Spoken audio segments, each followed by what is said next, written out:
Welcome to our channel. Today, we dive into the chilling world of Arthur Machen, a master of horror and supernatural tales. In this first volume of Tales of Horror and the Supernatural, Machen invites readers into a universe where the ordinary masks the extraordinary, and shadows hide unspeakable secrets. From eerie encounters with otherworldly beings to mysterious events that defy explanation, each story immerses you in a psychological and supernatural tension that lingers long after the last page. Perfect for fans of classic horror, Machen's work blends suspense, folklore, and a touch of the uncanny, creating a reading experience both thrilling and unsettling. Whether you're seeking a spine-tingling audio experience or simply wish to explore the dark recesses of the human imagination, this collection is a must-listen. Don't forget to subscribe and hit the bell so you never miss a terrifying tale. Chapter 1 The Great God Pan. The Experiment. I am glad you came, Clark. Very glad indeed. I was not sure you could spare the time. I was able to make arrangements for a few days. Things are not very lively just now. But have you no misgivings, Raymond?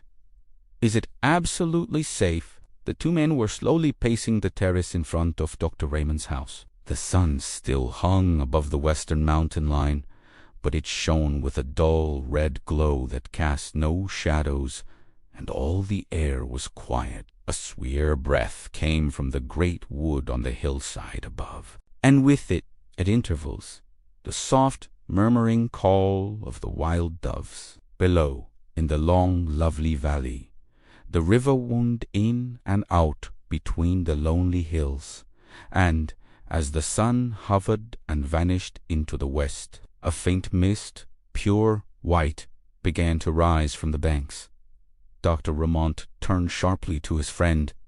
Safe. Of course, it is in itself. The operation is a perfectly simple one. Any surgeon could do it. And there is no danger at any other stage. None. Absolutely no physical danger. Whatever. I give you my word.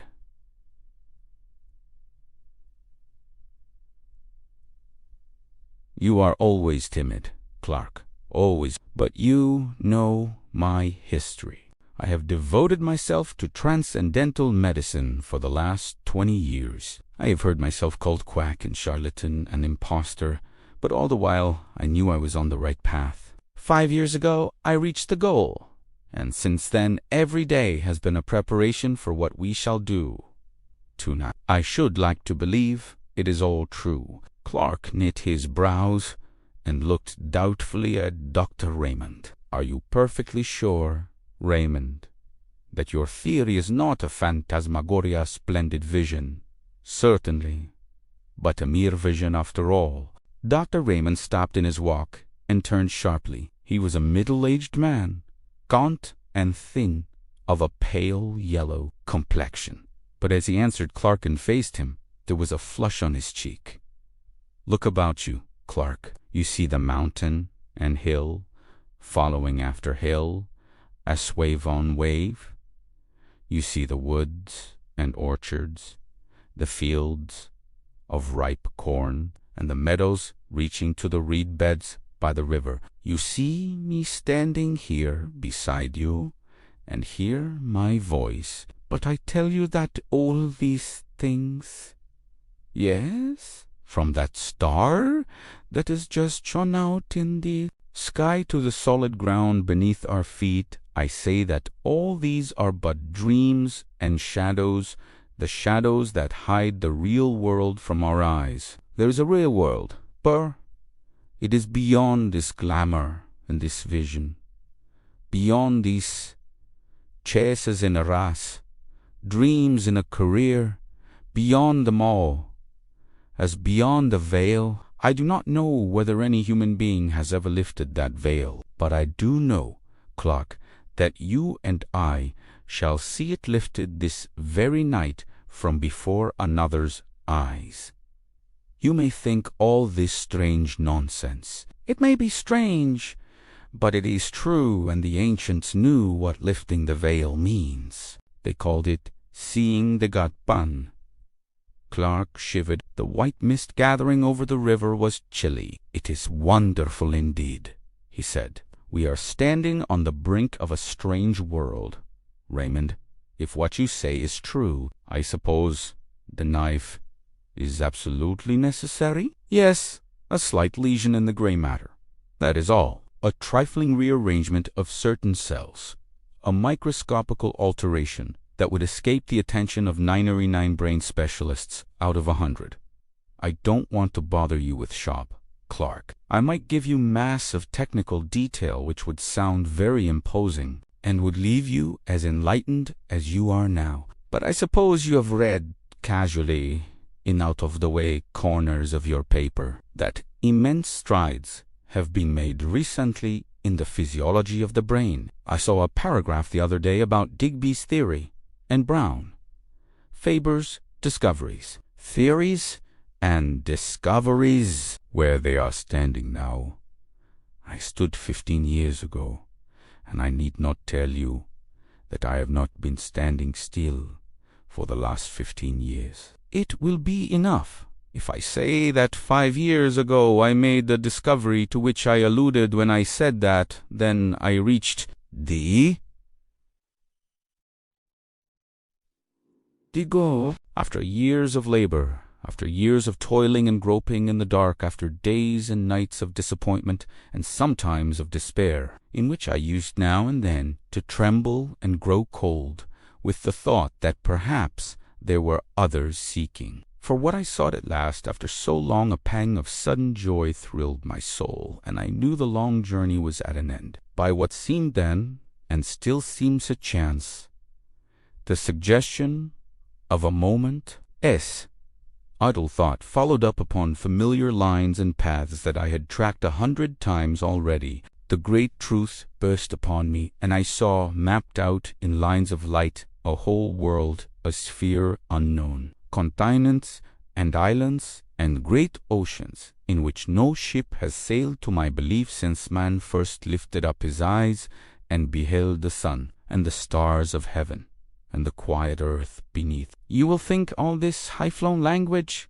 Clark, but it is hard to be literal, and yet I do not know whether what I am hinting at cannot be set forth in plain and homely terms. For instance, this world of ours is pretty well girded now with the telegraph wires and cables. Thought, with something less than the speed of thought, flashes from sunrise to sunset, from north to south, across the floods and the desert places. Suppose that an electrician of today were suddenly to perceive that he and his friends have merely been playing with pebbles and mistaking them for the foundations of the world. Suppose that such a man saw uttermost space lie opened before the current, and words of men flash forth to the sun and beyond, the sun into the systems beyond, and the voices of articulate speaking men echo in the waste void that bounds our thought. As analogies go, that is a pretty good analogy of what I have done. You can understand now a little of what I felt as I stood here one evening. It was a summer evening, and the valley looked much as it does now. I stood here and saw before me the unutterable, the unthinkable gulf that yawns profound between two worlds, the world of matter and the world of spirit. I saw the great empty Dean stretched dim before me, and in that instant a bridge of light leapt from the earth to the unknown shore, and the abyss was spanned. You may look in Brown Faber's book, if you like, and you will find that, too, the present-day men of science are unable to account for the presence, or to specify the functions of a certain group of nerve cells in the brain, that gropes, as it were, lantula, a mere waste place for fanciful theories. I am not in the pochitayun of Brown, Faber, and the specialists. I am perfectly instructed as to the possible functions of those nerve centers in the scheme of things. With a touch I can bring them into play. With a touch, I say, I can set free the current. With a touch I can complete the communication between this world of sense, and we shall be able to finish the sentence later on. Yes, the knife is necessary, but think what that knife will effect. It will level utterly the solid wall of sense, and probably, for the first time since man was made, a spirit will gaze on a spirit world. Clark, Mary will see the God-pan. But you remember what you wrote to me. I thought it would be requisite that she—" He whispered the rest into the doctor's ear. "Not at all. Not at all. That is nonsense, I assure you. Indeed, it is better as it is. I am quite certain of that. Consider the matter well, Raymond. It's a great responsibility. Something might go wrong. You would be a miserable man for the rest of your days. No, I think not, even if the worst happened. As you know, I rescued Mary from the gutter and from almost certain starvation when she was a child. I think her life is mine to use as I see fit. Come, it is getting late. We had better go in." Dr. Raymond led the way into the house, through the hall, and down a long, dark passage. He took a key from his pocket and opened a heavy door and motioned Clark into his laboratory. It had once been a billiard room and was lighted by a glass dome in the center of the ceiling. Once there still shone a sad gray light on the figure of the doctor as he lit a lamp with a heavy shade and placed it on a table in the middle of the room. Clark looked about him.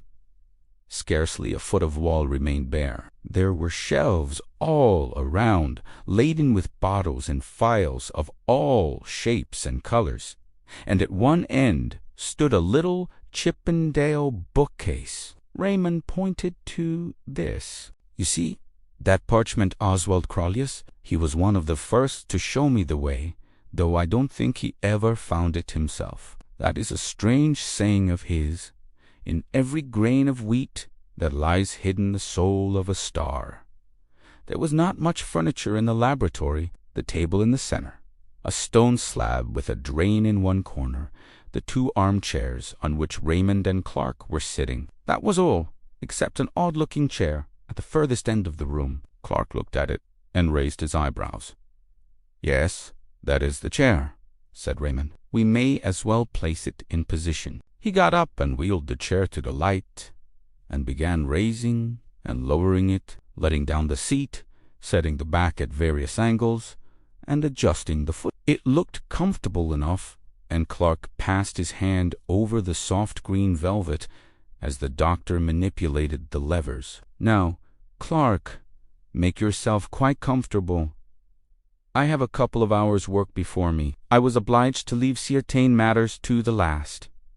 Raymond went to the stone slab, and Clark watched him drearily as he bent over a row of phials and lit the flame under the crucible. The doctor had a small hand lamp, shaded as the larger one on a ledge above his apparatus, and Clark, who sat in the shadows, looked down the great, dreary room, wondering at the bizarre effects of brilliant light and unfined darkness contrasting with one another. Soon he became conscious of an odd odor. At first, the merest suggestion of odor in the room, and as it grew more decided, he felt surprised that he was not reminded of the chemist's shop or the surgery. Clark found himself idly endeavoring to analyze the sensation, and, half-conscious, he began to think of a day 15 years ago that he had spent in roaming through the woods and meadows near his old home. It was a burning day at the beginning of August. The heat had dimmed the outlines of all things and all distances with a faint mist, and people who observed the thermometer spoke of an abnormal register of a temperature that was almost tropical. Strangely, that wonderful hot day of the 50s rose up in Clark's imagination. The sense of dazzling, all-pervading sunlight seemed to blot out the shadows and the lights of the laboratory, and he felt again the heated air beating in gusts about his face, saw the shimmer rising from the turf, and heard the myriad murmur of the summer. "I hope the smell doesn't annoy you, Clark. There's nothing unwholesome about it. It may make you a bit sleepy. That's all." Clark heard the words quite distinctly, and knew that Raymond was speaking to him, but for the life of him he could not rouse himself from his lethargy. He could only think of the lonely walk he had taken 15 years ago, It was his last look at the fields and woods he had known since he was a child, and now it all stood out in brilliant light as a picture before him. Above all, there came to his nostrils the scent of summer, the smell of flowers mingled, and the odor of the woods of cool shaded places deep in the green depths drawn forth by the sun's heat, and the scent of the good earth lying as it were with arms stretched forth and smiling lips overpowered all. His fancies made him wander as he had wandered long ago from the fields into the wood, tracking a little path between the shining undergrowth of beech trees, and the trickle of water dropping from the limestone rock sounded as a clear melody in the dream. Thoughts began to go astray and to mingle with other recollections. The beech alley was transformed to a path beneath ilex trees, and here and there a vine climbed from bough to bough and sent up waving tendrils and drooped with purple grapes in the sparse gray-green leaves of a wild olive tree, stood out against the dark shadows of the island. Clark, in the deep folds of dream, was conscious that the path from his father's house had led him into an undiscovered country, and he was wondering at the strangeness of it all when suddenly, in place of the hum and murmur of the summer, an infinite silence seemed to fall on all things, and the wood was hushed, and for a moment of time he stood face to face there with a presence that was neither man nor beast, neither the living nor the dead, but all things mingled, the form of all things, but devoid of all form. And in that moment the sacrament of body and soul was dissolved, and a voice seemed to cry, "Let us go hence." And then the darkness of darkness beyond the stars, the darkness of everlasting. When Clark woke up with a start, he saw Raymond pouring a few drops of some oily fluid into a green phial, which he stoppered tightly. "You have been dozing," he said. "The journey must have tired you out. It is then. Now I am going to fetch Mary. I shall be hack in 10 minutes." Clark lay back in his chair and wondered. It seemed as if he had but passed from one dream into another. He half expected to see the walls of the laboratory melt and disappear, and to awake in London, shuddering at his own sleeping fancies. But at last the door opened, and the doctor returned, and behind him came a girl of about 17, dressed all in white. She was so beautiful that Clark did not wonder at what the doctor had written to him. She was blushing now over face and neck and arms, but Raymond seemed unmoved. "Marie," he said, "the time has come. You are quite free. Are you willing to trust yourself to me entirely?" "Yes, dear. You hear that, Clark? You are my witness. Here is the chair, Mary. It is quite easy. Just sit in it and lean back. Are you ready?" "Yes, dear, quite ready. Give me a kiss before you begin." The doctor stooped and kissed her mouth kindly enough. "Now shut your eyes," he said. The girl closed her eyelids as if she were tired and longed for sleep, and Raymond held the green phial to her nostrils. Her face grew white, whiter than her dress. She struggled faintly, and then, with the feeling of submission strong within her, crossed her arms upon her breast as a little child about to say her prayers. The bright light of the lamp beat full upon her, and Clark watched changes fitting over that face, as the changes of the hills when the summer clouds flossed across the sun. And then she lay all white and still, and the doctor turned up one of her eyelids. She was quite unconscious. Raymond pressed hard on one of the levers, and the chair instantly sank back. Clark saw him cutting away a circle, like a tonshare, from her hair, and the lamp was moved nearer. Raymond took a small, glittering instrument from a little case, and Clark turned away. When he looked again, the doctor was binding up the wound he had made. "She will awake in 5 minutes." Raymond was still perfectly cool. "There is nothing more to be done. We can only wait." The minutes passed slowly. They could hear a slow, heavy ticking. There was an old clock in the passage. Clark felt sick and faint. His knees shook beneath him. He could hardly stand. Suddenly, as they watched, they heard a long-drawn sigh, and suddenly did the color that had vanished return to the girl's cheeks, and suddenly her eyes opened. Clark quailed before them. They shone with an awful light, looking far away, and a great wonder fell upon her face, and her hands stretched out as if to touch what was invisible. But in an instant the wonder faded, and gave place to the most awful terror. The muscles of her face were hideously convulsed. She shook from head to foot. The soul seemed struggling and shuddering within the house of flesh. It was a horrible sight, and Clark rushed forward as she fell shrieking to the floor. 3 days later, Raymond took Clark to Mary's bedside. She was lying wide awake, rolling her head from side to side and grinning vacantly. "Yes," said the doctor, still quite cool. "It is a great pity. She is a hopeless idiot. However, it could not be helped. And, after all, she has seen the great Godpan." Mr. Clark's memoirs. Mr. Clark, the gentleman chosen by Dr. Raymond to witness the strange experiment of the Godpan, was a person in whose character caution and curiosity were oddly mingled. In his sober moments, he thought of the unusual and the eccentric with undisguised aversion, and yet, deep in his heart, there was a wide-eyed inquisitiveness with respect to all the more recondite and esoteric elements in the nature of men. The latter tendency had prevailed when he accepted Raymond's invitation. For though his considered judgment had always repudiated the doctor's theories as the wildest nonsense, yet he secretly hugged a belief in fantasy, and would have rejoiced to see that belief confirmed. The horrors that he witnessed in the dreary laboratory were to a certain extent salutary. He was conscious of being involved in an affair not altogether reputable, and for many years afterwards he clung bravely to the commonplace, and rejected all occasions of occult investigation. Indeed, on some homeopathic principle, he for some time attended the séances of distinguished mediums, hoping that the clumsy tricks of these gentlemen would make him altogether disgusted with mysticism of every kind.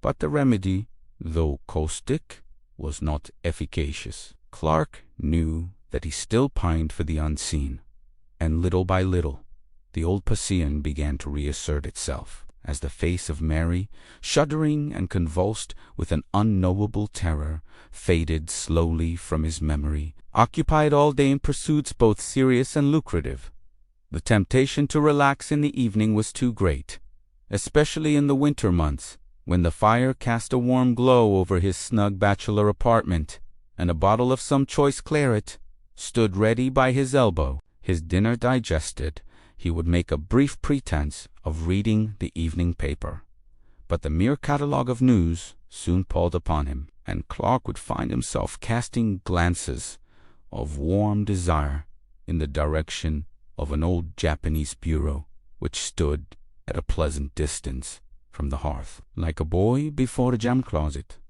For a few minutes he would hover indecisive, but lust always prevailed, and Clark ended by drawing up his chair, lighting a candle, and sitting down before the bureau. Its pigeonholes and drawers teemed with documents on the most morbid subjects, and in the well-reposed a large manuscript volume in which he had painfully entered the gems of his collection. Clark had a fine contempt for published literature. The most ghostly story ceased to interest him if it happened to be printed.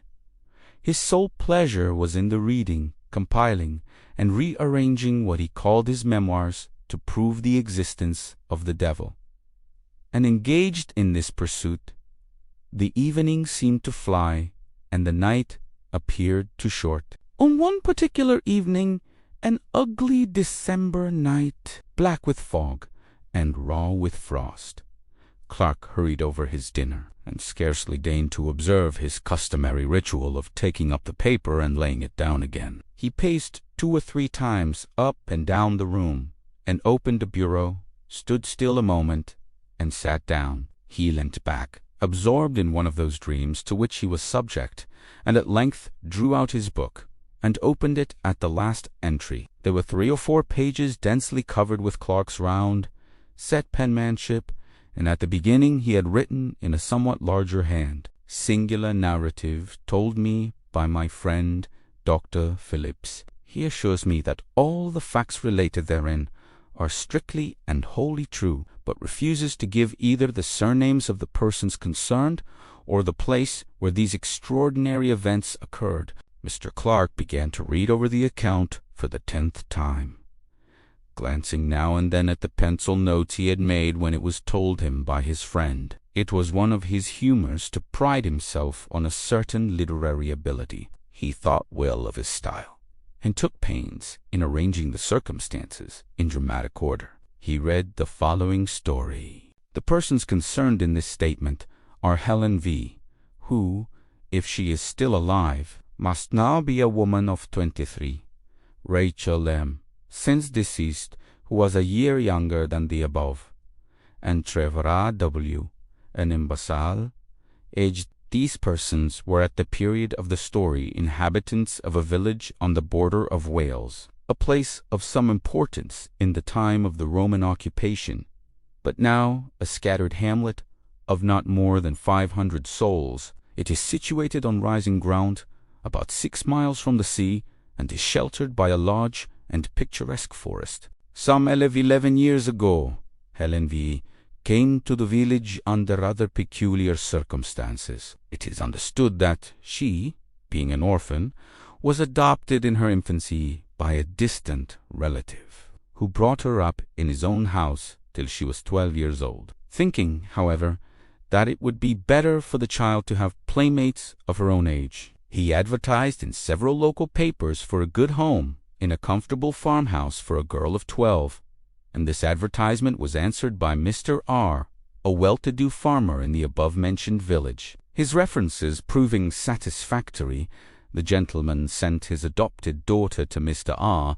with a letter in which he stipulated that the girl should have a room to herself, and stated that her guardians need be at no trouble in the matter of education, as she was already sufficiently educated for the position in life which she would occupy. In fact, Mr. R. was given to understand that the girl was to be allowed to find her own occupations and to spend her time almost as she liked. Mr. R. duly met her at the nearest station, a town some 7 miles away from his house, and seems to have remarked nothing extraordinary about the child, except that she was reticent as to her former life and her adopted father. She was, however, of a very different type from the inhabitants of the village. Her skin was a pale, clear olive, and her features were strongly marked and of a somewhat foreign character. She appears to have settled down easily enough into farmhouse life,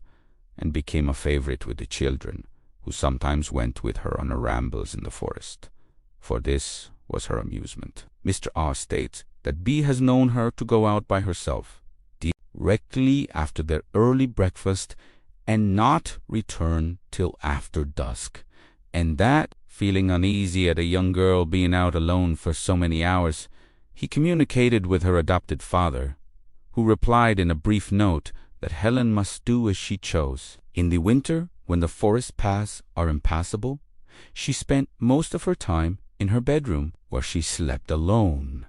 According to the instructions of her relative, it was on one of these expeditions to the forest that the first of the singular incidents with which this girl is connected occurred, the date being about a year after her arrival at the village. The preceding winter had been remarkably severe, the snow drifting to a great depth, and the frost continuing for an unexampled period, and the summer following was as noteworthy for its extreme heat. On one of the very hottest days in this summer, Helen V. left the farmhouse for one of her long rambles in the forest, taking with her, as usual, some bread and meat for junch. She was seen by some men in the fields making for the old Roman road, a green causeway which traverses the highest part of the wood, and they were astonished to observe that the girl had taken off her hat, though the heat of the sun was almost tropical. As it happened, a laborer Joseph W., by name, was working in the forest near the Roman road,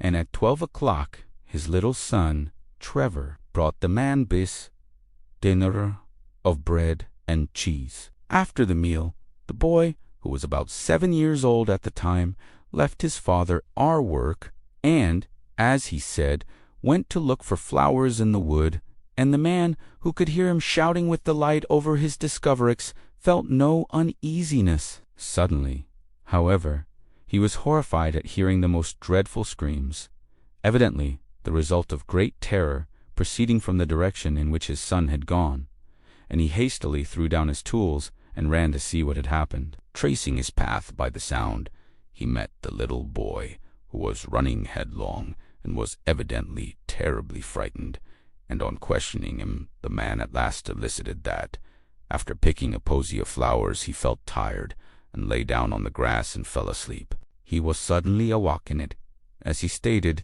by a peculiar noise, a sort of singing he called it, and on peeping through the branches, he saw Helen V.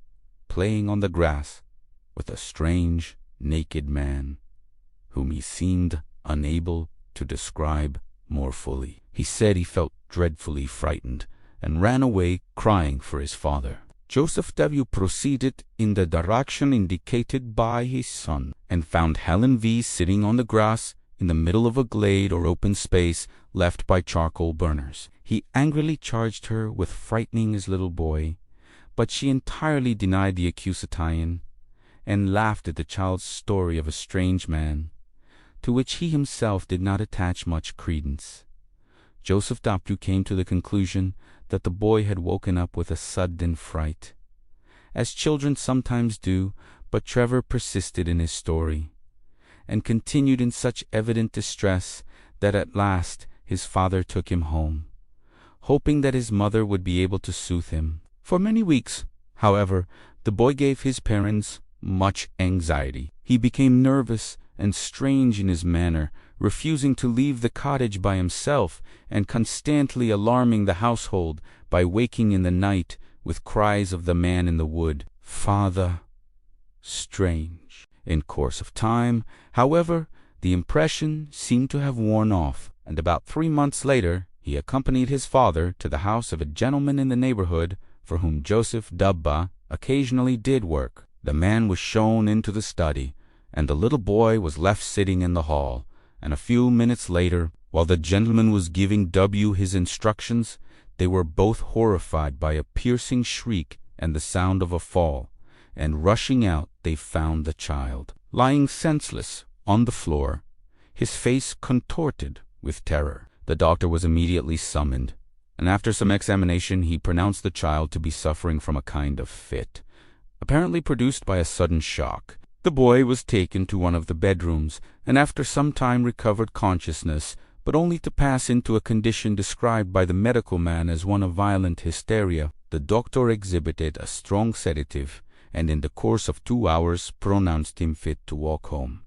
But in passing through the hall the paroxysms of fright returned, and with additional violence. The father perceived that the child was pointing at some object, and heard the old cry, "The man in the wood," and looking in the direction indicated saw a stone head of grotesque appearance, which had been built into the wall above one of the doors. It seems that the owner of the house had recently made alterations in his premises, and on digging the foundation for some offices, the men had found a curious head, evidently of the Roman period, which had been placed in the hall in the manner described. The head is pronounced by the most experienced archaeologists of the district to be that of a faun or satyr. From whatever cause arising, this second shock seemed too severe for the boy Trevor, and at the present date he suffers from a weakness of intellect which gives but little promise of amending. The matter caused a good deal of sensation at the time, and the girl Helen was closely questioned by Mr. R., but to no purpose, she steadfastly denying that she had threatened or in any way molested Trevor. The second event with which the girl's name is connected took place about 6 years ago, and is of a still more extraordinary character. At the beginning of the summer of 1882, Helen contracted a friendship of a peculiarly intimate character with Rachel M., the daughter of a prosperous farmer in the neighborhood. This girl, who was a year younger than Helen, was considered by most people to be the prettier of the two, though Helen's features had to a great extent soft as she became older. The two girls, who were together on every available opportunity, presented a singular contrast, the one with her clear olive skin and almost Italian appearance, and the other of the proverbial red and white of our rural districts. It must be stated that the payments made to Mr. R. for the maintenance of Helen were known in the village for their excessive liberality, and the impression was general that she would one day inherit a large sum of money from her relative. The parents of Rachel were therefore not averse from their daughter. 1. Dr. Phillips tells me he has seen the head in question, and assures me that he has never received such a vivid presentiment of intense evil. Terse friendship with the girl, and even encouraged the intimacy. Though they now bitterly regret having done so, Helen still retained her extraordinary fondness for the forest, and on several occasions Rachel accompanied her, the two friends setting out early in the morning and remaining in the woods till dusk. Once or twice after these excursions, Mrs. M. thought her daughter's manner rather peculiar. She seemed languid and dreamy, and, as it has been expressed, different from herself. But these peculiarities seem to have been thought too trifling for remark. One evening, however, after Rachel had come home, her mother heard a noise which sounded like suppressed weeping in the girl's room, and on going in found her lying, half undressed, upon the bed, evidently in the greatest distress. As soon as she saw her mother, she exclaimed, "Ah, mother, mother, why did you let me go to the forest with Helen?" Mrs. M. was astonished at so strange a question, and proceeded to make inquiries. Rachel told her a wild story. She said. Clark closed the book with a snap and turned his chair towards the fire. When his friend sat one evening in that very chair and told his story, Clark had interrupted him at a point a little subsequent to this, had cut short his words in a paroxysm of horror. "My God," he had exclaimed, think what you are saying. It is too incredible, too monstrous. Such things can never be in this quiet world where men and women live and die and struggle and conquer, or maybe fail and fall down under sorrow and grieve and suffer strange fortunes for many a year. But not this, Phillips, not such things as this. There must be some explanation, some way out of the terror. Why, man, if such a case were possible, our earth would be a nightmare. But Phillips had told his story to the end, concluding, "Her flight remains a mystery to this day. She vanished in broad sunlight. They saw her walking in a meadow, and a few moments later she was not there." Clark tried to conceive the thing again as he sat by the fire, and again his mind shuddered and shrank back, appalled before the sight of such awful, unspeakable elements throned, as it were, and triumphant in human flesh. Before him stretched the long, dim vista of the green causeway in the forest, as his friend had described it. He saw the swaying leaves and the quivering shadows on the grass. He saw the sunlight and the flowers, and far away, far in the long distance, the two figures moved towards him. One was Rachel, but the other, Clark had tried his best to disbelieve it all. But at the end of the account, as he had written it in his book, he had placed the inscription, "Et diabolus INC IN tus est, es homo factus est." The city of resurrections, Herbert. Good God! Is it possible? Yes, my name's Herbert. I think I know your face too, Burr. I don't remember your name. My memory is very queer. Don't you recollect Villiers-of-Wadham? So it is. So it is. I beg your pardon, Villiers. I didn't think I was begging of an old college friend. Good night, my dear fellow. This haste is unnecessary. My rooms are close by, but we won't go there just yet. Suppose we walk up Shaftesbury Avenue a little way. But how in heaven's name have you come to this pass, Herbert? It's a long story, Villiers, and a strange one too, but you can hear it if you like. Come on, then, take my arm. You don't seem very strong.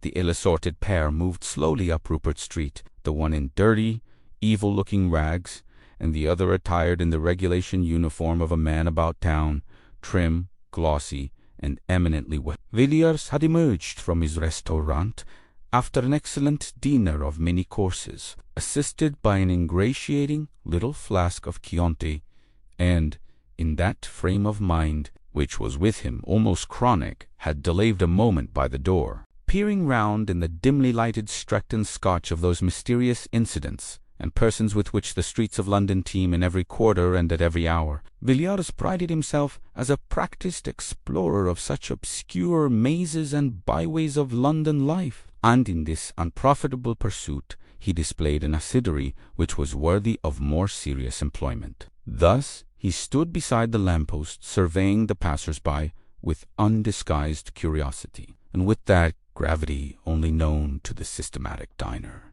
had just enunciated in his mind a formula. London has been called the city of encounters. It is more than that.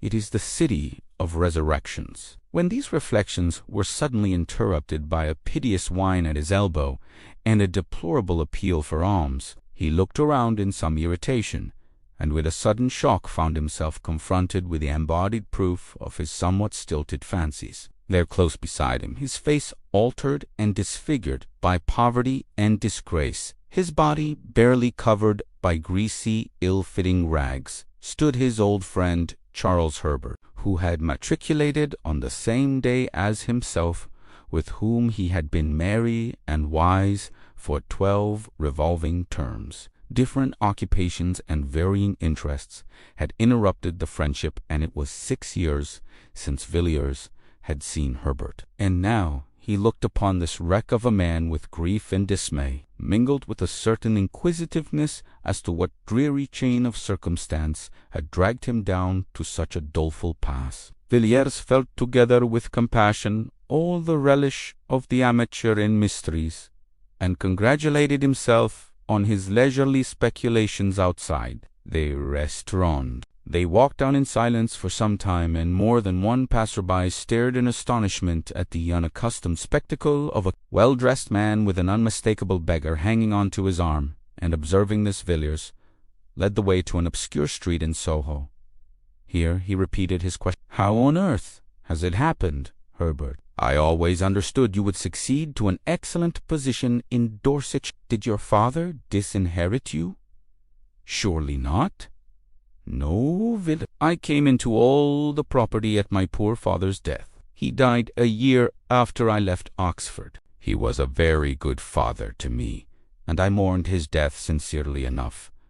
But you know what young men are. A few months later, I came up to town and went a good deal into society. Of course, I had excellent introductions, and I managed to enjoy myself very much in a harmless sort of way. I played a little, certainly, but never for heavy stakes, and the few bets I made on racehorses brought me in money only a few pounds, but enough to pay for cigars and such petty pleasers. It was in my second season that the tide turned.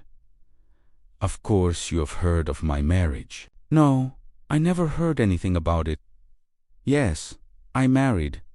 I met a girl of the most wonderful and strange beauty, at the house of some people whom I knew. I cannot tell you her age. I never knew it, but, so far as I can guess, I should think she must have been about 19 when I made her acquaintance.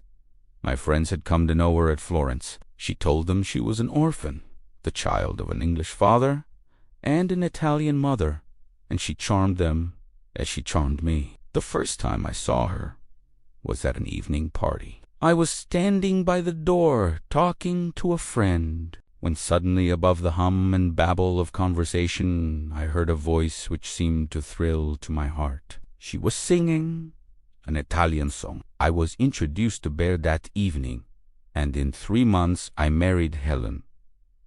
Villers, that woman, if I can call her woman, corrupted my soul. The night of the wedding, I found myself sitting in her bedroom in the hotel, listening to her as she spoke. In her beautiful voice, C.E. spoke of things which even now I would not dare whisper in blackest night, though I stood in the midst of a wilderness. You, Villiers, you may think you know life, and London, and what goes on day and night in this dreadful city. For all I can say, you may have heard the talk of the but I tell you, you can have no conception of what I know.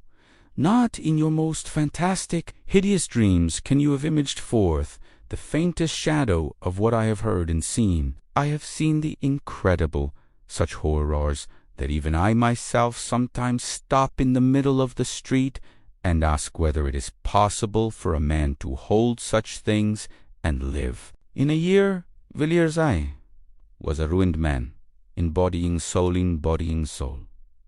But your property, Herbert, you had land in Dorset, I sold it all. The field and woods, the dear old house, everything. And the money, she took it all from me, and then left you. Yes, she disappeared one night. I don't know where she went, but I am sure if I saw her again, it would kill me. You may think, Villiers, that I have exaggerated and talked for effect, but I have not told you half. I could tell you certain things which would convince you, but you would never know a happy day again. You would pass the rest of your life as I pass Mink, a haunted man, a man who has seen hell. Villiers took the unfortunate man to his rooms and gave him a meal. Herbert could eat little, and scarcely touched the glass of wine set before him. He sat moody and silent by the firk, and seemed relieved when Villiers sent him away with a small present of money. "By the way, Herbert," said Villiers, as they parted at the door, "what was your wife's name? You said Helen, I think." "Helen what? The name she passed under when I met her was Helen Vaughan. But what her real name was, I can't say. I don't think she had a name." No, not in that sense. Only human beings have names, Villiers. I can't say any more. Goodbye. Yes, I will not fail to call if I see any way in which you can help me.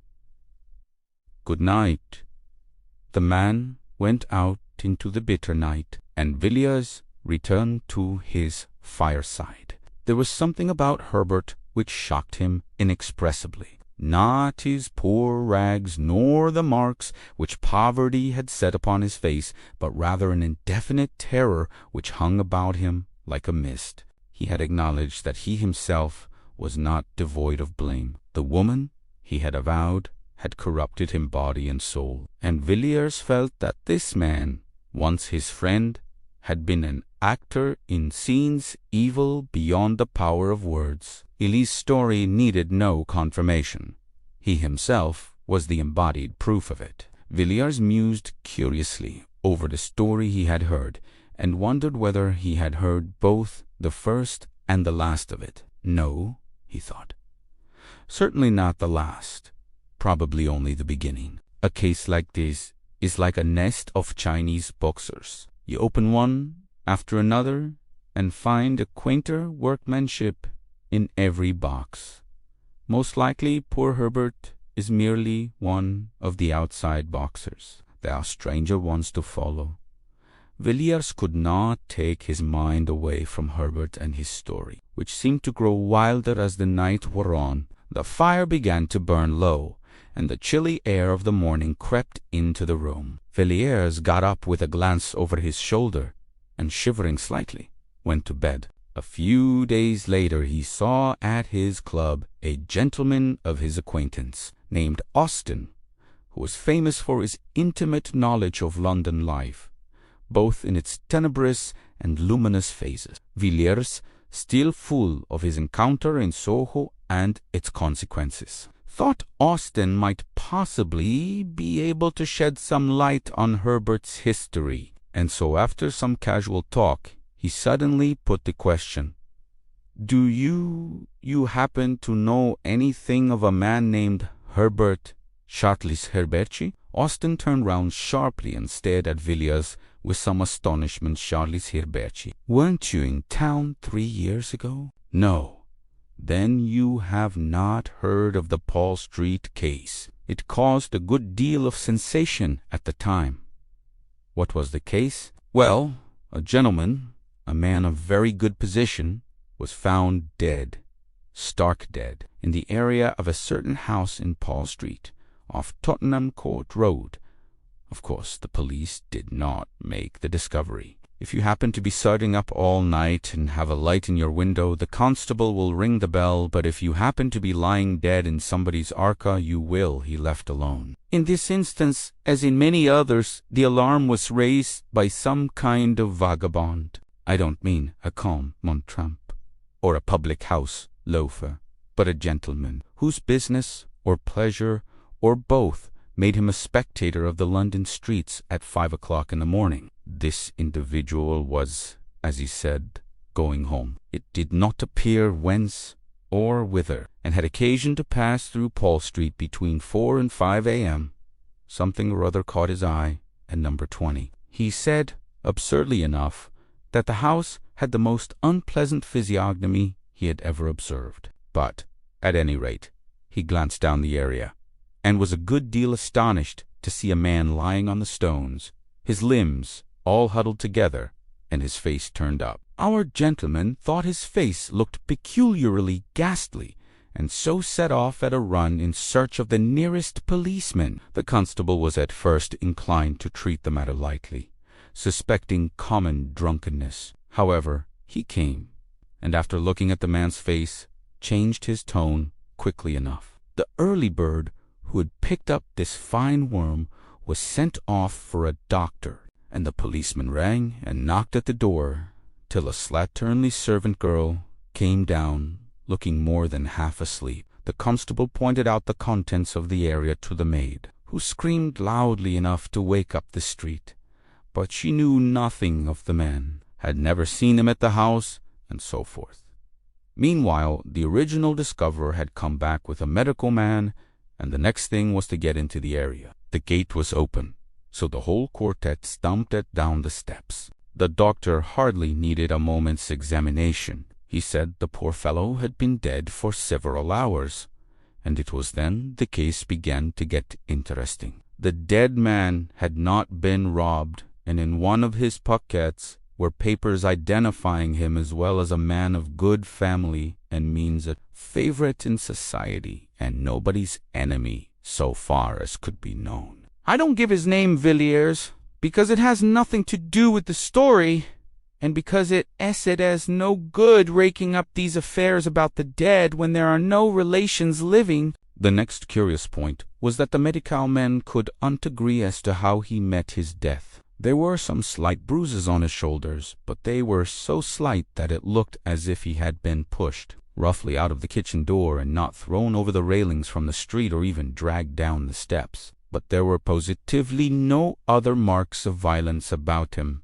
certainly none that would account for his death. And when they came to the autopsy, there wasn't a trace of poison of any kind. Of course, the police wanted to know all about the people at number 20. And here again, so I have heard from private sources, 1 or 2 other very curious points came out. It appears that the occupants of the house were AMR and Mrs. Charles Herbert. He was said to be a landed proprietor, though it struck most people that Paul Street was not exactly the place to look for county gentry. As for Mrs. Herbert, nobody seemed to know who or what she was, and, between ourselves, I fancy the divers after her history found themselves in rather strange waters. Of course, they both denied knowing anything about the deceased, and in default of any evidence against them, they were discharged. But some very odd things came out aboard them, though it was between 5 and 6 In the morning, when the dead man was removed, a large crowd had collected, and several of the neighbors ran to see what was going on. They were pretty free with their comments, by all accounts, and from these it appeared that number 20 was in very bad odor in Paul Street. The detectives tried to trace down these rumors to some solid foundation of fact, but could not get hold of anything. People shook their heads and raised their eyebrows, and Tietz thought the Aberts, would rather not be seen going into their house, and so on.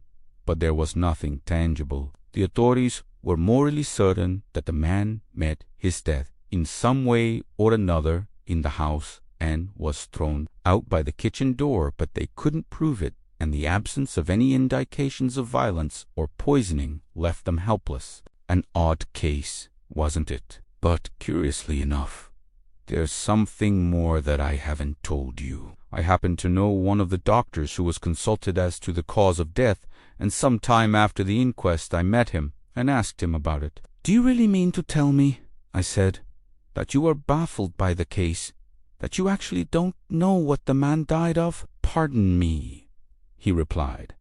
"I know perfectly well what caused death. Blank died of fright, of sheer, awful terror. I never saw features so hideously contorted in the entire course of my practice, and I have seen the faces of a whole host of dead. The doctor was usually a cool customer enough, and the searing vehemence in his manner struck me, but I couldn't get anything more out of him. I suppose the Treasury didn't see their way to prosecuting the Roberts for frightening a man to death. At any rate, nothing was done, and the case dropped out of men's minds. Do you happen to know anything of Herbert? "Well," replied Villiers, "he was an old college friend of mine."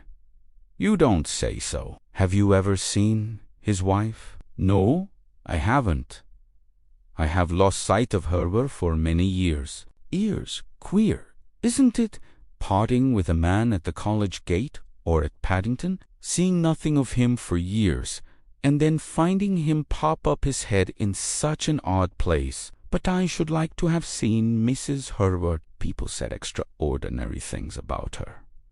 "What sort of things?" "Well, I hardly know how to tell you. Everyone who saw her at the police court said she was at once the most beautiful woman and the most repulsive they had ever set eyes on. I have spoken to a man who saw her, and I assure you he positively shuddered as he tried to describe the woman, but he couldn't tell why. She seems to have been a sort of enigma, and I expect if that one dead man could have told tales, he would have told some uncommonly queer ones. And there you are again in another puzzle. What could a respectable country gentleman like Mr. Blank will call him that, if you don't mind, want in such a very queer house as number 20? It's altogether a very odd case, isn't it?" "It is indeed, Austin. An extraordinary case. I didn't think, when I asked you about my old friend, I should strike on such strange metal. Well, I must be off. Good day." Villiers went away, thinking of his own conceit of the Chinese boxers. Here was quaint workmanship indeed. The discovering in Paul Street. A few months after Villiers' meeting with Herbert, Mr. Clark was sitting, as usual, by his after-dinner hearth, resolutely guarding his fancies from wandering in the direction of the bureau. For more than a week he had succeeded in keeping away from the memoirs, and he cherished hopes of a compact but in spite of his endeavors, he could not hush the wonder and the strange curiosity that last case he had written down had excited within him. He had put the case, or rather the outline of it, conjecturally to a scientific friend, who shook his head and thought Clark getting queer. And on this particular evening Clark was making an effort to rationalize the story, when a sudden knock at his door roused him from his meditations. "Mr. Villiers to see you, sir." "Dear me, Villiers, it is very kind of you to look me up. I have not seen you for many months. I should think nearly a year.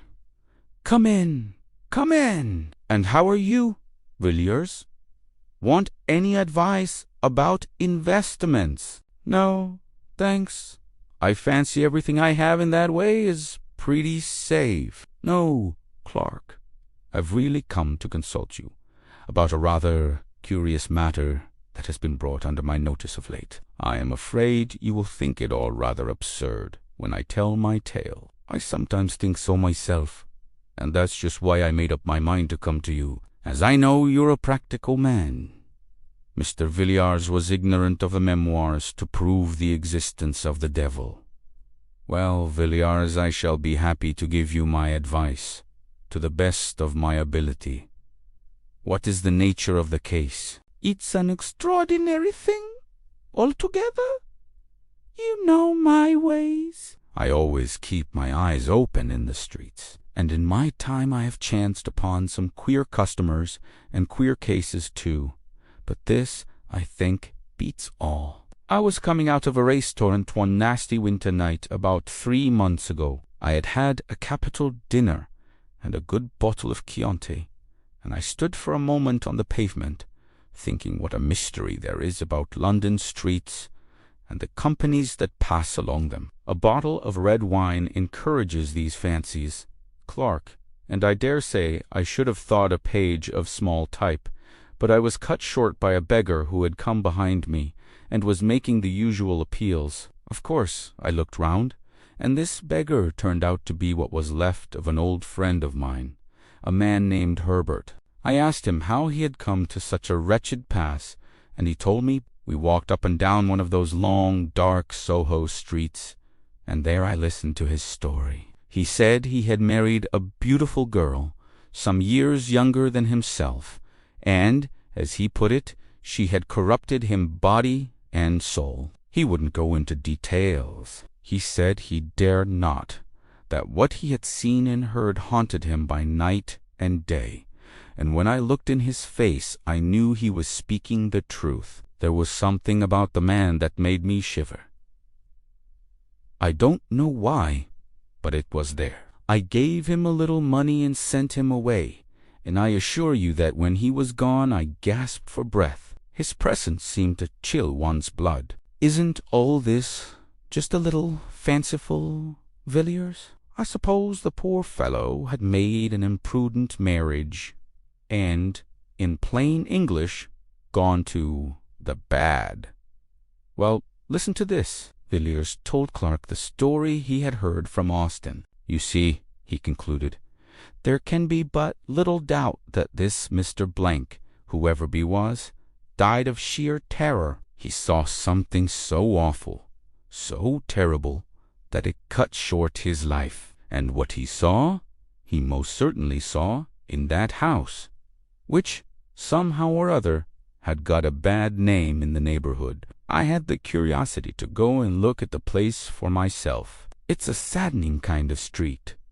The houses are old enough to be mean and dreary, but not old enough to be quaint. As far as I could see, most of them are let in lodgings, furnished and unfurnished, and almost every door has 3 bells to it. Here and there, the ground floors have been made into shops of the commonest kind. It's a dismal street in every way. I found number 20 was to let, and I went to the agents and got the key. Of course, I should have heard nothing of the Herberts in that quarter, but I asked the man, fair and square, how long they had left the house, and whether there had been other tenants in the meanwhile. He looked at me queerly for a minute and told me the Herberts had left immediately after the unpleasantness, as she called it, and since then the house had been empty. Mr. Villiers paused for a moment. I have always been rather fond of going over empty houses. There's a sort of fascination about the desolate empty rooms, with the nails sticking in the walls and the dust thick upon the window-sills. But I didn't enjoy going over number 20, Paul Street. I had hardly put my foot inside the passage before I noticed a queer, heavy feeling about the air of the house. Of course, all empty houses are stuffy, and so forth. But this was something quite different. I can't describe it to you, but it seemed to stop the breath. I went into the front room and the back room, and the kitchens downstairs. They were all dirty and dusty enough, as you would expect, but there was something strange about them all. I couldn't define it to you. I only know I felt queer. It was one of the rooms on the first floor, though. That was the worst. It was a largish room, and once upon a time the paper must have been cheerful enough.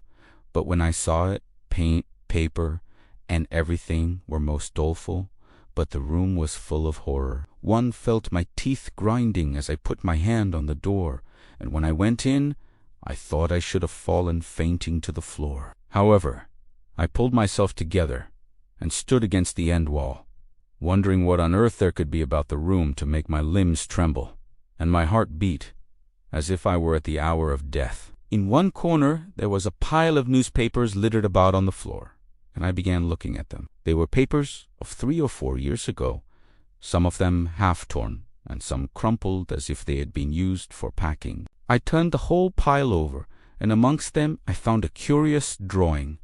I will show it to you presently, but I couldn't stay in the room. I felt it was overpowering me. I was thankful to come out, safe and sound, into the open air. People stared at me as I walked along the street, and one man said I was drunk. I was staggering about from one side of the pavement to the other, and it was as much as I could do to take the key back to the agent and get home. I was in bed for a week, suffering from what my doctor called nervous shock and exhaustion. One of those days I was reading the evening paper and happened to notice a paragraph headed "Starved to Death." It was the usual style of thing. A model lodging house in Marylebone, a door locked for several days, and a dead man in his chair when they broke in. The deceased, said the paragraph, was known as Charles Herbert, and is believed to have been once a prosperous country gentleman. His name was familiar to the public 3 years ago in connection with the mysterious death in Paul Street, Tottenham Court Road, the deceased being the tenant of the house number 20, in the area of which a gentleman of good posy tie-on was found dead under circumstances not devoid of *pici on double quotes. A tragic ending, wasn't it? But after all, if what he told me were true, which I am sure it was, the man's life was all a tragedy, and a tragedy of a stranger sort than they put on the boards. And that is the story, is it? Said Clark musingly. Yes, that is the story. Well, really, Villiers, I scarcely know what to say about it. There are, no doubt, circumstances in the case which seem peculiar. The finding of the dead man in the area of Herbert's house, for instance, and the extraordinary opinion of the physician as to the cause of death. But, after all, it is conceivable that the facts may be explained in a straightforward manner. As to your own sensations, when you went to see the house, I would suggest that they were due to a vivid imagination. You must have been brooding in a semi-conscious way over what you had heard. I don't exactly see what more can be said or done in the matter. You evidently think there is a mystery of some kind, but Herbert is dead. Where then do you propose to look? I propose to look for the woman. The woman whom he married, she is the mystery. The two men sat silent by the fireside. Clark secretly congratulating himself on having successfully kept up the character of advocate of the commonplace, and Villiers wrapped in his gloomy fancies. I think I will have a cigarette, he said Hatchiless, and put his hand in his pocket to feel for the cigarette case. He said, starting slightly, I forgot I had something to show you. You remember my saying that I had found a rather curious sketch amongst a pile of old newspapers at the house in Paul Street? It is. Villiers drew out a small, thin parcel from his pocket. It was covered with brown paper and secured with string, and the knots were troublesome. In spite of himself, Clark felt inquisitive. He bent forward on his chair as Villiers painfully undid the string and unfolded the outer covering. Inside was a second wrapping of tissue, and Villiers took it off and handed the small piece of paper to Clark without a word. There was dead silence in the room for 5 minutes or more. The two men sat so still that they could hear the ticking of the tall, old-fashioned clock that stood outside in the hall, and in the mind of one of them the slow monotony of sound woke up a far, far memory. He was looking intently at the small pen-and-ink sketch of the woman's head. It had evidently been drawn with great care, and by a true artist, for the woman's soul looked out of the eyes, and the lips were parted with a strange smile. Clark gazed still at the face. It brought to his memory one summer evening long ago. He saw again the long, lovely valley, the river winding between the hills, the meadows and the cornfields, the dull red sun, and the cold white mist rising from the water. He heard a voice speaking to him across the waves of many years, and saying, "Clark, Mary will see the god pen." And then he was standing in the grim room beside the doctor, listening to the heavy ticking of the clock, waiting and watching the figure lying on the green chair beneath the lamplight. Mary rose up, and he looked into her face, and his heart grew cold within him. "Who is this woman?" he said to Achilles. His voice was dry and hoarse. "That is the woman whom Herbert married." Clark looked again at the sketch. It was not Mary after all. There certainly was Mary's face, but there was something else. Something he had not seen on Mary's features when the white-clad girl entered the laboratory with the doctor, nor at her terrible awakening, nor when she lay grinning on the bed. Whatever it was, the glance that came from those eyes, the smile on the full lips, or the expression of the whole face, Clark shuddered before it in his inmost soul, and thought, unconsciously, of Dr. Phillips's words, "the most vivid presentment of evil I have ever seen." He turned the paper over mechanically in his hand and glanced at the back. "Good God! Clark, what is the matter?" "You're as white as death." Villiers had started wildly from his chair, as Clark fell back with a groan and let the paper drop from his hands. "I don't feel very well, Villiers. I am subject to these attacks. Pour me out a little wine. Thanks.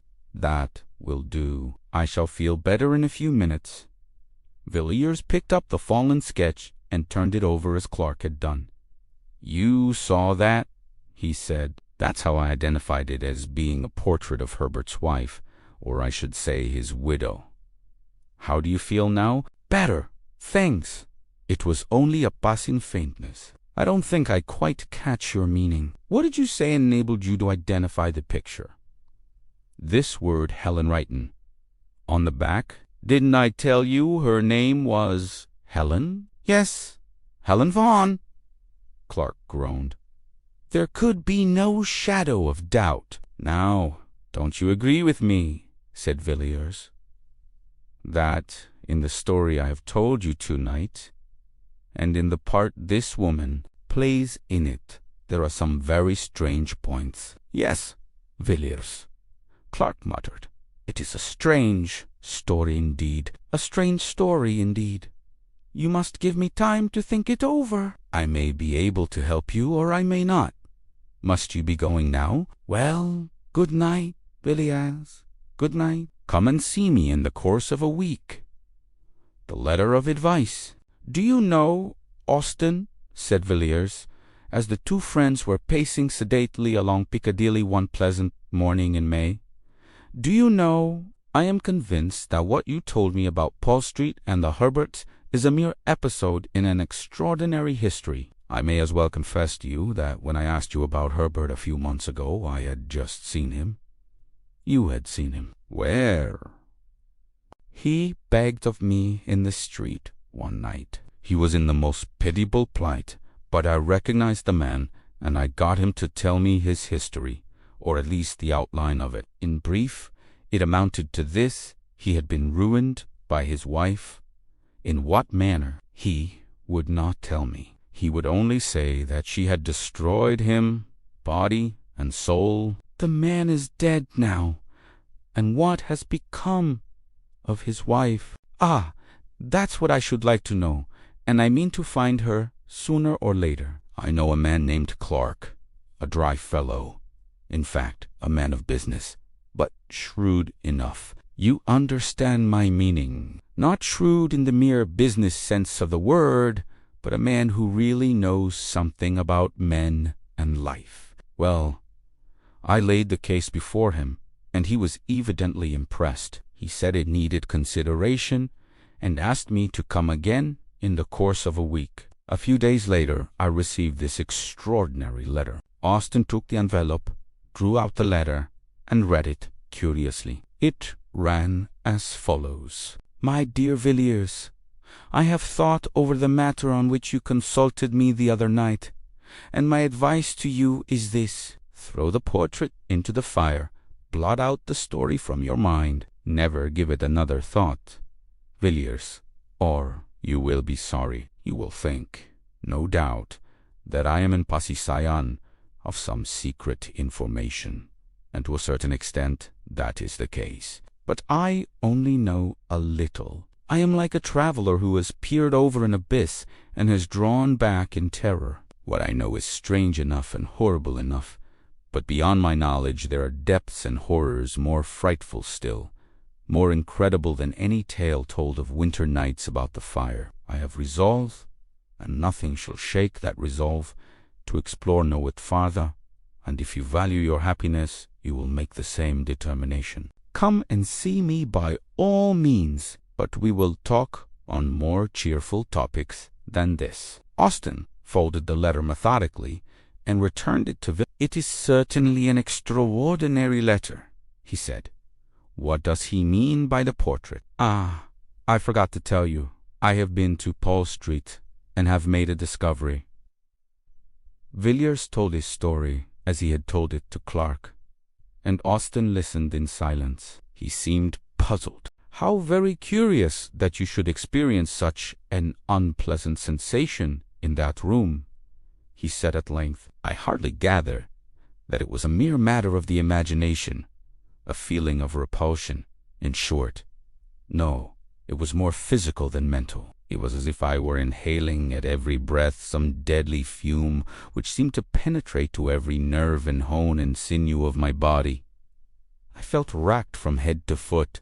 My eyes began to grow dim. It was like the entrance of death. Yes, very strange, certainly. You see, your friend confesses that there is some very black story connected with this woman. Did you notice any particular emotion in him when you were telling your tale? Yes, I did. He became very faint, but he assured me that it was a mere passing attack to which he was subject.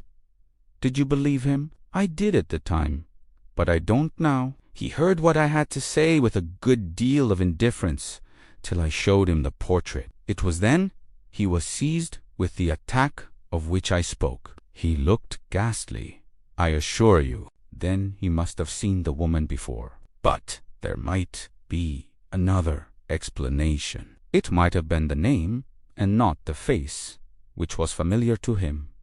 What do you think? I couldn't say. To the best of my belief, it was after terminating the portrait in his hands that he nearly dropped from his chair. The name, you know, was written on the back. Kichiso. After all, it is impossible to come to any resolution in a case like this. I hate melodrama, and nothing strikes me as more commonplace and tedious than the ordinary ghost story of commerce. But really, Villiers, it looks as if there was something very queer at the bottom of all this. The two men had, without noticing it, turned up Ashley Street, leading northwards from Piccadilly. It was a long street, and rather a gloomy one, but here and there a brighter taste bad illuminated the dark houses with flowers and gay curtains and a cheerful paint on the doors. Villiers glanced up as Austen stopped speaking and looked at one of these houses. Geraniums, red and white, drooped from every sill, and daff, photo-colored curtains were draped back from each window. It looks cheerful, doesn't it? He said, yes, and the inside is still more cheery. One of the pleasantest houses of the season, so I have heard I haven't been there myself, but I've met several men who have, and they tell me it's uncommonly jovial. Whose house is it? A Mrs. Beaumont's. And who is she? I couldn't tell you. I have heard she comes from South America, but, after all, who she is of little consequence. She is a very wealthy woman, there's no doubt of that, and some of the best people have taken her up. I heard she has some wonderful claret, really marvelous wine, which must have cost a fabulous sum. Lord Argentine was telling me about it. He was there last Sunday evening. He assures me he has never tasted such a wine.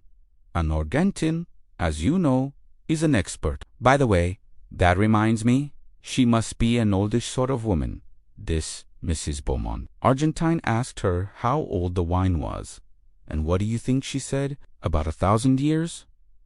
I believe Lord Argentine thought she was chaffing him, you know. But when he laughed, she said she was speaking quite seriously, and offered to show him the jar. Of course, he couldn't say anything more after that, but it seems rather antiquated for a beverage, doesn't it? Why, here we are, at my rooms. Come in, won't you? Thanks. I think I will. I haven't seen the curiosity shop for some time. It was room furnished richly, yet oddly, where every chair and bookcase and table and every rug and jar and ornament seemed to be a thing apart, preserving each its own individuality. Anything fresh lately? Said Villiers, after a while. No, I think not. You saw those queer jugs, didn't you? I thought so. I don't think I have come across anything for the last few weeks. Austen glanced round the room from cupboard to cupboard, from shelf to shelf, in search of some new oddity. His eyes fell, at last, on an old chest, pleasantly and quaintly carved, which stood in a dark corner of the room. Ah, he said, I was forgetting. I have got something to show you. Austen unlocked the chest, drew out a thick quarto volume, laid it on the table, and resumed the cigar he had put down. Did you know Arthur Machen, the painter? Ah, little. I met him 2 or 3 times at the house of a friend of mine. What has become of him? I haven't heard his name mentioned for some time. He's dead. You don't say so? Quite young, wasn't he? Yes, only 30 when he died.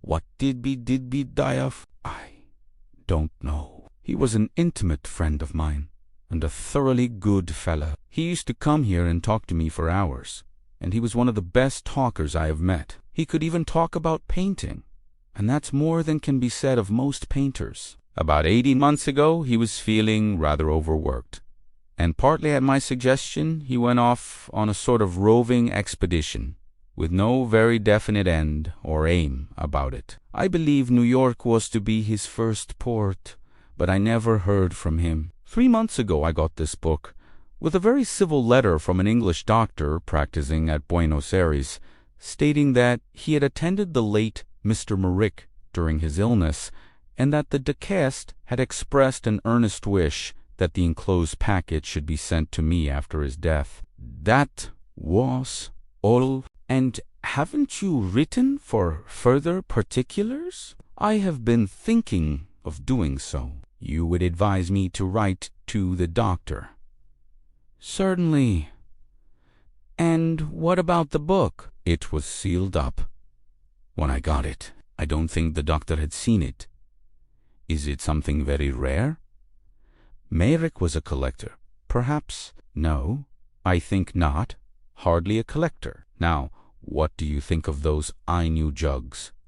They are peculiar, but I like them. But aren't you going to show me poor Marac's legacy? Yes, to be sure. The fact is, it's rather a peculiar sort of thing, and I haven't shown it to anyone. I wouldn't say anything about it if I were you. There it is. Villiers took the book and opened it at haphazard. No, it is a collection of drawings in black and white by my poor friend, Merrick. "It isn't a printed volume, then," he said. Villiers turned to the first page.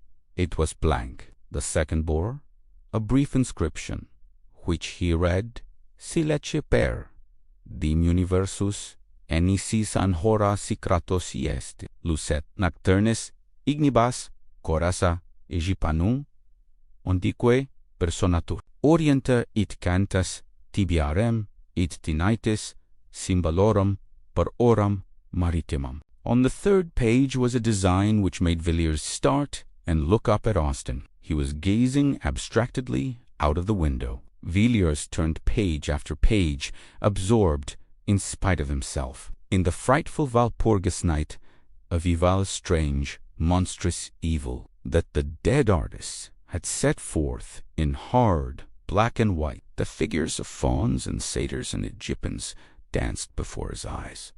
The darkness of the thicket, the dance on the mountain top, the scenes by lonely shores, in green vineyards, by rocks and desert places, passed before him, world before which the human soul seemed to shrink back and shudder. Villiers whirled over the remaining pages.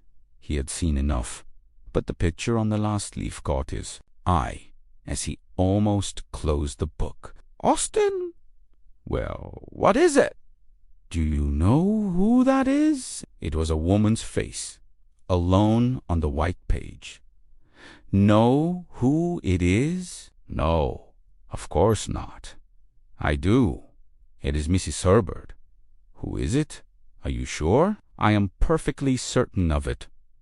Poor Merrick. He has one more chapter in her history. But what do you think of the design? They are frightful."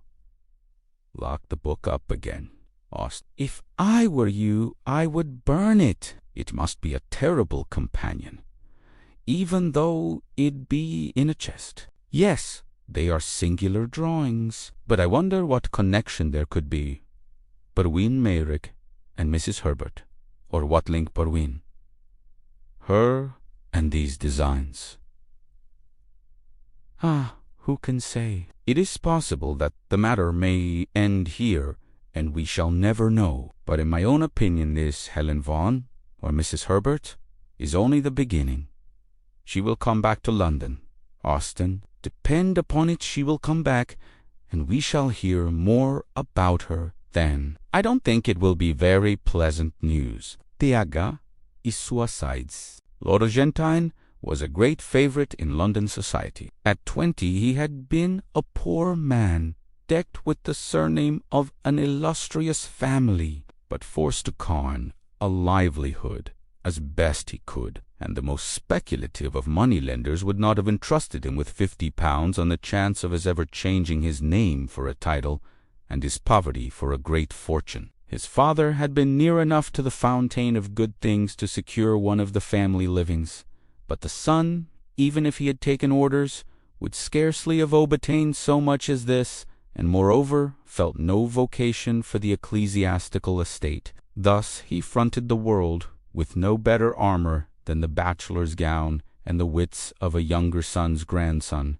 with which equipment he contrived in some way to make a very tolerable fight of it. At 25 Mr. Charles O'Bernoon saw himself still a man of struggles and of warfare with the world, but out of the 7 who stood between him and the high places of his family, 3 only remained. These 3, however, were good lives, but yet not proof against the Zulu assegais and typhoid fever. And so one morning Albernoon woke up and found himself Lord Argentine, man of 30, who had faced the difficulties of existence and had conquered. The situation amused him immensely, and he resolved that riches should be as pleasant to him as poverty had always been. Argentine, after some literal consideration, came to the conclusion that dining, regarded as a fine art, was perhaps the most amusing pursuit open to fallen humanity, and thus his dinners became famous in London, and an invitation to his table, a thing covetously desired. After 10 years of lordship and dinners, Argentine still declined to be jaded, still persisted in enjoying life, and by a kind of infection had become recognized as the cause of joy in others. In short, as the best of company. His sudden and tragical death therefore caused a wide and deep sensation. People could scarce believe it, even though the newspaper was before their eyes. And the cry of mysterious death of a nobleman came ringing up from the street. But there stood the brief paragraph. Lord Argentine was found dead this morning by his valet, under distressing circumstances. It is stated that there can be no doubt that his lordship committed suicide, though no motive can be assigned for the act. The deceased nobleman was widely known in society, and much liked for his genial manner and sumptuous hospitality. He is succeeded by, etc., etc. By slow degrees, the details came to light, but the case still remained a mystery. The chief witness at the inquest was the dead nobleman's valet, who said that the night before his death, Lord Argentine had dined with a lady of good position, whose name was suppressed in the newspaper reports. About 11 o'clock, Lord Argentine had returned and informed his man that he should not require his services till the next morning. A little later, the valet had occasion to cross the hall, and was somewhat astonished to see his master quietly letting himself out at the front door. He had taken off his evening clothes, and was dressed in a Norfolk coat and knickerbockers, and wore a low brown hat. The valet had no reason to suppose that Lord Argentine had seen him, and though his master rarely kept late hours, thought little of the occurrence till the next morning, when he knocked at the bedroom door at 9:15, as usual. He received no answer, and, after knocking 2 or 3 times, entered the room and saw Lord Argentine's body leaning forward at an angle from the bottom of the bed. He found that his master had tied a cord securely one of the short bedposts, and, after making a running noose and slipping it round his neck, the unfortunate man must have resolutely fallen forward, to die by slow strangulation. He was dressed in the light suit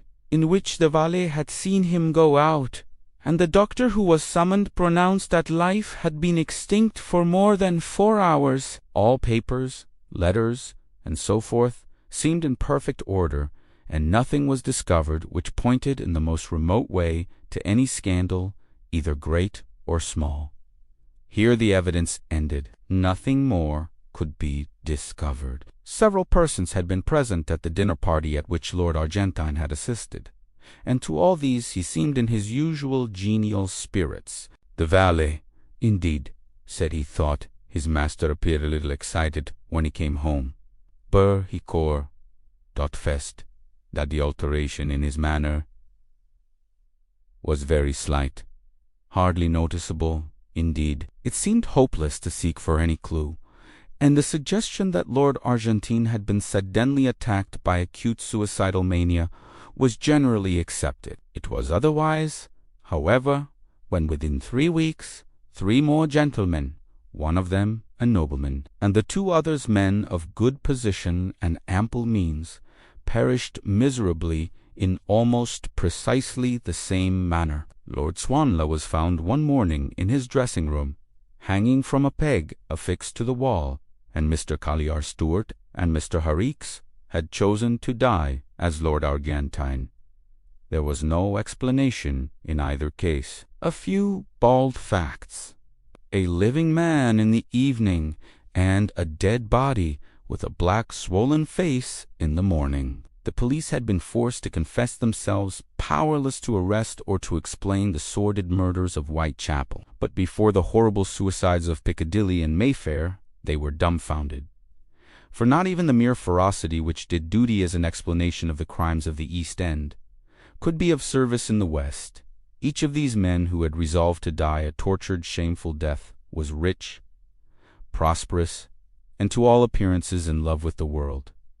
And not the acutest research could ferret out any shadow of a lurking motive in either case. There was a horror in the air, and men looked at one another's faces when they met, each wondering whether the other was to be the victim of the 5th nameless tragedy. Journalists sought in vain in their scrapbooks for materials whereof to concoct reminiscent articles. and the morning paper was unfolded in many a house with a feeling of awe. No man knew when or where the blow would next light. A short while after the last of these terrible events, Austen came to see Mr. V. He was curious to know whether Villiers had succeeded in discovering any fresh traces of Mrs. Herbert, either through Clark or by other sources, and he asked the question soon after he had sat down. "No," said Villiers. "I wrote to Clark, but he remains obdurate, and I have tried other channels, but without any result. I can't find out what became of Helen Vaughan after she left Paul Street, but I think she must have gone abroad. But to tell the truth, Austen, I haven't paid very much attention to the matter for the last few weeks. I knew poor Harris intimately, and his terrible death has been a great shock to me. A great shock." "I can well believe it," answered Austen gravely. "You know Argentine was a friend of mine. If I remember rightly, we were speaking of him that day you came to my rooms." "Yes, it was in connection with that house in Ashley Street, Mrs. Beaumont's house. You said something about Argentines dining there." "Quite so. Of course, you know it was there Argentine dined the night before his death." "No, I haven't heard that." "Oh, yes. The name was kept out of the papers to spare Mrs. Beaumont. Argentine was a great favorite of hers, and it is said she was in a terrible state for some time after." A curious look came over Villiers' face. He seemed undecided whether to speak or not. Austen began again. "I never experienced such a feeling of horror as when I read the account of Argentine's death. I didn't understand it at the time, and I don't now. I knew him well, and it completely passes my understanding for what possible cause he or any of the others, for the matter of that, could have resolved in cold blood to die in such an awful manner. You know how men babble away each other's characters in London. You may be sure any buried scandal or hidden skeleton would have been brought to light in such a case as this, but nothing of the sort has taken place. As for the theory of mania, that is very well, of course, for the coroner's jury, but everybody knows that it's all nonsense. Suicidal mania is not smallpox." Austen relapsed into gloomy silence. Villiers sat silent also, watching his friend. The expression of indecision still reflected across his face. He seemed as if weighing his thoughts in the balance, and the considerations he was resolving left him still silent. Austen tried to shake off the remembrances of tragedies as hopeless and perplexed as the labyrinth of Dactylus, and began to talk in an indifferent voice of the most pleasant incidents and adventures of the season. "That Mrs. Beaumont," he said, "of whom we were speaking, is a great success. She has taken London almost by storm. I met her the other night at Fulham's. She is really a remarkable woman. You have met Mrs. Beaumont?" "Yes. She had quite a court around her. She would be called very handsome, I suppose. And yet there is something about her face which I didn't like. The features are exquisite, but the expression is strange. And all the time I was looking at her, and afterwards, when I was going home, I had a curious feeling that that very expression was in some way or other familiar to me." "You must have seen her in the Row." "No, I'm sure I never set eyes on the woman before. It is that which makes it puzzling. And to the best of my belief, one have never seen anybody like her. What I felt was a kind of dim, far-off memory, vague but persistent. The only sensation I can compare it to is that odd feeling one sometimes has in a dream, when fantastic cities and wondrous lands and phantom personages appear familiar and accustomed." Villiers nodded and glanced aimlessly round the room, possibly in search of something on which to turn the conversation. His eyes fell on an old chest somewhat like that in which the artist's strange legacy lay hid beneath a Gothic. "Have you written to the doctor about poor Merrick?" he asked. "Yes, I wrote, asking for full particulars as to his illness and death. I don't expect to have an answer for another 3 weeks or a month. I thought I might as well inquire whether Merrick knew an Englishwoman named Herbert, and if so, whether the doctor could give me any information about her. But it's very possible that Merrick fell in with her at New York, or Mexico, or San Francisco. I have no idea as to the extent or direction of his travels. Yes, and it's very possible that the woman may have more than one name. Exactly. I wish I had thought of asking you to lend me the portrait of her which you possess. I might have enclosed it in my letter to Dr. Matthews. So you might. That never occurred to me. We might send it now.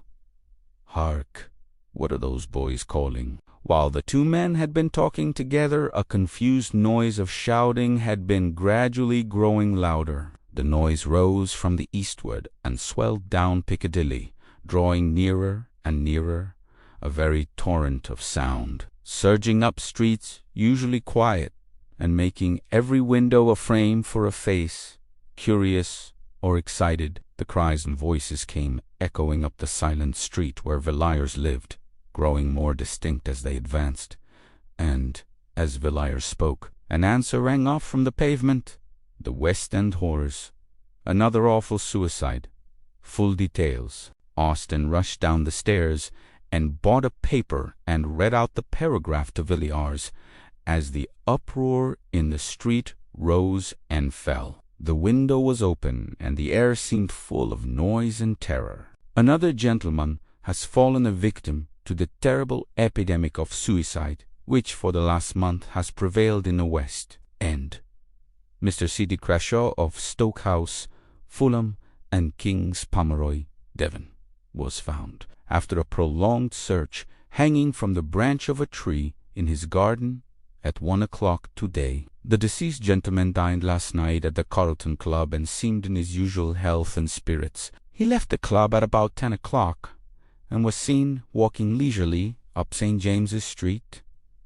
A little later, subsequent to this, his movements cannot be traced. On the discovery of the body, medical aid was at once summoned, but life had evidently been long extinct. So far as is known, Mr. Crashaw had no trouble or anxiety of any kind. This painful suicide, it will be remembered, is the fifth of the kind in the last month. The authorities at Scotland Yard are unable to suggest any explanation of these terrible occurrences. Austen put down the paper in mute horror. I shall leave London tomorrow, he said.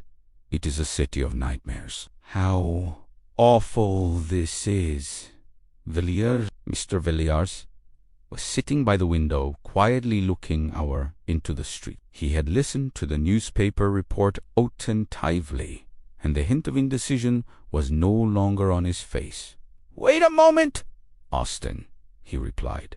"I have made up my mind to mention a little matter that occurred last night. It is stated, I think, that Crashaw was last seen alive in St. James's Street shortly after 10. Yes, I think so. I will look again. Yes, you are quite right. Kichi? So, well, I am in a position to contradict that statement, at all events. Crashaw was seen after that. Considerably later indeed. How do you know? Because I happened to see Crashaw myself at about 2 o'clock this morning. You saw Crashaw? You, Villiers? Yes, I saw him quite distinctly. Indeed, there were but a few feet between us. Where, in heaven's name, did you see him? Not far from here. I saw him in Ashley Street. He was just leaving a house. Did you notice what house it was? Yes. It was Mrs. Villiers, think what you are saying. There must be some mistake. How could Crashaw be in Mrs. Beaumont's house at 2 o'clock in the morning? Surely, you must have been dreaming, Villiers. You were always rather fanciful. No, I was wide awake enough. Even if I had been dreaming, as you say, what I saw would have roused me effectually. What you saw? What did you see? Was there anything strange about Crashaw? but I can't believe it. It is impossible. Well, if you like, I will tell you what I saw, or if you please, what I think I saw, and you can judge for yourself. Very good, Villiers.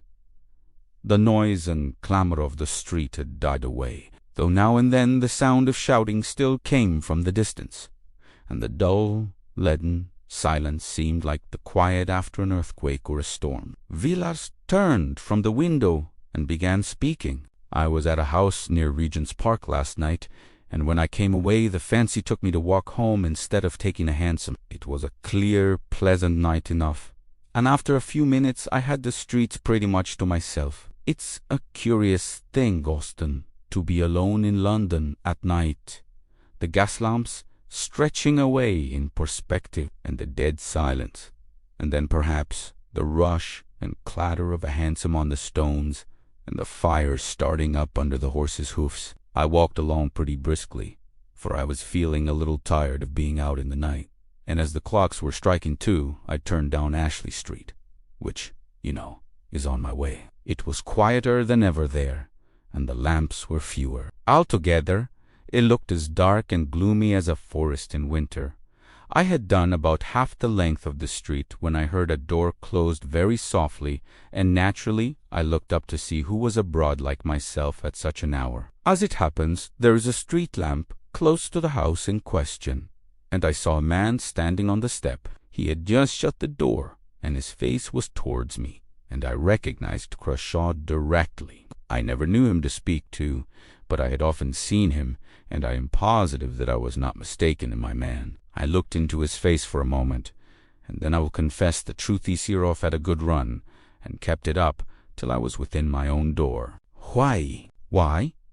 Because it made my blood run cold to see that man's face. I could never have supposed that such an infernal medley of passions could have glared out of any human eyes. I almost fainted as I looked. I knew I had looked into the eyes of a lost soul.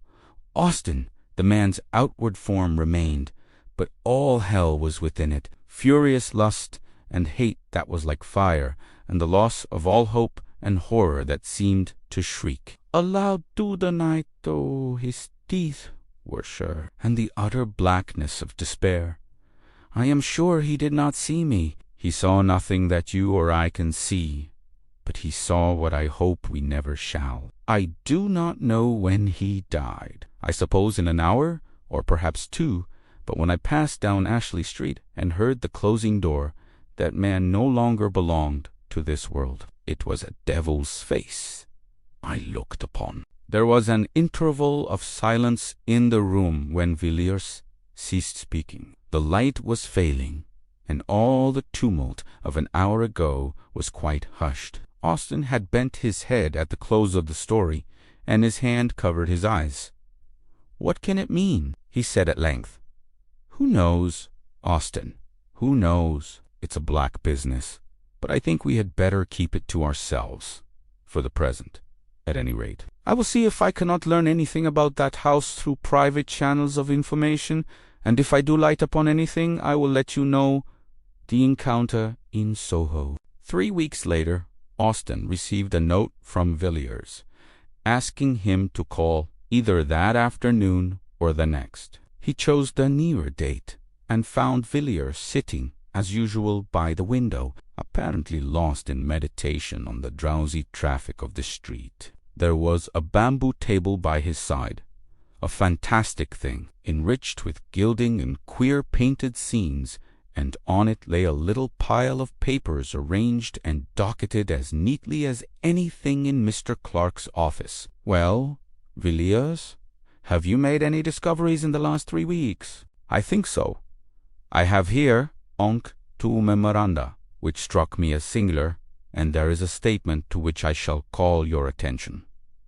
And these documents relate to Mrs. Beaumont. It was really Crashaw whom you saw that night standing on the doorstep of the house in Ashley Street. As to that matter, my belief remains unchanged, but neither my inquiries nor their results have any special relation to Crashaw. But my investigations have had a strange issue.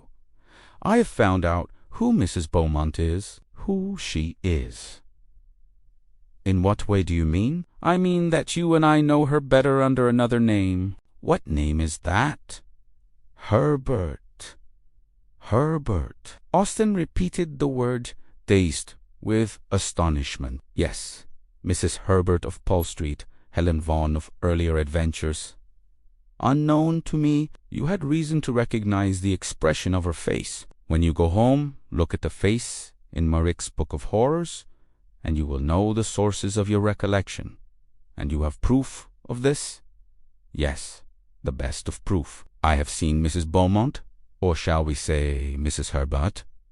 Where did you see her? Hardly in a place where you would expect to see a lady who lives in Ashley Street, Piccadilly. I saw her entering a house in one of the meanest and most disreputable streets in Soho. In fact, I had made an appointment, though not with her, and she was precise both to time and place. All this seems very wonderful, but I cannot call it ink. You must remember, Villiers, that I have seen this woman in the ordinary adventure of London society, talking and laughing, and sipping her coffee in a commonplace drawing-room with commonplace people. But you know what you are saying. I do. I have not allowed myself to be led by surmises or fancies. It was with no thought of finding Helen Vaughan that I searched for Mrs. Beaumont in the dark waters of the life of London. But such has been the issue. You must have been in strange places.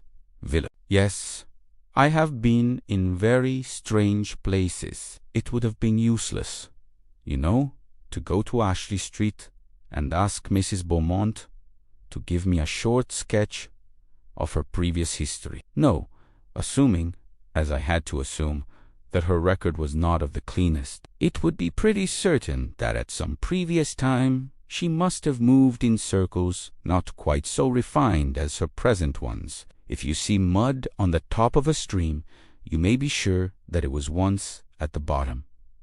I went to the bottom. I have always been fond of diving into Queer Street for my amusement, and I found my knowledge of that locality and its inhabitants very useful. It is, perhaps, needless to say that my friends had never heard the name of Beaumont, and as I had never seen the lady and was quite unable to describe her, I had to set to work in an indirect way. The people there know me. I have been able to do some of them a service now and again, so they made no difficulty about giving their They were aware I had no communication, direct or indirect, with Scotland Yard.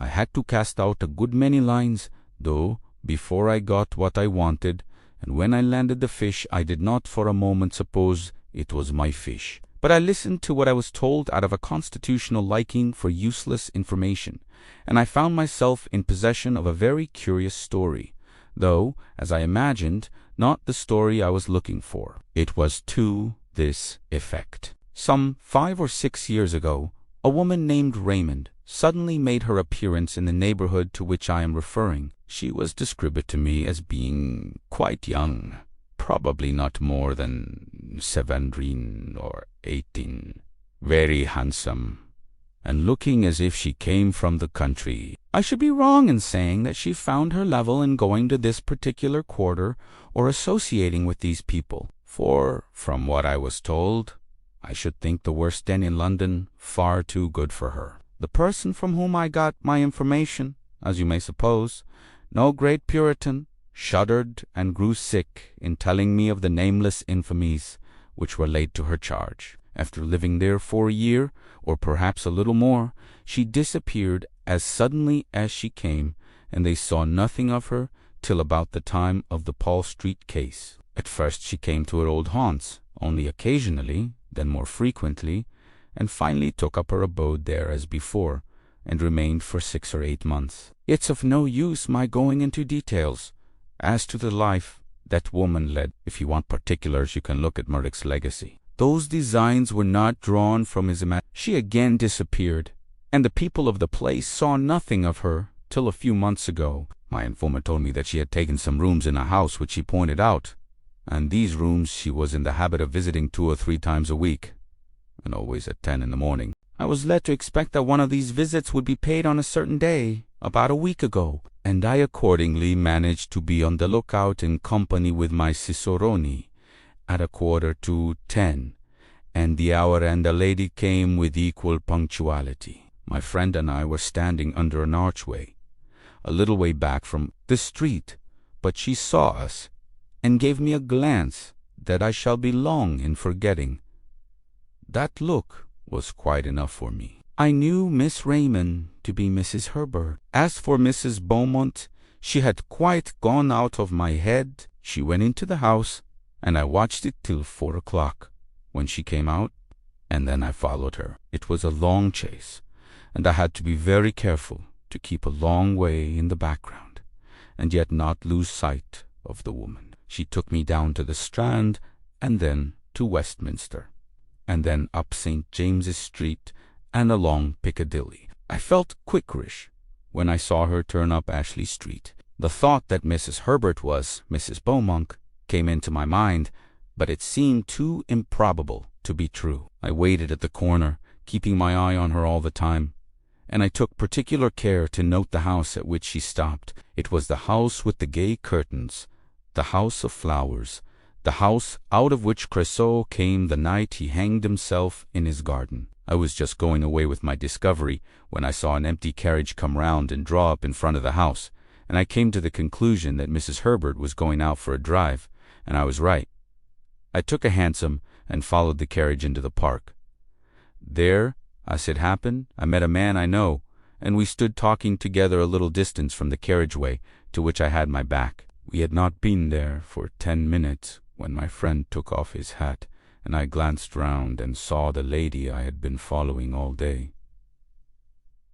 "Who is that?" I said, and his answer was, "Mrs. Beaumont lives in Ashley Street."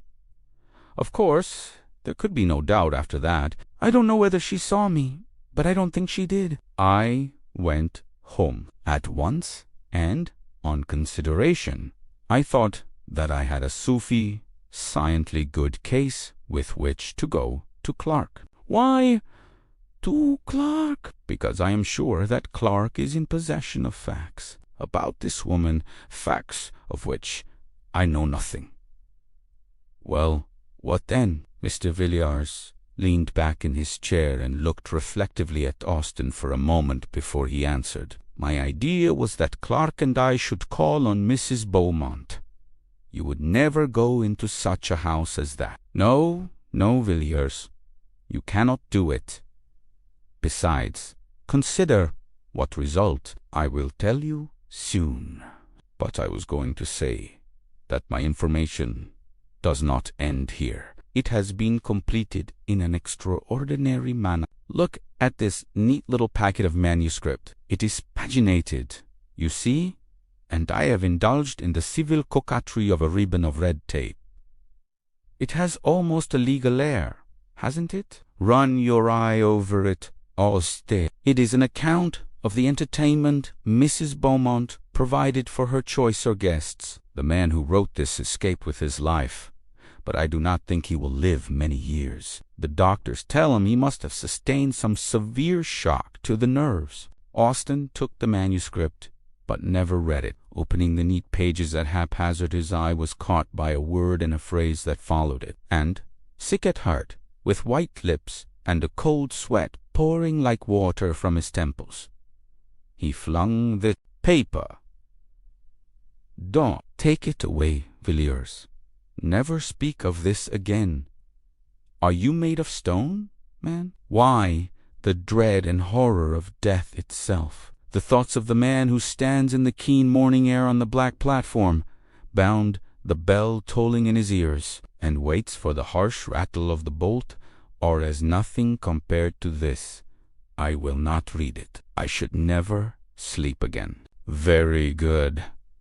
I can fancy what you saw. Yes, it is horrible enough. But after all, it is an old story, an old mystery played in our day, and in dim London streets instead of amidst the Vinchards and the Olive Gardens. We know what happened to those who chanced to meet the great god Pan, and those who are wise know that all symbols are symbols of something, not of nothing. It was, indeed, an exquisite symbol beneath which men long ago veiled their knowledge of the most awful, most secret forces which lie at the heart of all things, forces before which the souls of men must wither and die and blacken, as their bodies blackened under the electric current. Such forces cannot be named, cannot be spoken, cannot be imagined, except under a veil and a symbol to the most of us appearing a quaint, poetic fancy, to some a foolish tale. But you and I, at all events, have known something of the terror that may dwell in the secret place of life manifested under human flesh, that which is without form take into itself a form. Oh, Austin, how can it be? How is it that the very sunlight does not turn to blackness before this thing, the hard earth, melt and boil beneath such a burden? Villiers was pacing up and down the room, and the beads of sweat stood out on his forehead. Austin sat silent for a while, but Villiers saw him make a sign upon his breast. I say again, Villiers, you will surely never enter such a house as that. You would never pass out alive. Yes, Austin, I shall go out alive, and Clark with me. What do you mean?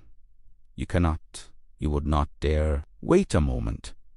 The air was very pleasant and fresh this morning. There was a breeze blowing even through this dull street, and I thought I would take a walk. Piccadilly stretched before me, a clear, bright vista, and the sun flashed on the coriolis and on the quivering leaves in the park. It was a joyous morning, and men and women looked at the sky and smiled as they went about their work or their pleasure, and the wind blew as blithely as upon the meadows and the scented gorse. But somehow or other I got out of the bustle and the gaiety, and found myself walking slowly along a quiet, dull street, where there seemed to be no sunshine and no air, and where the few foot passengers loitered as they walked, and hung indecisively about corners and archways. I walked along, hardly knowing where I was going or what I did there, but feeling impelled,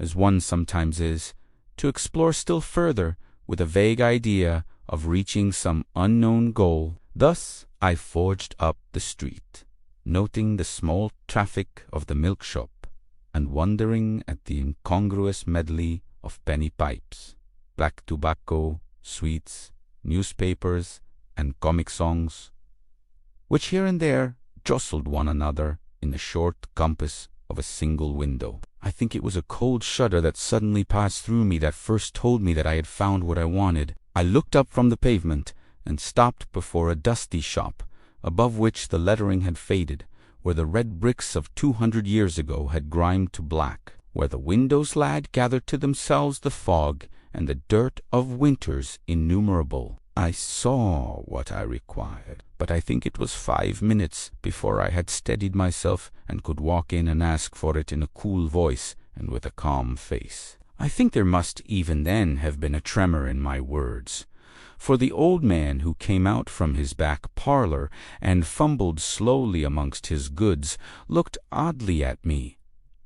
As he tied the parcel, I paid what he asked and stood leaning by the counter with a strange reluctance to take up my goods and go. I asked about the business, and learnt that trade was bad and the profits cut down sadly. But then the street. Not what? It was before traffic had been diverted, but that was done 40 years ago. Just before my father died, he said, I got away at last and walked along sharply. It was a dismal street indeed, and I was glad to return to the bustle and the noise. Would you like to see my purchase? Austin said nothing, but nodded his head slightly. He still looked white and sick. Villiers pulled out a drawer in the bamboo table and showed Austin a long coil of cord, hard and new, and at one end was a running noose. It is the best hempen cord, said Villiers, just as it used to be made for the old trade, the man told me. Not an inch of jute from end to end. Austin set his teeth hard and stared at Villiers. growing whiter as he looked. "You would not do it," he murmured at last. "You would not have blood on your hands."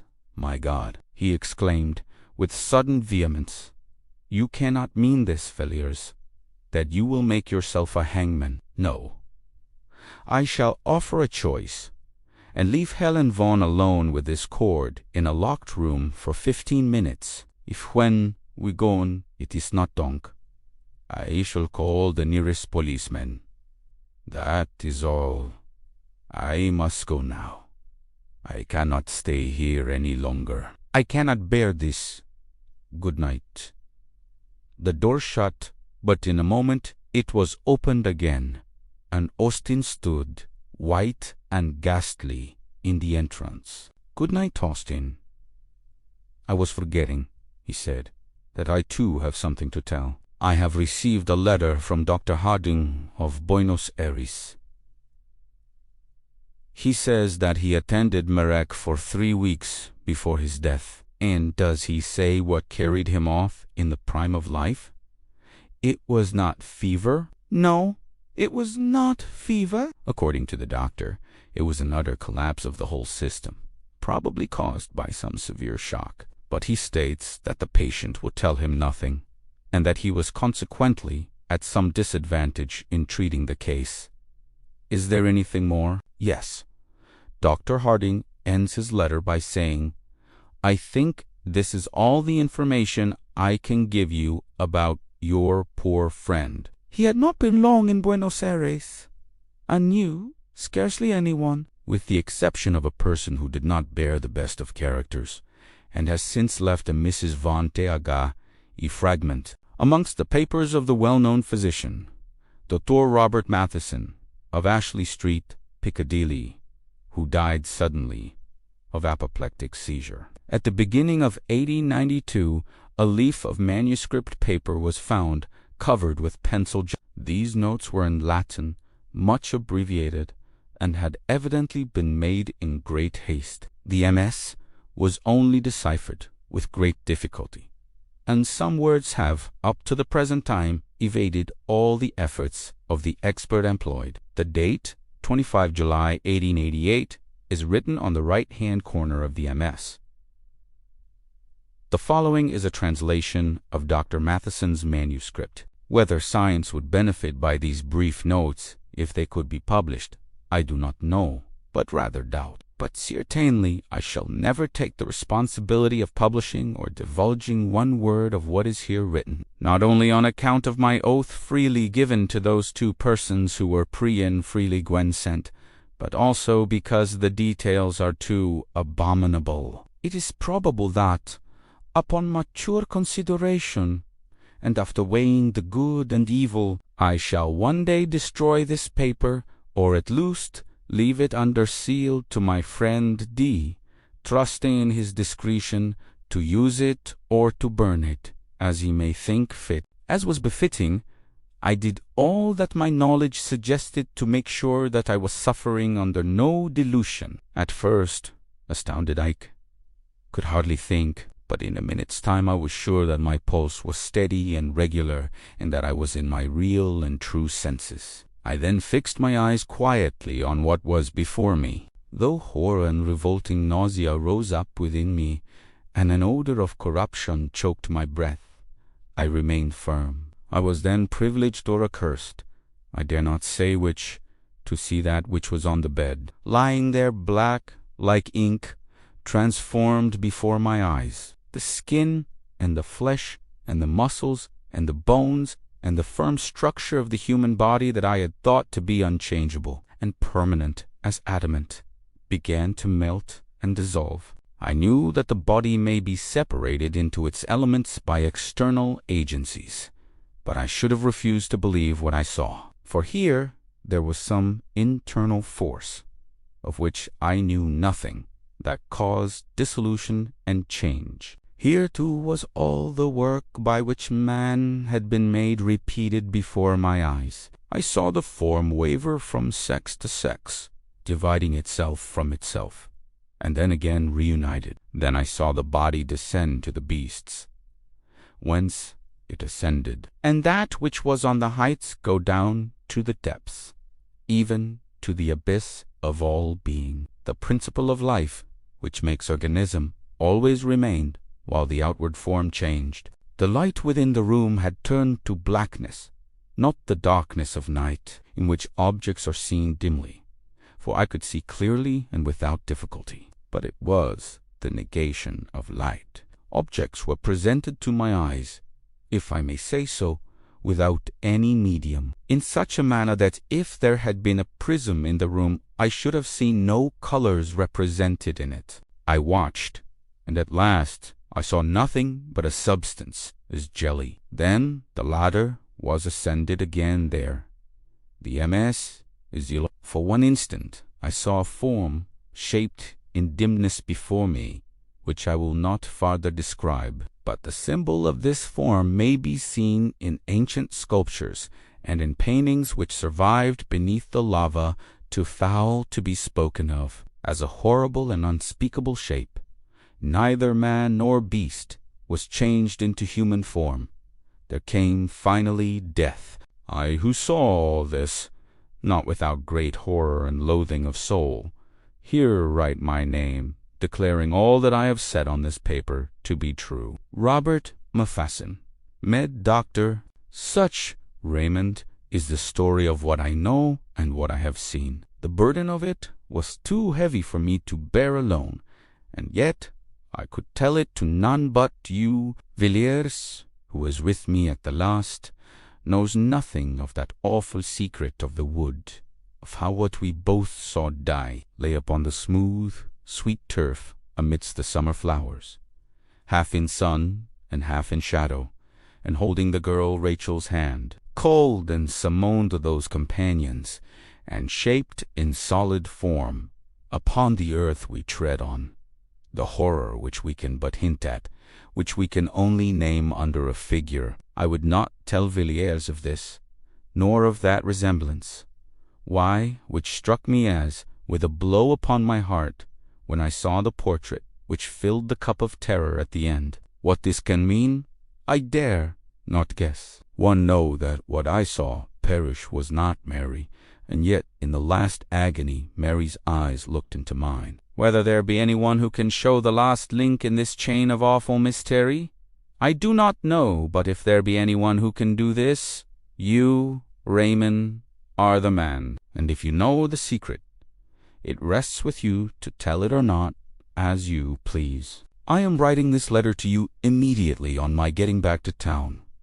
I have been in the country for the last few days. Perhaps you may be able to guess in what part. While the horror and wonder of London was at its height for Mrs. Bowman, as I have told you, was well known in society, I wrote to my friend Dr. Phillips, giving some brief outline or other hint of what had happened, and asking him to tell me the name of the village where the events he had related to me occurred. He gave me the name, as he said with the less hesitation, because Rachel's father and mother were dead, and the rest of the family had gone to a relative in the state of Washington 6 months before. The parents, he said, had undoubtedly died of grief and horror caused by the terrible death of their daughter, and by what had gone before that death. On the evening of the day on which I received Phillips's letter, one was at command, and standing beneath the mouldering Raman walls, white with the winters of 1700 years. I looked over the meadow where once had stood the older temple of the god of the deeps, and saw a house gleaming in the sunlight. It was the house where Helen had lived. I stayed at Corman for several days. The people of the place, I found, knew little and had guessed less. Those whom I spoke to on the matter seemed surprised that an antiquarian, as I professed myself to be, should trouble about a village tragedy, of which they gave a very commonplace version, and, as you may imagine, I told nothing of what I knew. Most of my time was spent in the great wood that rises just above the village and climbs the hillside and goes down to the river in the valley, Raymond, as that on which we looked one summer night, walking to and fro before your house, For many an hour I strayed through the maze of the forest, turning now to right and now to left, pacing slowly down long alleys of undergrowth, shadowy and chill, even under the midday sun, and halting beneath great oaks, lying on the short turf of a clearing where the faint sweet scent of wild roses came to me on the wind and mixed with the heavy perfume of the elder, whose mingled odor is like the odor of the room of the dead, a vapor of incense and corruption. I stood at the edges of the wood, gazing at all the pomp and procession of the foxgloves towering amidst the bracken and shining red in the broad sunshine, and beyond them into deep thickets of close undergrowth where springs boil up from the rock and nourish the water weeds, dank and evil. But in all my wanderings I avoided one part of the wood. It was not till yesterday that I climbed to the summit of the hill and stood upon the ancient Roman road that threads the highest ridge of the wood. Here they had walked, Helen and Rachel, along this quiet causeway upon the pavement of green turf, shut in on thither side by high banks of wrought earth and tall hedges of shining beech, and here I followed in their steps, looking out now and again through partings in the boughs, and seeing on one side the sweep of the wood stretching far to right and left, and sinking into the broad level, and beyond the yellow sea and the land over the sea. On the other side was the valley and the river and hill, following hill as wave on wave, and wood and meadow and cornfield, and white houses gleaming,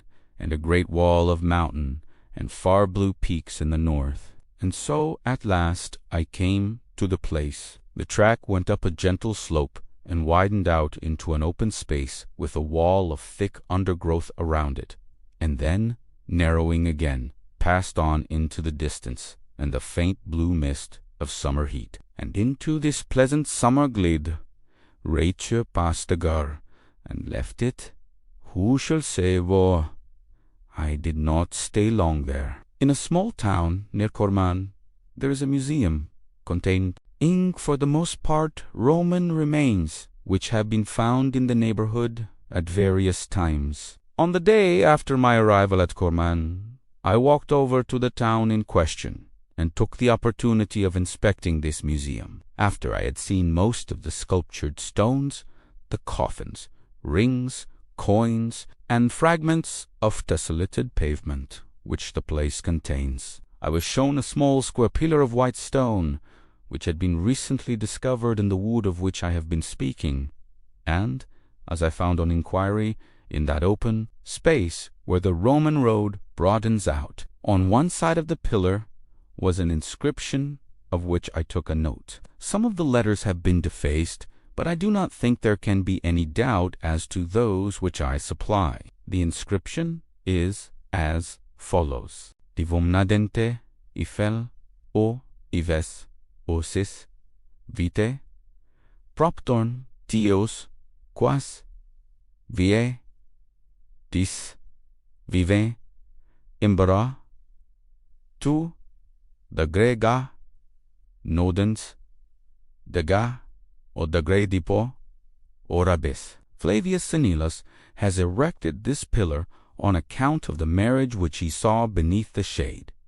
The custodian of the museum informed me that local antiquaries were much puzzled, not by the inscription or by any difficulty in translating it, but as to the circumstance or rite to which allusion is made. And now, my dear Clark, as to what you tell me about Helen Vaughan, whom you say you saw die under circumstances of the utmost and almost incredible horror. I was interested in your account, but a good deal, nay all, of what you told me I knew already. I can understand the strange likeness you remarked both in the portrait and in the actual face. You have seen Helen's mother. You remember that still summer night so many years ago, when I talked to you of the world beyond the shadows, and of the god Pan. You remember Mary. She was the mother of Helen Vaughan, who was born 9 months after that night. Mary never recovered her reason. She lay, as you saw her, all the while upon her bed, and a few days after the child was born, she died. I fancied that just at the last she knew me. I was standing by the bed, and the old look came into her eyes for a second, and then she shuddered and groaned and died. It was an ill work I did that night when you were present. I broke open the door of the house of life, without knowing or caring what might pass forth or enter in. I recollect your telling me at the time, sharply enough, and rightly enough too, in one sense, that I had ruined the reason of a human being by a foolish experiment based on an absurd theory. You did well to blame me, but my theory was not all absurdity. What I said Mary would see, she saw, but I forgot that no human eyes could look on such a vision with impunity. And I forgot, as I have just said, that when the house of life is thus thrown open, there may enter in that for which we have no name, and human flesh may become the veil of a horror one dare not express. I played with energies which I did not understand, and you have seen the ending of it. Helen Vaughan did well to bind a cord about a neck and die, though the death was horrible. The blackened face, the hideous form upon the bed, changing and melting before your eyes from woman to man, from man to beast, and from beast to worse than beast. All the strange horror that you witnessed surprises me but little. What do you say? The doctor whom you sent for Saul and shuddered at I noticed long ago. I knew what I had done the moment the child was born, and when it was scarcely 5 years old I surprised it, not once or twice, but several times with a playmate. You may guess of what kind. It was for me a constant, an incarnate horror, and after a few years I felt I could bear it no longer, and I sent Helen Vaughan away. You know now what frightened the boy in the wood. The rest of the strange story, and all else that you tell me, as discovered by your friend, I have contrived to learn from time to time, almost to the last chapter. And now Helen is with her companions. Chapter 2. The white people prologue sorcery and sanctity, said Ambrose.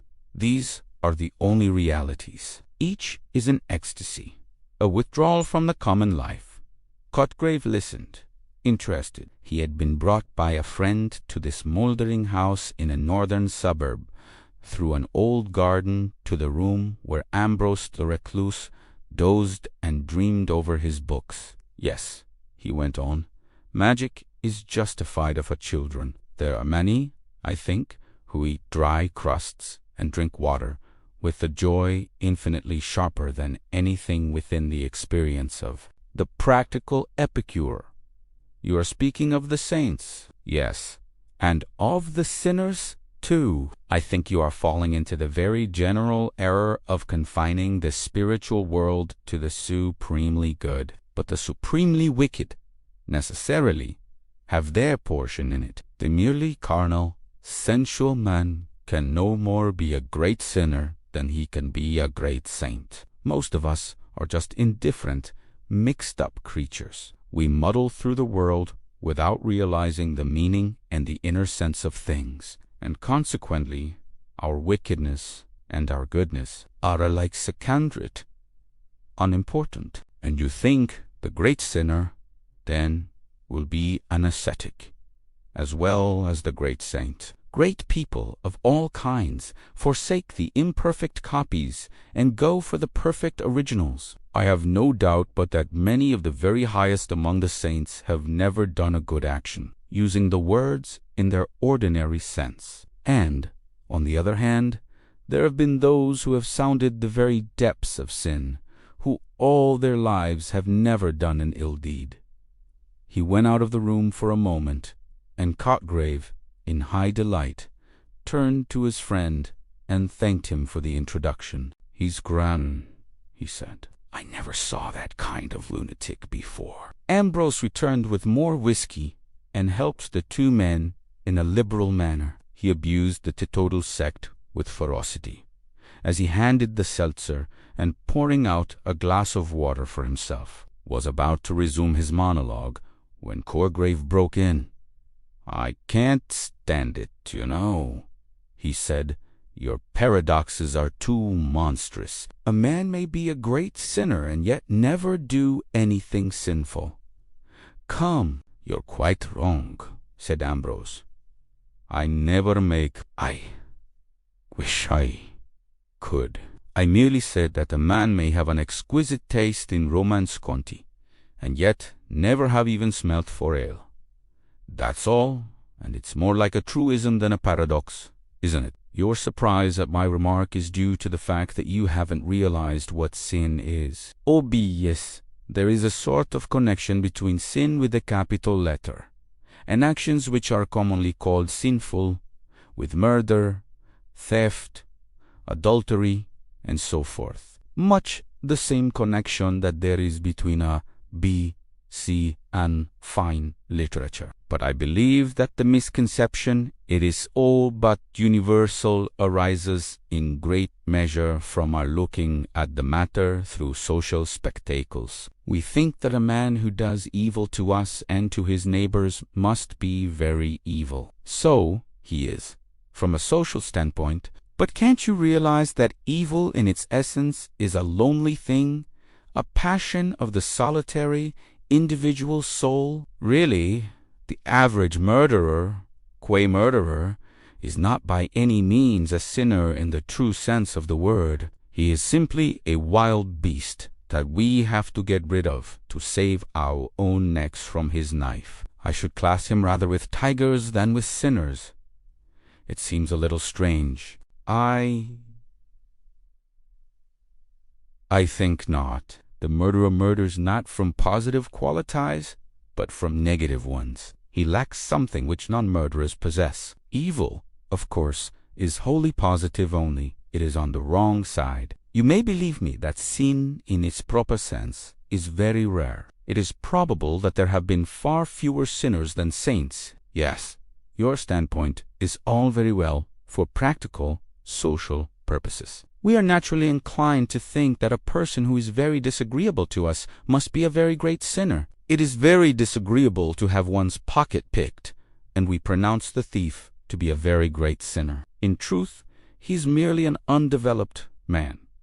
He cannot be a saint, of course, but he may be, and often is, an infinitely better creature than thousands who have never broken a single commandment. He is a great nuisance to us, I admit, and we very properly lock him up if we catch him. But between his troublesome and unsocial action and evil, oh, the connection is of the weakest. It was getting very late. The man who had brought Cotgrave had probably heard all this before, since he assisted with a bland and judicious smile. But Cotgrave began to think that his lunatic was turning into a sage. "Do you know," he said, "you interest me immensely. You think, then, that we do not understand the real nature of evil?"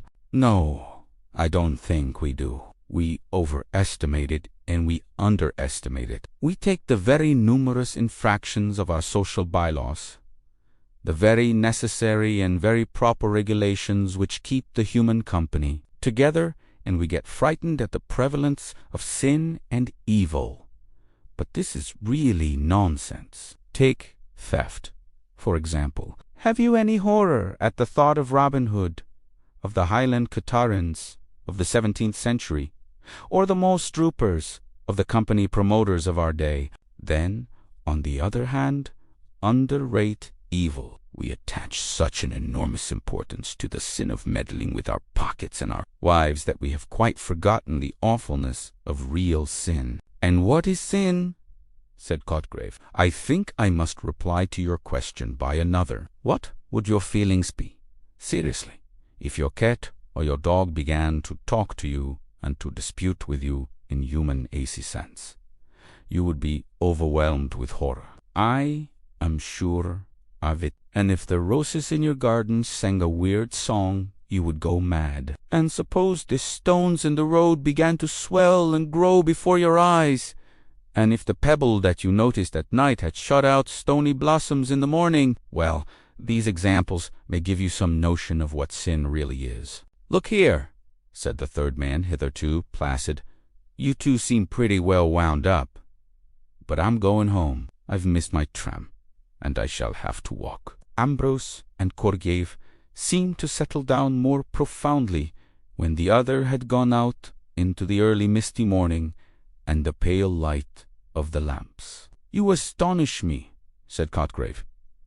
"I had never thought of that. If that is really so, one must turn everything upside down. Then the essence of sin really is. In the taking of heaven by storm, it seems to me," said Ambrose, "it appears to me that it is simply an attempt to penetrate into another and higher sphere in a forbidden manner. You can understand why it is so rare. There are few, indeed, who wish to penetrate into other spheres, higher or lower, in ways allowed or forbidden. Men, in the mass, are amply content with life as they find it. Therefore, there are few saints, and sinners, in the proper sense, are fewer still, and men of genius, who partake sometimes of cash character, are rare also.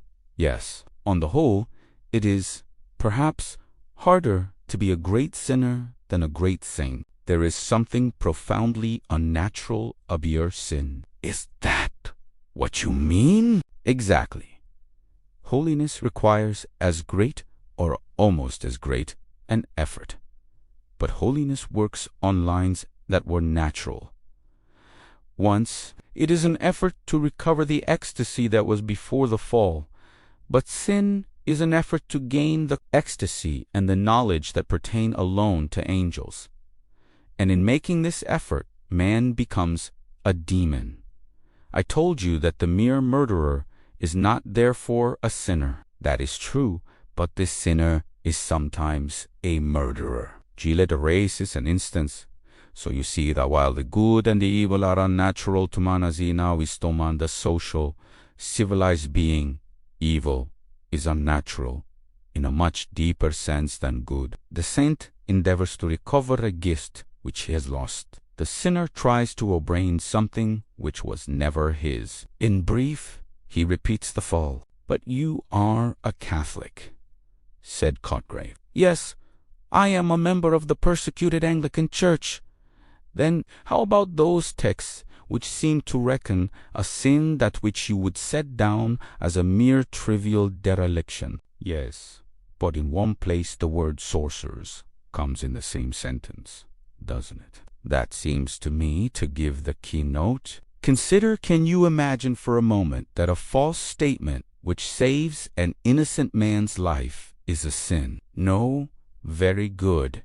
Then it is not the mere liar who is excluded by those words. It is, above all, the sorcerers who use the material life, who use the failings incidental to material life, as instruments to obtain their infinitely wicked ends. And let me tell you this, our higher senses are so blunted, we are so drenched with materialism, that we should probably fail to recognize real wickedness if we encountered it.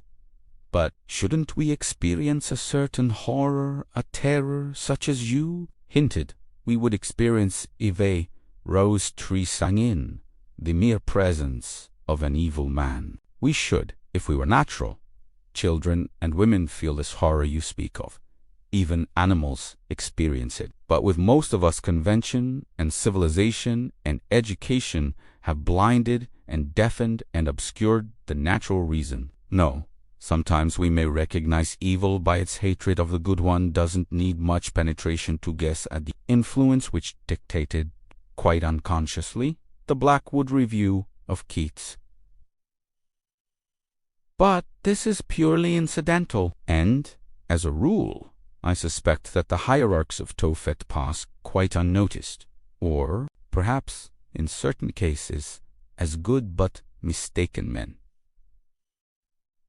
But you used the word unconscious just now of Keats' reviewers. Is wickedness ever unconscious? Always. It must be so. It is like holiness and genius in this, as in other points. It is a certain rapture or ecstasy of the soul, a transcendent effort to surpass the ordinary bounds. So, surpassing these, it surpasses also the understanding, the faculty that takes note of that which comes before it. No, a man may be infinitely and horribly wicked and never suspect it. But I tell you, evil in this, its certain and true sense, is rare, and one think it is growing rarer. I am trying to get hold of it all, said Cotgrave. From what you say, I gather that the true evil differs generically from that which we call evil. Quite so. There is no doubt an analogy between the two, resemblance such as enables us to use quite legit such terms as the foot of the mountain and the leg of the table, and sometimes, of course, the two speak, as it were, in the same language. The rough miner or puddler, the untrained, undeveloped riggerman, heated by a quart or two above his usual measure, comes home and kicks his she's irritating an injudicious wife to death. He is a murderer, and Gilles de Rais was a murderer. But you see the gulf that separates the two. The word, if I may so speak, is axidali. The same in each case, but the meaning is utterly different. It is flagrant hapsan to confuse the two, or rather, it is as if one supposed that Juggernaut and the Argonauts had something to do etymologically with one another, and no doubt the same weak likeness or analogy runs between all the social sins and the real spiritual sins, and in some cases, perhaps, the lesser may be schoolmaster to lead one on to the greater, from the shadow to the reality. If you are anything of a theologian, you will see the importance of all this. I am sorry to say, remarked Cotgrave, that I have devoted very little of my time to theology. Indeed, I have often wondered on what grounds theologians have claimed the title of sciences, for their favorite study, since the theological books I have looked into have always seemed to me to be concerned with feeble and obvious or with the kings of Israel and Judah. I do not care to hear about those kings. Ambrose grinned. We must try to avoid theological discussion, he said. I perceive that you would be a bitter dispute, but perhaps the dates of the kings have as much to do with theology as the hobnails of the murderous puddler with evil. Then, to return to our main subject, you think that sin is an esoteric, occult thing? Yes. It is the infernal miracle, as holiness is the supernal. Now and then it is raised to such a pitch that we entirely fail to suspect its existence. It is like the note of the great pedal pipes of the organ, which is so deep that we cannot hear it. In other cases, it may lead to the lunatic asylum, or to still stranger issues. But you must never confuse it with mere social misdoing. Remember how the apostle, speaking of the other side, distinguishes between charitable actions and charity. And as one may give all one's goods to the poor, and yet lack charity, so, remember, one may avoid every crime and yet be a sinner. Your psychology is very strange to me, said Cotgrave.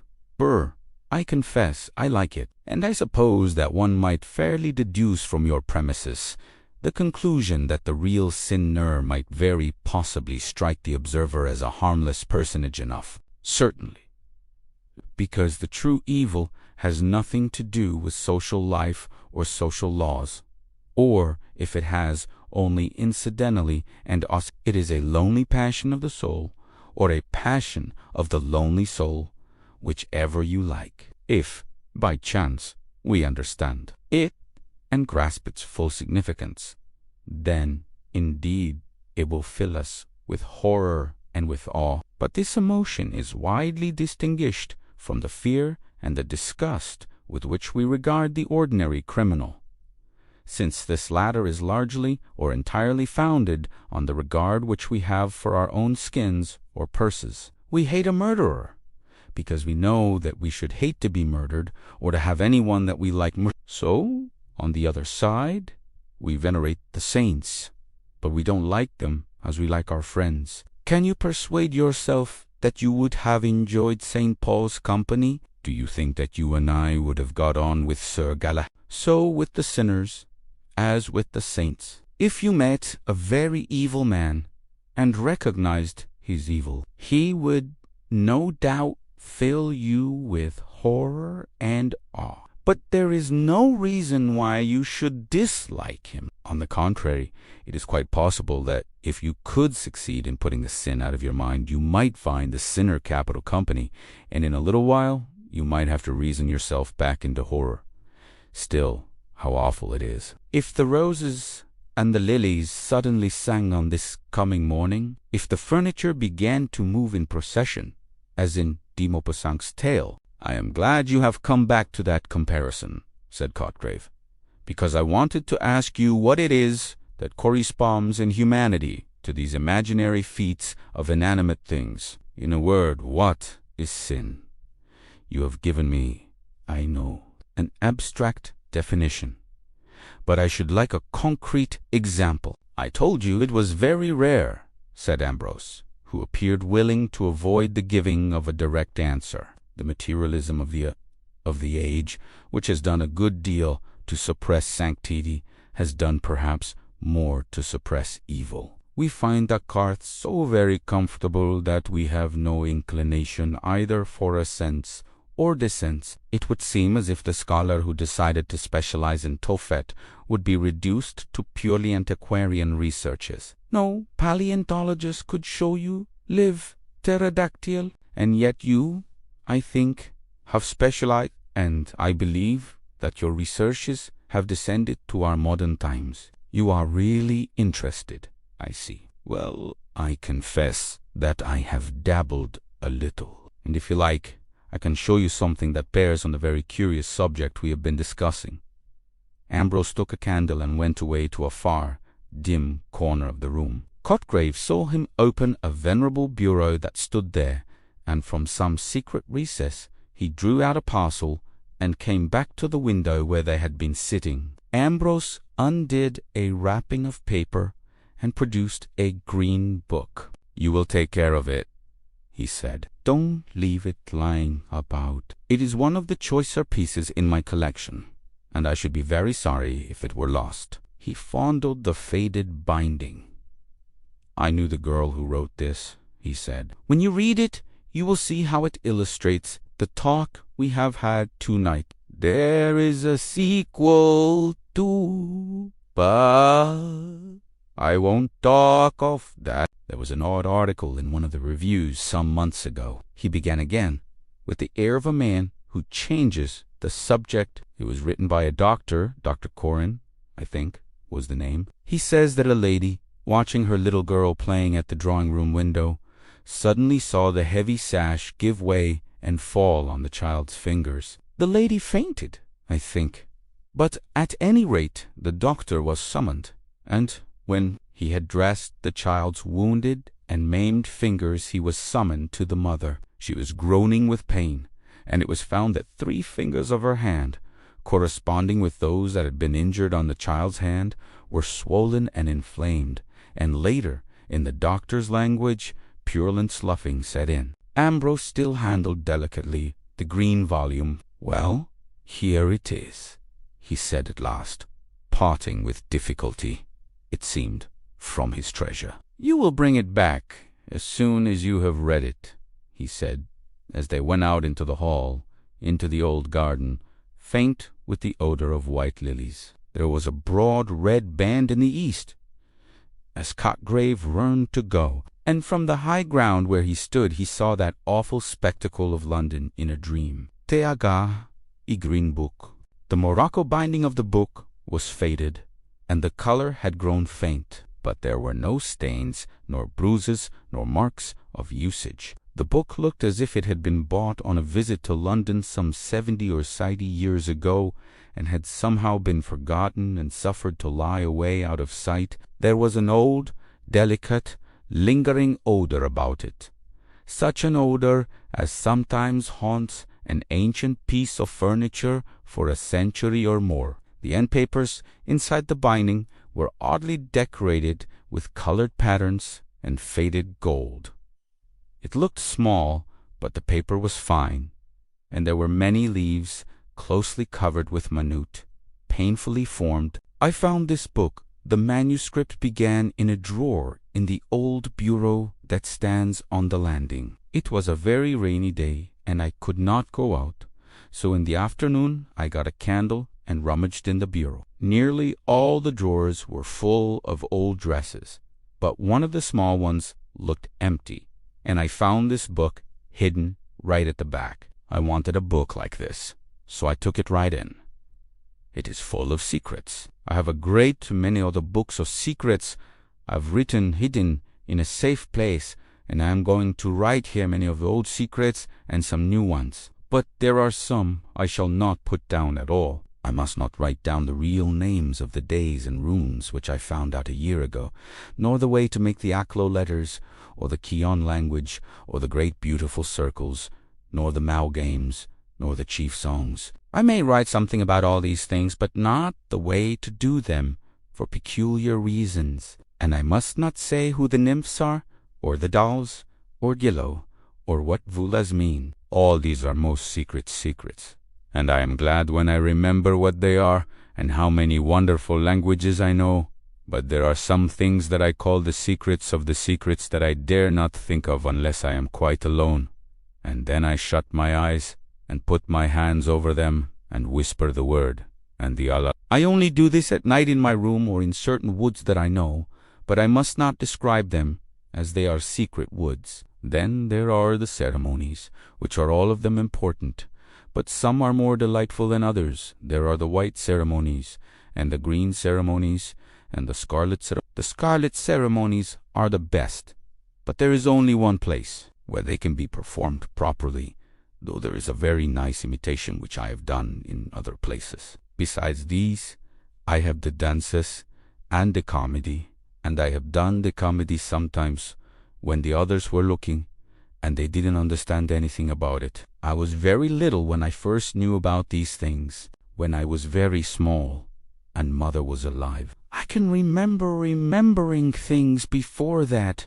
only it has all got confused. But I remember when I was 5 or 6, I heard them talking about me when they thought I was not noticing. They were saying how queer I was a year or 2 before, and how Nurse had called my mother to come and listen to me talking all to myself, and I was saying words that nobody could understand. I was speaking the Sioux language, but I only remember very few of the words, as it was about the little white faces that used to look at me when I was lying in my cradle. They used to talk to me, and I learnt their language and talked to them in it about some great white place where they lived, where the trees and the grass were all white, and there were white hills as high up as the moon, and a cold wind. I have often dreamed of it afterwards, but the faces went away when I was very little. But a wonderful thing happened when I was about 5. My nurse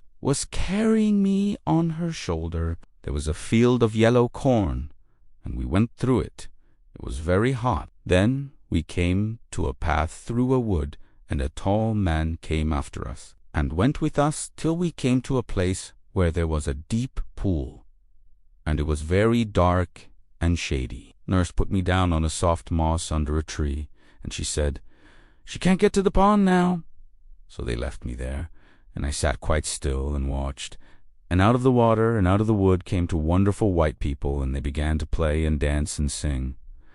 They were kind of creamy white, like the old ivory figure in the drawing room. One was a beautiful lady with kind dark eyes, and a grave face, and long black hair, and she smiled such a strange, sad smile at the other, who laughed and came to her. They played together and danced round and round the pool, and they sang a song till I fell asleep. Nurse woke me up when she came back, and she was looking something like the lady had looked. So I told her all about it, and asked her why she looked like that. At first she cried, and then she looked very frightened, and turned quite pale. She put me down on the grass, and stared at me, and I could see she was shaking all over. Then she said I had been dreaming, but I knew I hadn't. Then she made me promise not to say a word about it to anybody, and if I did, I should be thrown into the black pit. I was not frightened at all, though nurse was, and I never forgot about it, because when I shut my eyes, and it was quite quiet, and I was all alone, I could see them again, very faint and far away, but very splendid, and little bits of the song they sang came into my head, but I couldn't sing it. I was 13, nearly 14, when I had a very singular adventure, so strange that the day on which it happened is always called the White Day. My mother had been dead for more than a year, and in the morning I had lessons, but they let me go out for walks in the afternoon, and this afternoon I walked a new way, and a little brook led me into a new country. But I tore my frock getting through many bushes, and beneath the low branches of trees, and up thorny thickets on the hills, and by dark woods full of creeping thorns. And it was a long, long way. It seemed as if I was going on for ever and ever, and I had to creep by a place like a tunnel where a brook must have been. But all the water had dried up, and the floor was rocky, and the bushes had grown overhead till they met, so that it was quite dark, and I went on and on through the dark place. It was a long, long way, and I came to a hill that I never saw before. I was in a dismal thicket full of black twisted boughs that tore me as I went through them, and I cried out because I was smarting all over. And then I found that I was climbing, and I went up and up a long way, till at last the thicket stopped, and I came out crying just under the top of a big bare place, where there were ugly gray stones lying all about on the grass, and here and there a little twisted, stunted tree came out from under a stone, like a snake. And I went up right to the top, a long way. I never saw such big, ugly stones before. They came out of the earth, some of them, and some looked as if they had been rolled to where they were, and they went on and on as far as I could see, a long, long way. I looked out from them and saw the country. But it was strange. It was winter time, and there were black, terrible woods hanging from the hills all round. It was like seeing a large room hung with black curtains, and the shape of the trees seemed quite different from any I had ever seen before. I was afraid. Then beyond the woods there were other hills round, in a great ring, but I had never seen any of them. It all looked black, and everything had a four over it. It was all still and silent, and the sky was heavy and grey and sad, like a wicked boorish dome in deep Dendo. I went on into the dreadful rocks. There were hundreds and hundreds of them. Some were like hoary grinning men. I could see their faces as if they would jump at me out of the stone and catch hold of me and drag me with them back into the rock. Oh, that I should always be there. And there were other rocks that were like animal creeping, horrible animals, putting out their tongues. And others were like words that I could not say, and others like dead people lying on the grass. I went on among them, though they frightened me, and my heart was full of wicked songs that they put into it, and I wanted to make faces and twist myself about in the way they did. And I went on and on a long way till at last I liked the rocks, and they didn't frighten me any more. I sang the songs I thought of, songs full of words that must not be spoken or written down. Then I made faces, like the faces on the rocks, and I twisted myself about like the twisted ones, and I lay down flat on the ground like the dead ones. And I went up to one that was grinning, and was grey, put my arms round him, and hugged him. And so I went on through the rocks, till I came to a round mound in the middle of them. It was higher than a mount. It was nearly as high as our house, and it was like a great basin turned upside down, all smooth and round and green, with one stone, like a post, sticking up at the top. I climbed up the sides, but they were so steep I had to stop, or I should have rolled all the way down again, and I should have knocked against the stones at the bottom, and perhaps been killed. But I wanted to get to the very top of the big round mound. So I laid down flat on my face and took hold of the grass with my hands and drew myself up, bit by bit, till I was at the top. Then I sat down on the stone in the middle and looked all round about. I felt I had come such a long, long way, just as if I were 100 miles from home, or in some other country, or in one of the strange places I had read about in the tales of the genie and the Arabian Nights, or as if I had gone across the sea, far away. 4 years, and I had found another world that nobody had ever seen or heard of before, or as if I had somehow flown through the sky and fallen on one of the stars I had read about, where everything is dead and cold and gray, and there is no air, and the wind doesn't blow. I sat on the stone and looked all round and down and round about me. It was just as if I was sitting on a tower in the middle of a great, empty town, because I could see nothing all around but the gray rocks on the ground. I couldn't make out their shapes any more, but I could see them on and on for a long way, and I looked at them, and they seemed as if they had been arranged into patterns and shapes and figures. I knew they couldn't be, because I had seen a lot of them coming right out of the earth, joined to the deep rocks below. So I looked again, but still I saw nothing but circles, and small circles inside big ones, and pyramids, and domes, and spires, and they seemed all to go round and round the place where I was sitting, and the more I looked, the more I saw great big rings of rocks, getting bigger and bigger, and I stared so long that it felt as if they were all moving and turning like a great wheel, and I was turning too in the middle. I got quite dizzy and queer in the head, and everything began to be hazy and not clear, and I saw little sparks of blue light, and the stones looked as if they were springing and dancing and twisting as they went round and round and round. I was frightened again, and I cried out loud and jumped up from the stone I was sitting on and fell down. When I got up, I was so glad they all looked still, and I sat down on the top and slid down the mound and went on again. I danced as I went in the peculiar way the rocks had danced when I got giddy, and I was so glad I could do it quite well,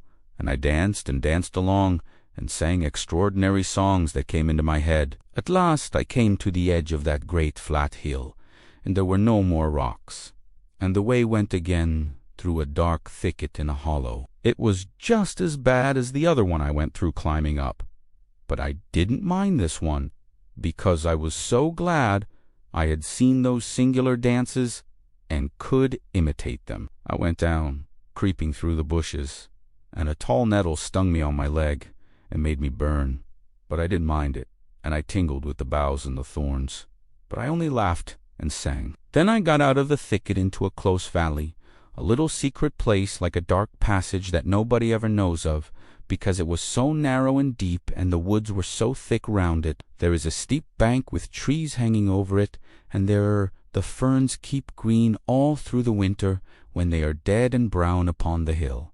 And the ferns there have a sweet, rich smell like rat ooze out of fir trees. There was a little stream of water running down this valley, so small that I could easily step across it. I drank the water with my hand, and it tasted like bright yellow wine, and it sparkled and bubbled as it ran down over beautiful red and yellow stones, so that it seemed alive and all colors at once. I drank it, and one drank more with my hand, but I couldn't drink enough.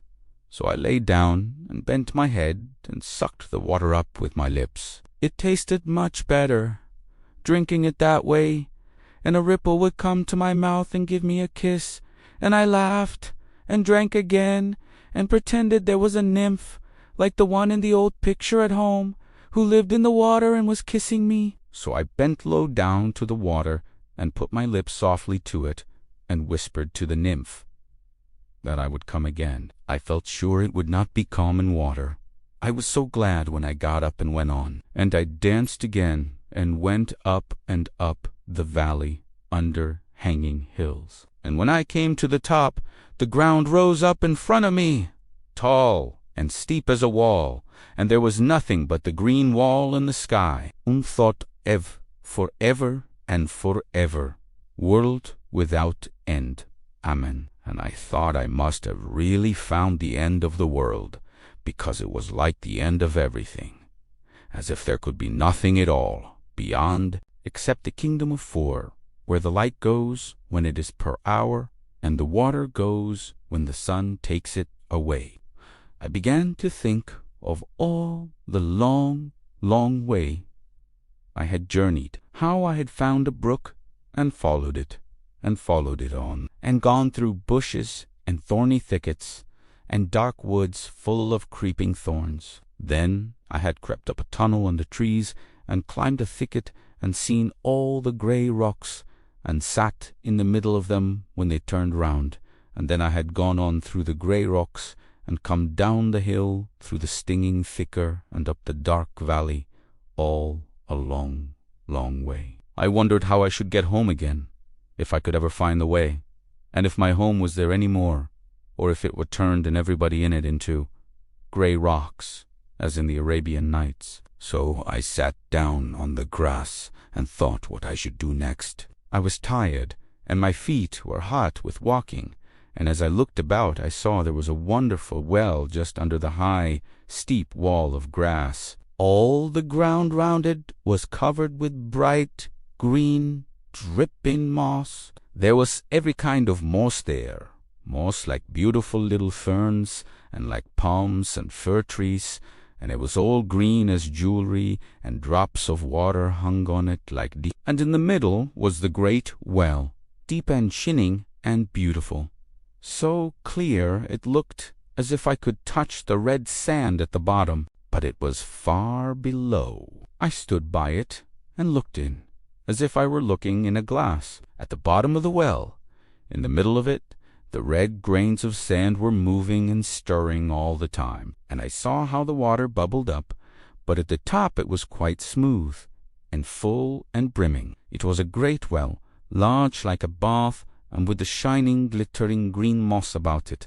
It looked like a great white jewel, with green jewels all round. My feet were so hot and tired that I took off my boots and stockings, and let my feet down into the water, and the water was soft and cold, and when I got up I wasn't tired any more, and I felt I must go on farther and farther and see what was on the other side of the wall. I climbed up it very slowly, going sideways all the time, and when I got to the top and looked over, I was in the queerest country I had seen, stranger even than the hill of the grey rocks. It looked as if earth children had been playing there with their spades, as it was all hills and hollows and castles and walls made of earth and covered with grass. There were 2 mounds, like big beehives, round and great and solemn, and then hollow basins, and then a steep mounting wall like the ones I saw once by the seaside where the big guns and the soldiers were. I nearly fell into one of the round hollows. It went away from under my feet so suddenly, and I ran fast down the side and stood at the bottom and looked up. It was strange and solemn to look up. There was nothing but the grey, heavy sky and the sides of the hollow. Everything else gone away, and the hollow was the whole world. And I thought that at night it must be full of ghosts and moving shadows and pale things, when the moon shone down to the bottom at the dead of the night, and the wind wailed up above. It was strange and solemn and lonely, like a hollow temple of dead heathen gods. It reminded me of a tale my nurse had told me when I was quite little. It was the same nurse that took me into the wood where I saw the beautiful white people, and I remembered how nurse had told me the story one winter night, when the wind was beating the trees against the wall and crying and moaning in the nursery chimney. She said there was somewhere or other, a hollow pit, just like the one I was standing in. Everybody was afraid to go into it or near it. It was such a bad place. But once upon a time there was a poor girl who said she would go into the hollow pit, and everybody tried to stop her, but she would go. And she went down into the pit, and came back laughing, and said there was nothing there at all, except green grass and red stones, and white stones and yellow flowers. And soon after people saw she had most beautiful emerald earrings, and they asked how she got them, as she and her mother were quite poor. But she laughed, and said her earrings were not made of emeralds at all, but only of green grass. Then, one day, she wore on her breast the reddest ruby that anyone had ever seen, and it was as big as a hen's egg, and glowed and sparkled like a hot burning coal of fire. And they asked how she got it, as she and her mother were quite poor. But she laughed, and said it was not a ruby at all, but only a red stone. Then one day she wore round her neck the loveliest necklace that anyone had ever seen, much finer than the queen's finest, and it was made of great bright diamonds, hundreds of them, and they shone like all the stars on a night in June. Say they asked her how she got it, as she and her mother were quite poor. But she laughed, and said they were not diamonds at all, but only white stones. And one day she went to the court, and she wore on her head a crown of pure angel gold. So nurse said, and it shone like the sun, and it was much more splendid than the crown the king was wearing himself. And in her ears she wore the emeralds, and the big ruby was the brooch on her breast, and the great diamond necklace was sparkling on her neck. And the king and queen thought she was some great princess from a long way off, and got down from their thrones and went to meet her. But somebody told the king and queen who she was, and that she was quite poor. So the king asked why she wore a gold crown, and how she got it, as she and her mother were so poor. And she laughed, and said it wasn't a gold crown at all, but only some yellow flowers she had put in her hair. And the king thought it was very strange, and said she should stay at the court, and they would see what would happen next. And she was so lovely that everybody said that her eyes were greener than the emeralds, that her lips were redder than the ruby, that her skin was whiter than the diamonds, and that her hair was brighter than the golden crown. So the king's son said he would marry her, and the king said he might. And the bishop married them, and there was a great supper, and afterwards the king's son went to his wife's room. But just when he had his hand on the door, he saw a tall black man with a dreadful face standing in front of the door, and a voice said, "Venture not upon your life. This is mine own wedded wife." Then the king's son fell down on the ground in a fit, and they came and tried to get into the room, but they couldn't, and they hacked at the door with but the wood had turned hard as iron, and at last everybody ran away. They were so frightened at the screaming and laughing and shrieking and crying that came out of the room. But the next day they went in, and found there was nothing in the room but thick black smoke, because the black man had come and taken her away. And on the bed there were 2 knots of faded grass, and a red stone, and some white stones, and some faded yellow flowers. I remember this tale of nurse's while I was standing at the bottom of the deep hollow. It was so strange and solitary there, and I felt afraid. I could not see any stones or flowers, but I was afraid of bringing them away without knowing, and I thought I would do a charm that came into my head to keep the black man away. So I stood right in the very middle of the hollow, and I made sure that I had none of those things on me.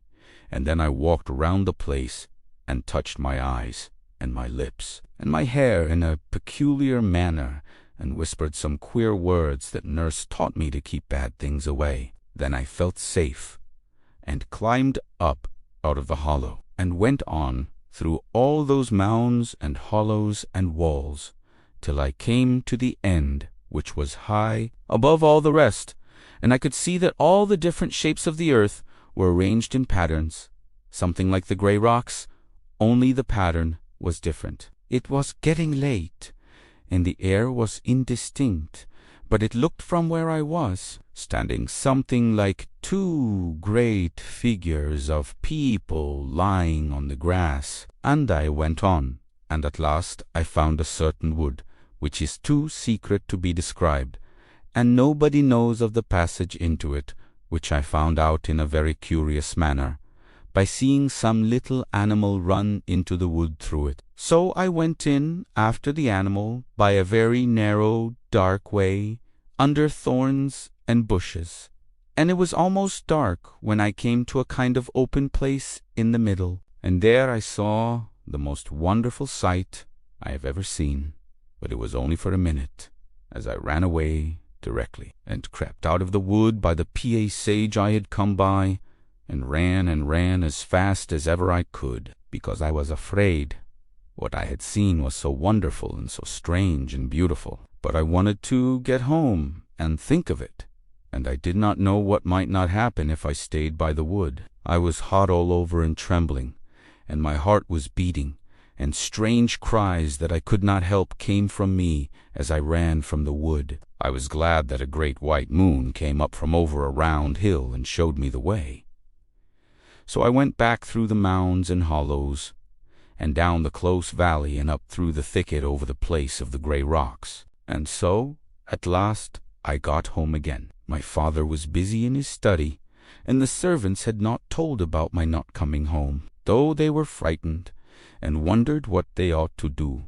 So I told them I had lost my way, but I did not let them find out the real way I had been. I went to bed and lay awake all through the night, thinking of what I had seen. When I came out of the narrow way, and it looked all shining, though the air was dark, it seemed so certain, and all the way home I was quite sure that I had seen it, and I wanted to be alone in my room, and be glad over it all to myself, and shut my eyes and pretend it was there, and do all the things I would have done if I had not been so afraid. But when I shut my eyes, the sight would not come, and I began to think about my adventures all over again, and I remembered how dusky and queer it was at the end, and I was afraid it must be all a mistake, because it seemed impossible it could happen. It seemed like one of Nurse's tales, which I didn't really believe in, though I was frightened at the bottom of the hollow, and the stories she told me when I was little came back into my head,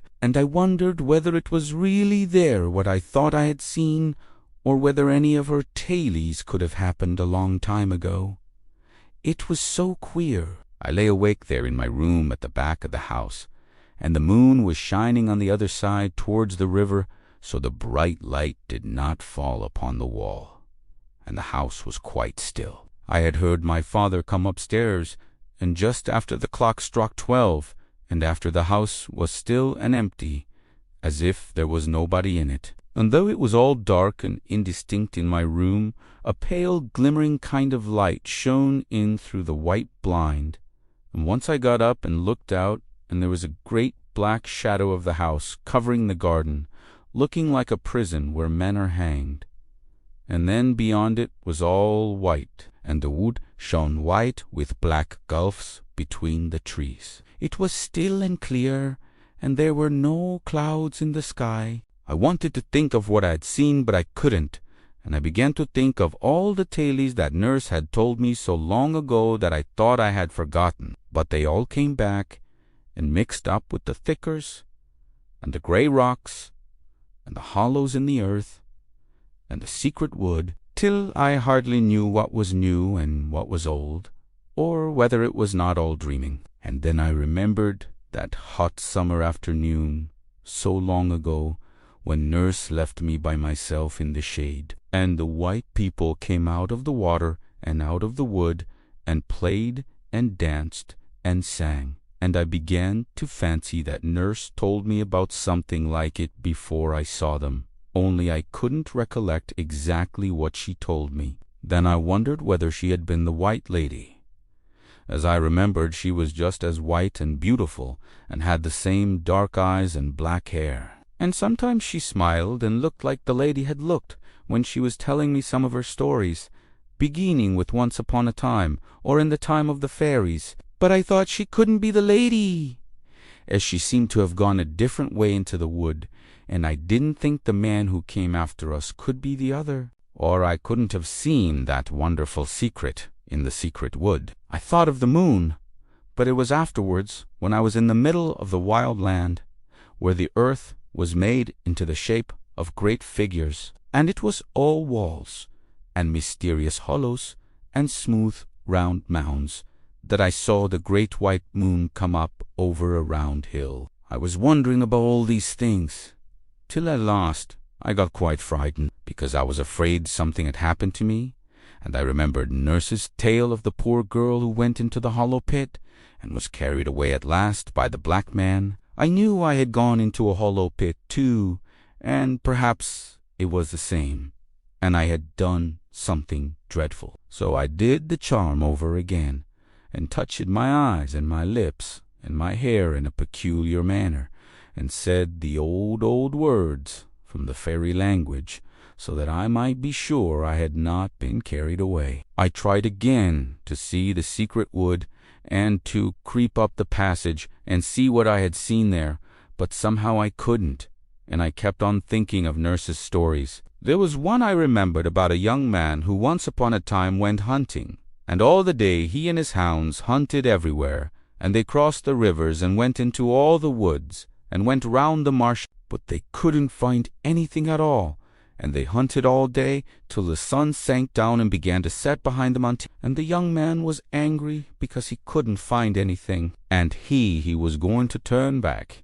when just as the sun touched the mountain, he come out of a break in front of him, a beautiful white stag, and he cheered to his hounds, but they went and would not follow, and he cheered to his horse, but it shivered and stood stock still, and the young man jumped off the horse and left the hounds, and begun to follow the white stag all alone. And soon it was quite dark, and the sky was black, without a single star shining in it, and the stag went away into the darkness. And though the man had brought his gun with him, he never shot at the stag, because he wanted to catch it, and he was afraid he would lose it in the night. But he never lost it once, though the sky was so black and the air so dark, and the stag went on till the young man didn't know a bit where he was, and they went through enormous woods, where the air was full of whispers, and the pale dead light came out from the rotten trunks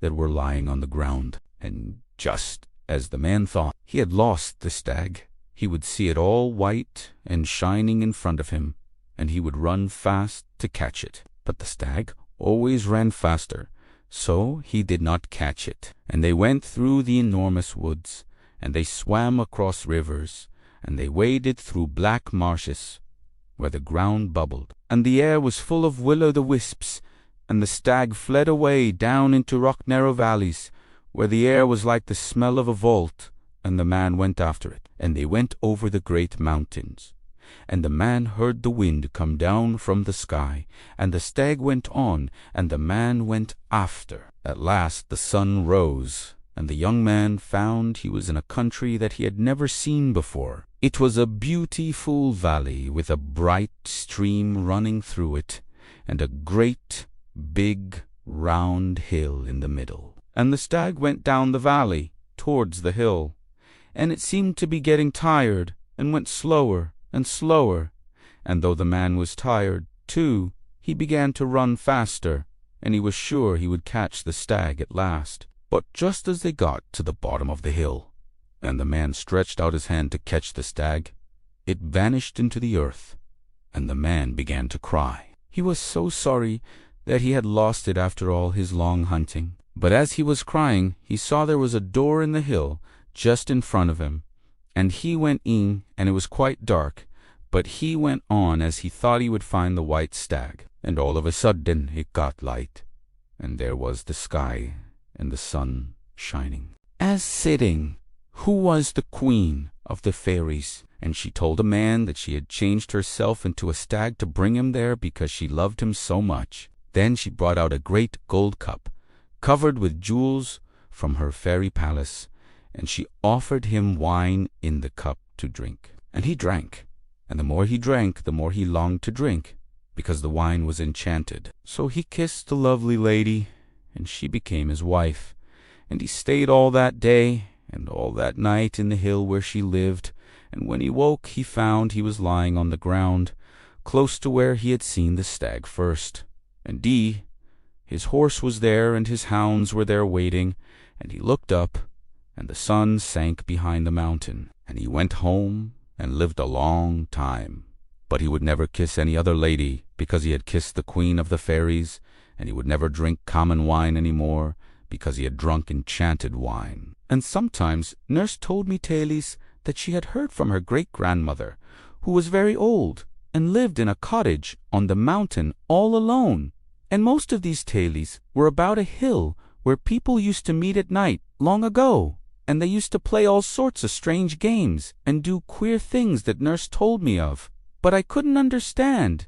And now, she said, everybody but her great-grandmother had forgotten all about it, and nobody knew where the hill was, not even her great-grandmother. But she told me one very strange story about the hill, and I trembled when I remembered it. She said that people always went there in summer when it was very hot, and they had to dance a good deal. It would be all dark at first, and there were trees there which made it much darker, and people would come one by one from all directions by a secret path which nobody else knew, and 2 persons would keep the gate. And every one, as they came up, had to give a very curious sign, which nurse showed me as well as she could.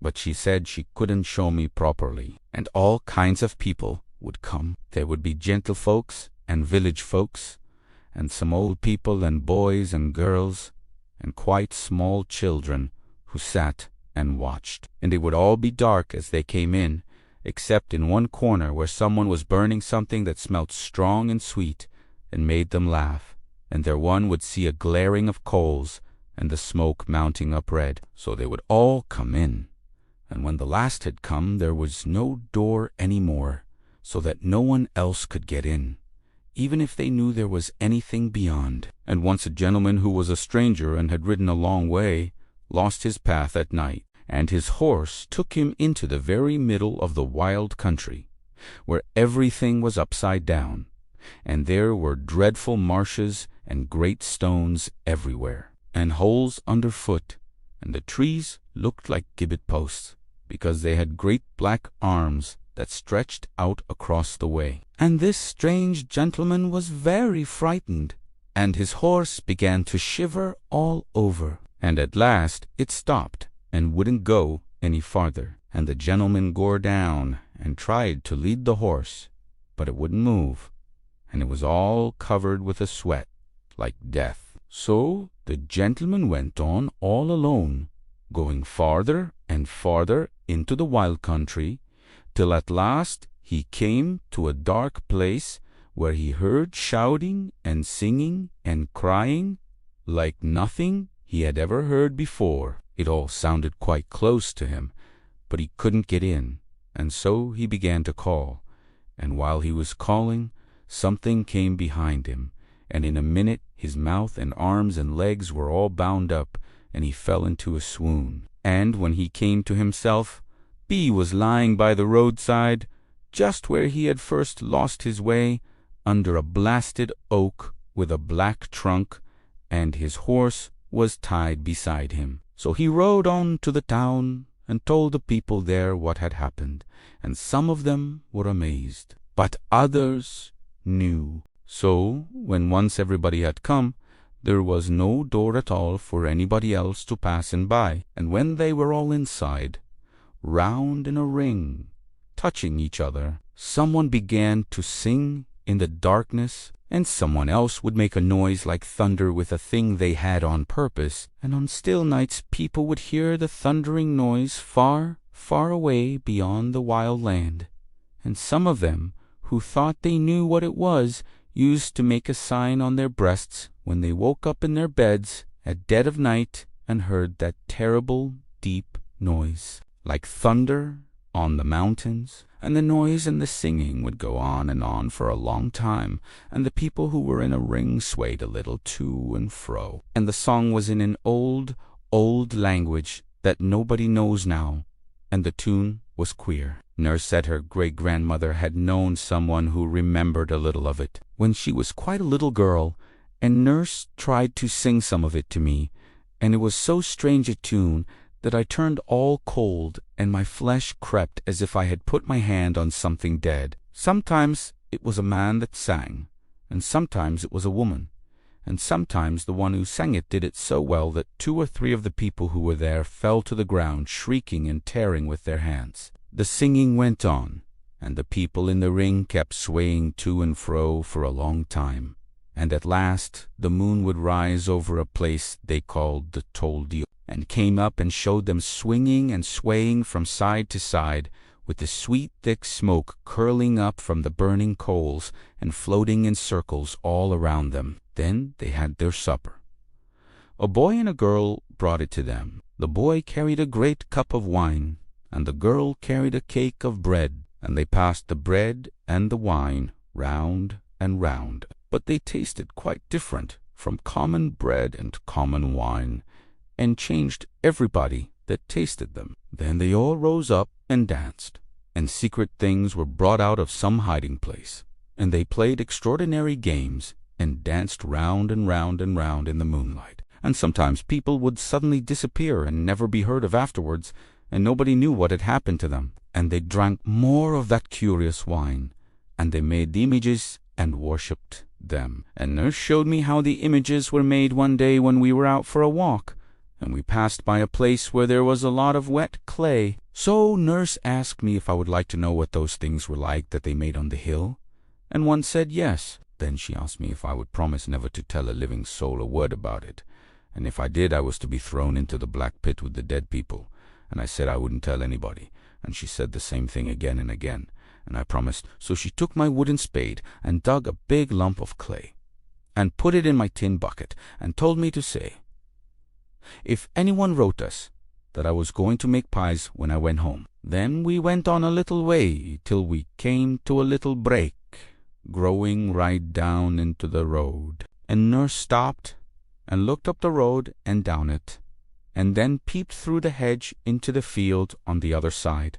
And then she said, quick, and we ran into the break and crept in and out among the bushes till we had gone a good way from the road. Then we sat down under a bush, and I wanted so much to know what Nurse was going to make with the clay. But before she would begin, she made me promise again not to say a word about it. And she went again and peeped through the bushes on every side, though the lane was so small and deep that hardly anybody ever went there. So we sat down, and Nurse took the clay out of the bucket and began to knead it with her hands and do queer things with it and turn it about. And she hid it under a big dock leaf for a minute too, and then she brought it out again. And then she stood up and sat down and walked round the clay in a peculiar manner, and all the time she was softly singing a sort of rhyme, and her face got very red. Then she sat down again and took the clay in her hands and began to shape it into a doll, but not like the dolls I have at home. And she made the queerest doll I had ever seen, all out of the wet clay, and hid it under a bush to get dry and hard. And all the time she was making it, she was singing these rhymes to herself, and her face got redder and redder. So we left the doll there, hid it away in the bushes where nobody would ever find it. And a few days later we went the same walk, and when we came to that narrow, dark part of the lane where the break runs down to the bank, Nurse made me promise all over again, and she looked about just as she had done before, and we crept into the bushes till we got to the green place where the little clay man was hidden. I remember it all so well, though I was only sight, and it is 8 years ago now, as I am writing it down. But the sky was a deep violet blue, and in the middle of the break where we were sitting there was a great elder tree covered with blossoms, and on the other side there was a clump of meadow. And when I think of that day, the smell of the meadow sweet and elder blossom seems to fill the room. And if I shut my eyes, I can see the glaring sky, with little clouds very white floating across it, and nurse who went away long ago sitting opposite me and looking like the beautiful white lady in the wood. So we sat down, and nurse took out the clay doll from the secret place where she had hidden it, and she said we must pay our respects, and she would show me what to do, and I must watch her all the time. So she did all sorts of queer things with the little clay man, and I noticed she was all streaming with perspiration, though we had walked so slowly, and then told me to pay my respects, and I did everything she did because I liked her, and it was such an odd game. And she said that if one loved very much, the clay man was very good. If one did certain things with it, and if one hated very much, it was just as good.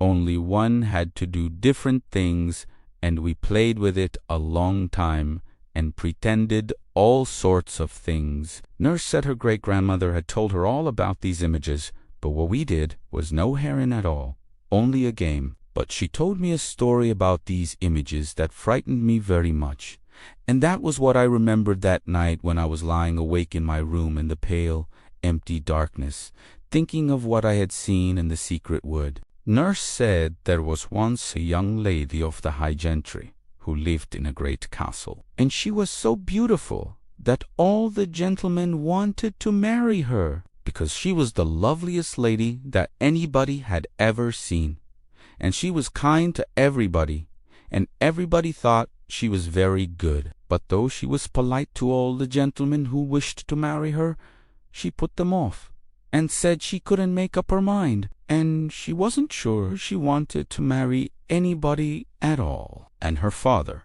who was a very great lord, was angry, though he was so fond of her, and he asked her why she wouldn't choose a bachelor out of all the handsome young men who came to the castle. But she only said she didn't love any of them very much, and she must wait, and if they pestered her, she said she would go and be a nun in a nunnery. So all the gentlemen said they would go away and wait for a year and a day, and when a year and a day were gone, they would come back again and ask her to say which one she would marry. So the day was appointed, and they all went away. And the lady had promised that in a year and a day it would be her wedding day with one of them. But the truth was that she was the queen of the people who danced on the hill on summer nights. And on the proper nights she would lock the door of her room, and she and her maid would steal out of the castle by a secret passage that only they knew of, and go away up to the hill in the wild land. And she knew more of the secret things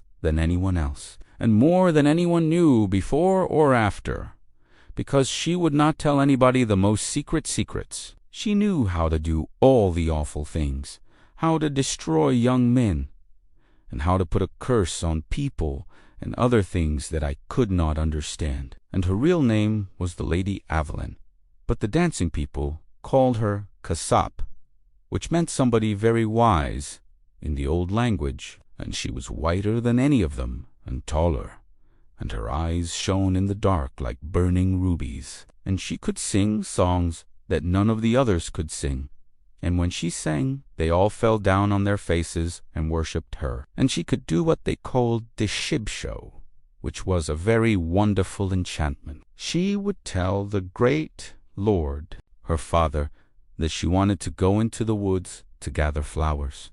So he let her go, and she and her maid went into the woods where nobody came, and the maid would keep watch. Then the lady would lie down under the trees and begin to sing a particular song, and she stretched out her arms, and from every part of the wood great serpents would come, hissing and gliding in and out among the trees, and shooting out their forked tongues as they crawled up to the lady. And they all came to her, and twisted round her body, and her arms, and her neck, till she was covered with writhing serpents, and there was only her head to be seen. And she whispered to them, and she sang to them, and they writhed round and round, faster and faster, till she told them to go. And they all went away directly, back to their holes, and on the lady's breasts there would be a most curious, beautiful stone, shaped something like an egie, and colored dark blue and yellow,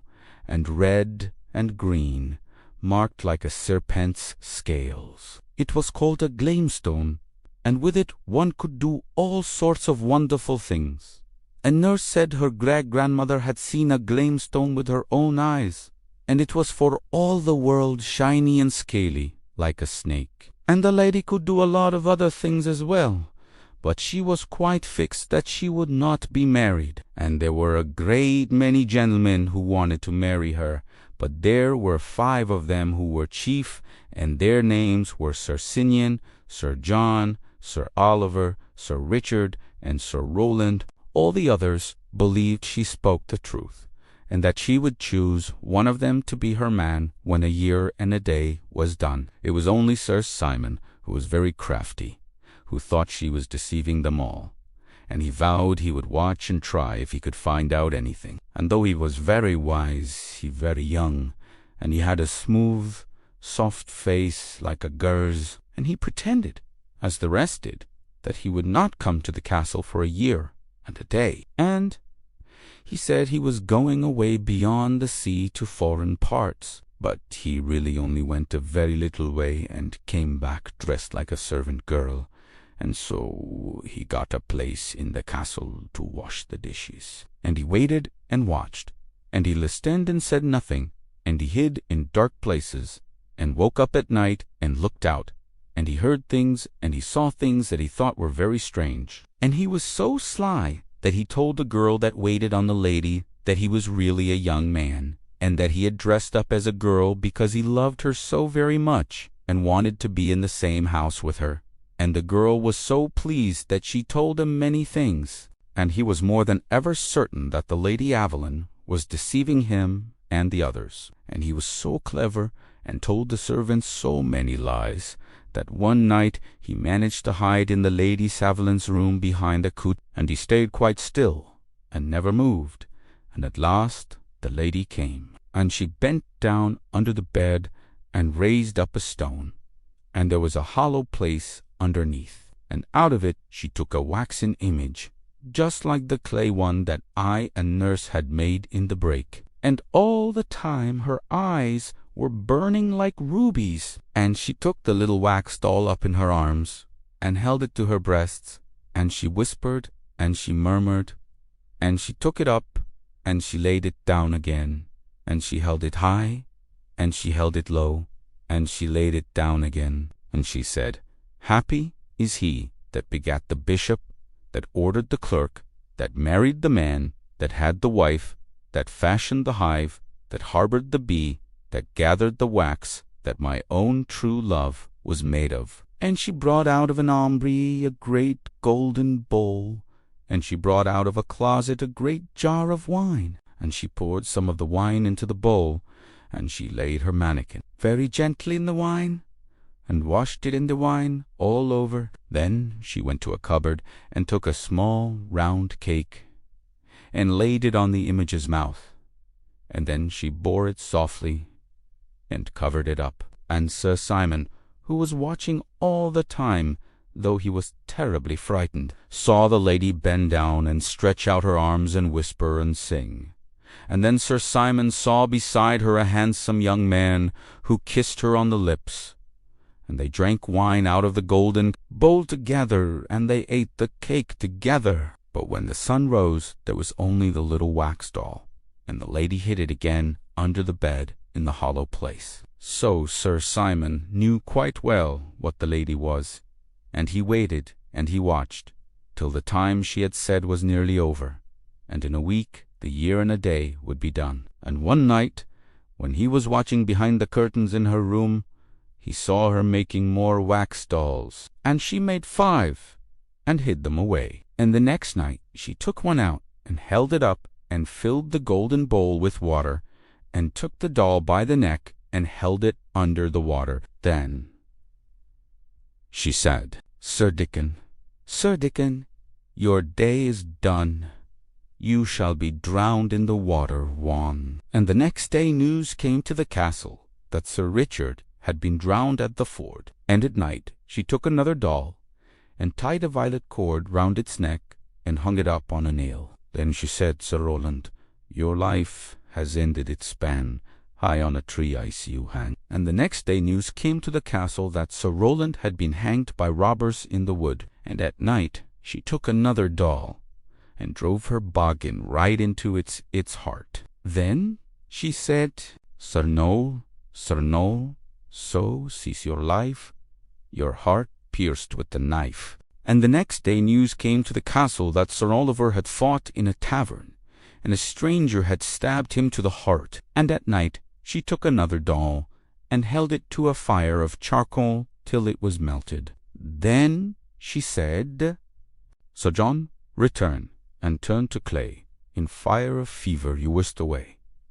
And the next day news came to the castle that Sir John had died in a burning fever. So then Sir Simon went out of the castle and mounted his horse and rode away to the bishop and told him everything. And the bishop sent his men, and they took the Lady Aveline, and everything she had done was found out. So on the day after the year and a day, when she was to have been married, they carried her through the town in her smock, and they tied her to a great stake in the marketplace, and burned her alive before the bishop with her wax image hung round her neck. And people said the wax man screamed in the burning of the flames. And I thought of this story again, as I was lying awake in my bed, and I seemed to see the Lady Aveline in the marketplace, with the yellow flames eating up her beautiful white body. And I thought of it so much that I seemed to get into the story myself, and I fancied I was the lady,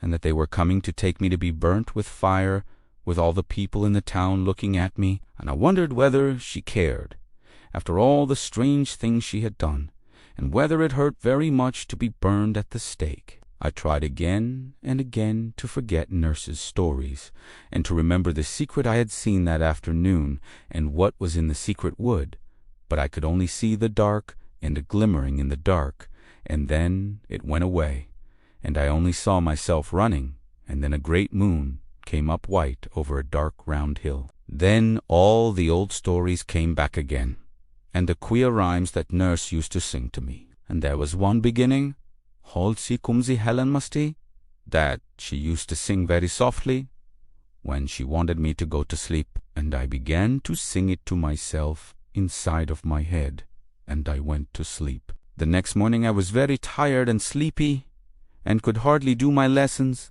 and I was very glad when they were over and I had had my dinner, as I went to a nice turfy hill by the river, and sat down on my mother's old shawl that I had brought with me on purpose. The sky was grey, like the day before, but there was a kind of white gleam behind it, and from where I was sitting I could look down on the town, and it was all still and quiet and white, like a picture. I remembered that it was on that hill that nurse taught me to play an old game called Troy Town, in which one had to dance, and wind in and out on a pattern in the grass. And then, when one had danced and turned long enough, the other person asks you questions, and you can't help answering whether you want to or not, and whatever you are told to do, you feel you have to do it. Nurse said there used to be a lot of games like that some people knew of, and there was one by which people could be turned into anything you liked, and an old man her great-grandmother had seen had known a girl who had been turned into a large snake. And there was another very ancient game of dancing and winding and turning, by which you could take a person out of himself and hide him away as long as you liked, and his body went walking about quite empty, without any sense in it. But I came to that hill because I wanted to think of what had happened the day before, and of the secret of the wood. From the place where I was sitting I could see beyond the town, into the opening I had found, where a little brook had led me into an unknown country, and I pretended I was following the brook over again, and I went all the way in my mind, and at last I found the wood, and crept into it under the bushes. And then in the dusk I saw something that made me feel as if I were filled with fire, as if I wanted to dance and sing and fly up into the air, because I was changed and wonderful. But what I saw was not changed at all, and had not grown old. and I wondered again and again how such things could happen, and whether Nurse's stories were really true. Because in the daytime, in the open air, everything seemed quite different from what it was at night, when I was frightened and thought I was to be burned alive. I once told my father one of her little tales, which was about a ghost, and asked him if it was true, and he told me it was not true at all, and that only common ignorant people believed in such rubbish. He was very angry with Nurse for telling me the story, and scolded her, and after that I promised her I would never whisper a word of what she told me, and if I did I should be bitten by the great black snake that lived in the pool in the wood. And all alone on the hill, I wondered what was true. I had seen something very amazing and very lovely, and I knew a story, and if I had really seen it, and not made it up out of the dark, and the black bow, and the bright shining, that was mounting up to the sky from over the great round hill, but I had really seen it in truth, then there were all kinds of wonderful and lovely and terrible things to think of. So one longed and trembled, and I burned and got cold, and I looked down on the town, so quiet and still, like a little white picture, and I thought over and over if it could be true. I was a long time before I could make up my mind to anything. There was such a strange fluttering at my heart that seemed to whisper to me all the time that I had not made it up out of my head, and it seemed quite impossible, and I knew my father and everybody would say it was dreadful rubbish. I never dreamed of telling him, or anybody else, a word about it, because I knew it would be of no use, and I should only get laughed at or scolded. So for a long time I was very quiet, and went about thinking and wondering. And at night I used to dream of amazing things, and sometimes I woke up in the early morning and held out my arms with a cry, and I was frightened, too, because there were dangers, and some awful thing would happen to me unless I took great care if the story were true. These old tales were always in my head, night and morning, and I went over them and told them to myself over and over again, and went for walks in the places where Nurse had told them to me. And when I sat in the nursery by the fire in the evenings, I used to fancy Nurse was sitting in the other chair and telling me some wonderful story in a low voice, for fear anybody should be listening. But she used to like best to tell me about things when we reside out in the country, far from the house, because she said she was telling me such secrets, and walls have ears. And if it was something more than ever secret,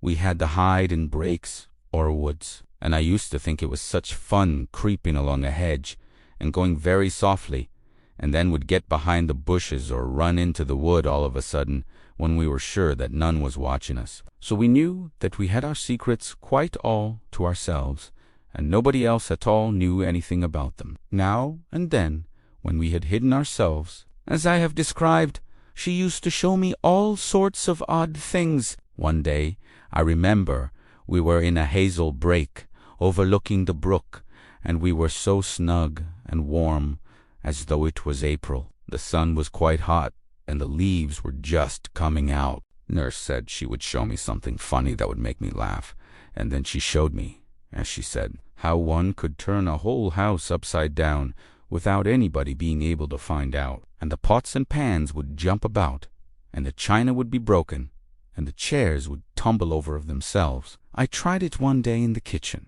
and I found I could do it quite well, and a whole row of plates on the dresser fell off it, and cook's little work table tilted up and turned right over before her six, as she said. But she was so frightened and turned so white that I didn't do it again, as I liked her. And afterwards, in the hazel copse, when she had shown me how to make things rumble about, she showed me how to make rapping noises, and I learnt how to do that too. Then she taught me rhymes to say on certain occasions, and peculiar marks to make on other occasions, and other things that her great-grandmother had taught her when she was a little girl herself. And these were all the things I was thinking about in those days, after the strange walk when I thought I had seen a great secret, and I wished Nurse were there for me to ask her about it. But she had gone away more than 2 years before, and nobody seemed to know what had become of her. or where she had gone. But I shall always remember those days, if I live to be quite old, because all the time I felt so strange, wondering and doubting and feeling quite sure at one time and making up my mind. And then I would feel quite sure that such things couldn't happen really, and it began all over again. But I took great care not to do certain things that might be very dangerous. So I waited and wondered for a long time, and though I was not sure at all, I never dared to try to find out. But one day I became sure that all that nurse said was quite true, and I was all alone when I found it out. I trembled all over with joy and terror, and as fast as I could I ran into one of the old breaks where we used to go. It was the one by the lane, where nurse made the little clay man, and I ran into it, and I crept into it. And when I came to the place where the elder was, I covered up my face with my hands and lay down flat on the grass. And I stayed there for 2 hours without moving, whispering to myself delicious, terrible things, and saying some words over and over again. It was all true and wonderful and splendid.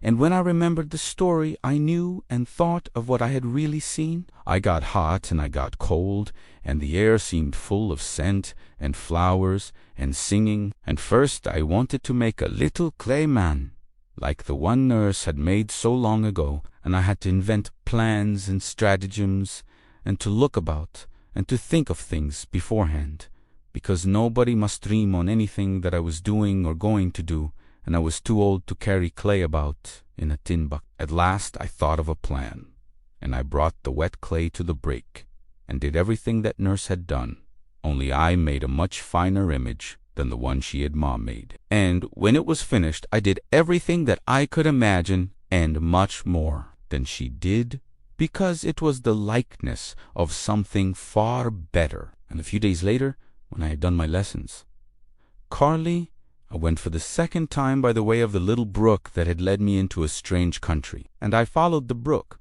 and went through the bushes, and beneath the low branches of trees, and up thorny thickets on the hill, and by dark woods full of creeping thorns, a long, long way. Then I crept through the dark tunnel where the brook had been, and the ground was stony, till at last I came to the thicket that climbed up the hill. And though the leaves were coming out upon the trees, everything looked almost as black as it was on the first day that I went there, and the thicket was just the same. And I went up slowly till I came out on the big bare hill, and began to walk among the wonderful rocks. I saw the terrible four again on everything, for though the sky was brighter, the ring of wild hills all around was still dark, and the hanging woods looked dark and dreadful, and the strange rocks were as grey as ever. And when I looked down on them from the great mound, sitting on the stone, I saw all their amazing circles and rounds within rounds, and I had to, sir, quite still, and watch them as they began to turn about me. And each stone danced in its place, and they seemed to go round and round in a great whirl, as if one were in the middle of all the stars, and heard them rushing through the air. So I went down among the rocks to dance with them and to sing extraordinary songs. And I went down through the other thicket, and drank from the bright stream in the close and secret valley, putting my lips down to the bubbling water. And then I went on till I came to the deep brimming well among the glittering moss, and I sat down. I looked before me into the secret darkness of the valley, and behind me was the great high wall of grass, and all around me were the hanging woods that made the valley such a secret place. I knew there was nobody here at all besides myself, and that no one could see me. So I took off my boots and stockings, and lecked my feet down into the water, saying the words that I knew. And it was not cold at all, as I expected, but warm and very pleasant. And when my feet were in it, I felt as if they were in silk, or as if the nymph were kissing them. So when I had done, I said the other words and made the signs, and then I dried my feet with a towel I had brought on purpose, and put on my stockings and boots. Then I climbed up the steep wall, and went into the place where there are the hollows, and the beautiful mounds, and the round ridges of land, and all the strange shapes. I did not go down into the hollow this time, but I turned at the end and made out the figures quite plainly, as it was lighter, and I had remembered the story I had quite forgotten before. And in the story, the two figures are called Adam and Eve, and only those who know the story understand what they mean. So I went on and on, till I came to the secret wood which must not be described, and I crept into it by the way I had found. And when I had gone about halfway, I stopped, and turned round, and got ready, and I bound the handkerchief tightly round my eyes, and made quite sure that I could not see at all, not a twig, nor the end of a leaf, nor the light of the sky, as it was an old red silk handkerchief, with large yellow spots that went round twice, and covered my eyes, so that I could see nothing. Then I began to go on, step by step, very slowly. My heart beat faster and faster, and something rose in my throat that choked me and made me want to cry out. But I shut my lips and went on. Boughs caught in my hair as I went, and great thorns tore me. But I went on to the end of the path. Then I stopped and held out my arms and bowed, and I went round the first time, feeling with my hands, and there was nothing. I went round the second time, feeling with my hands, and there was nothing. Then I went round the third time, feeling with my hands, and the story was all true, and I wished that the years were gone by, and that I had not so long a time to wait before I was happy for ever and ever. Nurse must have been a prophet, like those we read of in the Bible.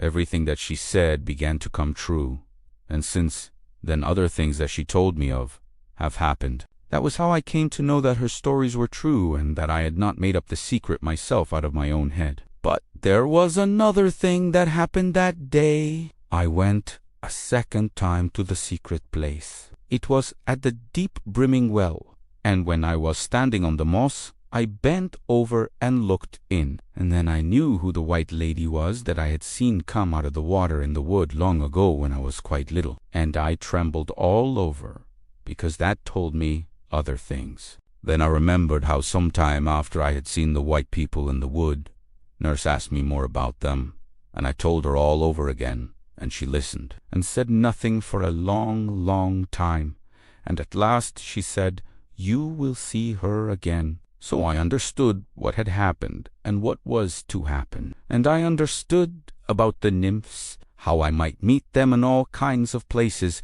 and they would always help me, and I must always look for them and find them in all sorts of strange shapes and appearances. And without the nymphs I could never have found the secret, and without them none of the other things could happen. Nurse had told me all about them long ago, but she called them by another name, and I did not know what she meant, or what her tales of them were about, only that they were very queer, and there were two kinds, the bright and the dark, and both were very lovely and very wonderful. And some people saw only one kind, and some only the other, but some saw them both. But usually the dark appeared first, and the bright ones came afterwards, and there were extraordinary tales about them. It was a day or two after I had come home from the secret place that I first really knew the nymph. Nurse had shown me how to call them, and I had tried, but I did not know what she meant,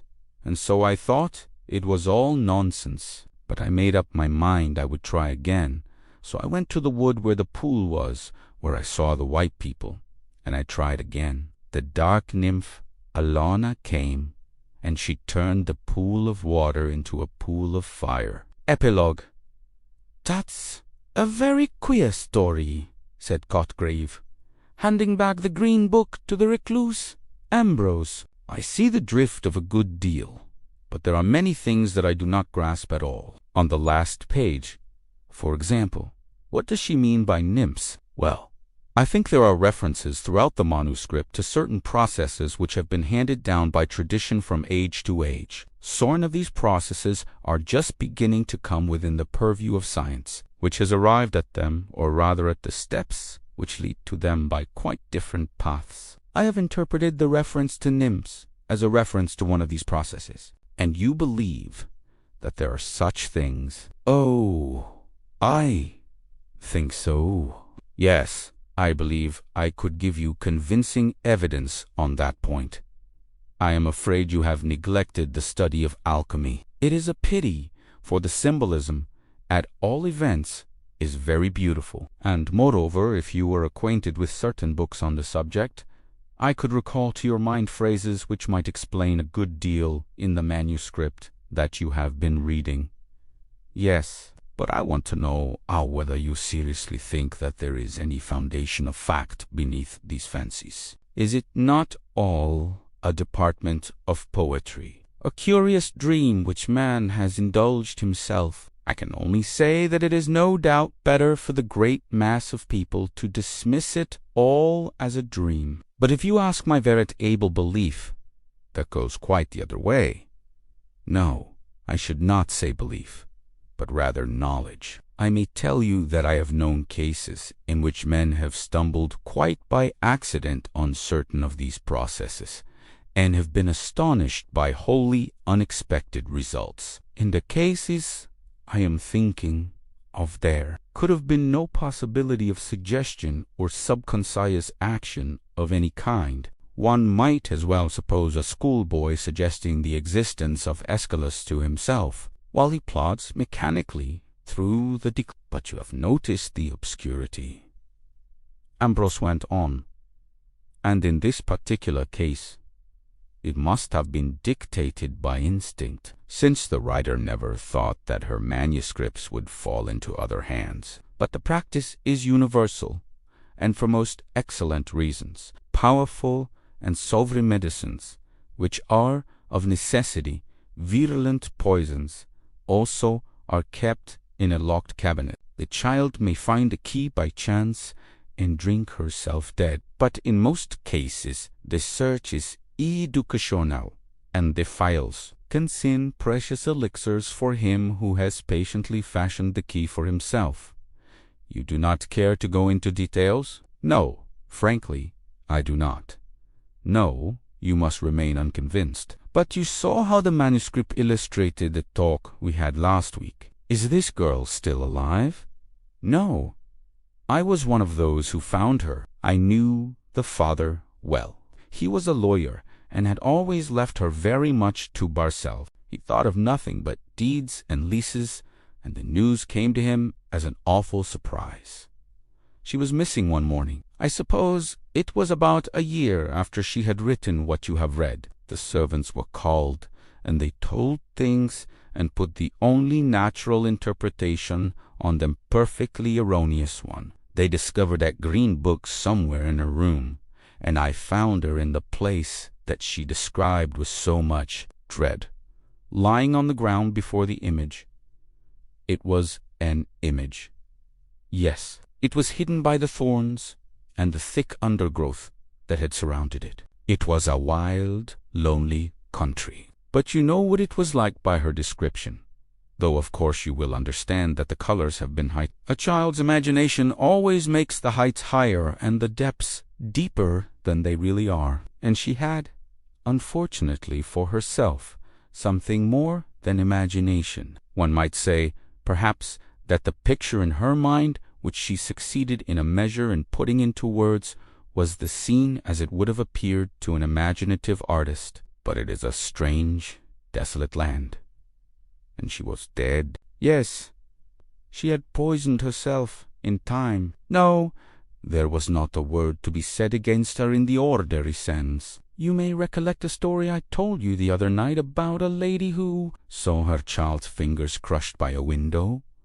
And what was this statue? Well, it was of Roman workmanship, of a stone that with the centuries had not blackened, but had become white and luminous. The thicket had grown up about it and concealed it, and in the Middle Ages the followers of a very old troddy Tyon had known how to use it for their own purposes. In fact, it had been incorporated into the monstrous mythology of the Sabbath. You will have noted that those to whom a sight of that shining whiteness had been vouchsafed by chance, or rather, perhaps by apparent chance, were required to blindfold themselves on their second approach. That is very significant. And is it? There still. I sent for tools, and we hammered it into dust and fragments.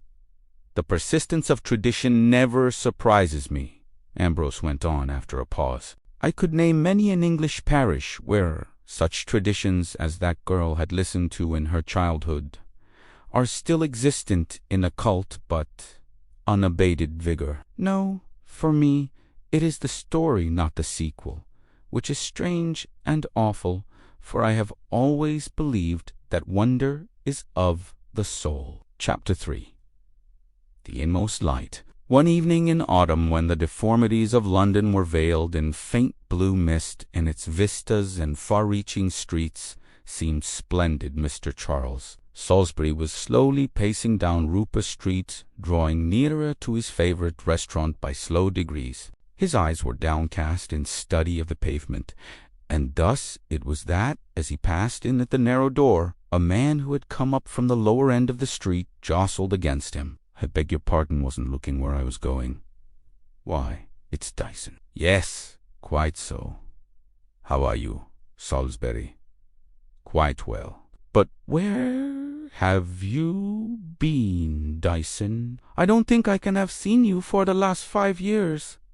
No, I dare say not. You remember?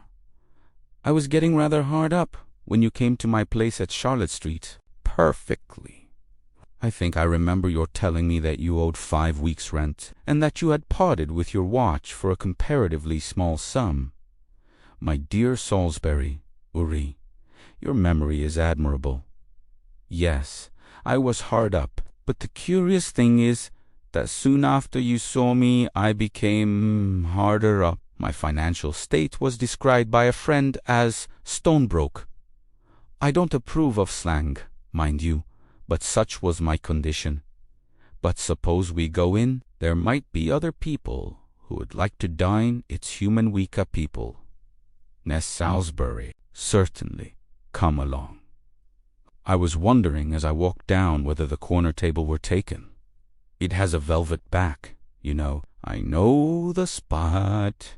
It's vacant. Yes, as I was saying, I became even harder up. What did you do then? Asked Salisbury, disposing of his hat and settling down in the corner of the seat with a glance of fond anticipation at the menu. What did I do? Why, I sat down and reflected. I had a good classical education and a positive distaste for business of any kind. That was the capital with which I faced the world. Do you know, I have heard people describe olives as nasty. What lamentable Philistinism! I have often thought, Salisbury, that I could write genuine poetry under the influence of olives and red wine. Let us have Chianti. It may not be very good, but the flasks are simply charming. It is pretty good here. We may as well have a B flask. Very good. I reflected, then, on my want of prospects, and I determined to embark in literature. Really? That was strange. You seem in pretty comfortable circumstances. What a satire upon a noble profession. I am afraid, Salisbury, you haven't a proper idea of the dignity of an artist. You see me sitting at my desk, or at least you can see me if you care to call with pen and ink and simple nothingness before me. And if you come again in a few hours, you will, in all probability, find a creation. Yes, quite so. I had an idea that literature was not remunerative. You are mistaken. Its rewards are great. I may mention, by the way, that shortly after you saw me, I succeeded to a small income. An uncle died and proved unexpectedly generous. Ah, I see. That must have been convenient. It was pleasant, undeniably pleasant. I have always considered it in the light of an endowment of my researches. I told you I was a man of letters. It would, perhaps, be more correct to describe myself as a man of science. Dear me, Dyson, you have really changed very much in the last few years. I had a notion, don't you know, that you were a sort of idler about town, the kind of man one might meet on the north side of Piccadilly every day from May to July. Exactly. I was even then forming myself, though all unconsciously. You know, my poor father could not afford to send me to the university. I used to grumble in my ignorance at not having completed my education. That was the folly of youth, Salisbury. My university was Piccadilly. There I began to study the great science which still occupies me. What science do you mean? The science of the great city, the physiology of London. Literally and metaphysically the greatest subject that the mind of man can conceive.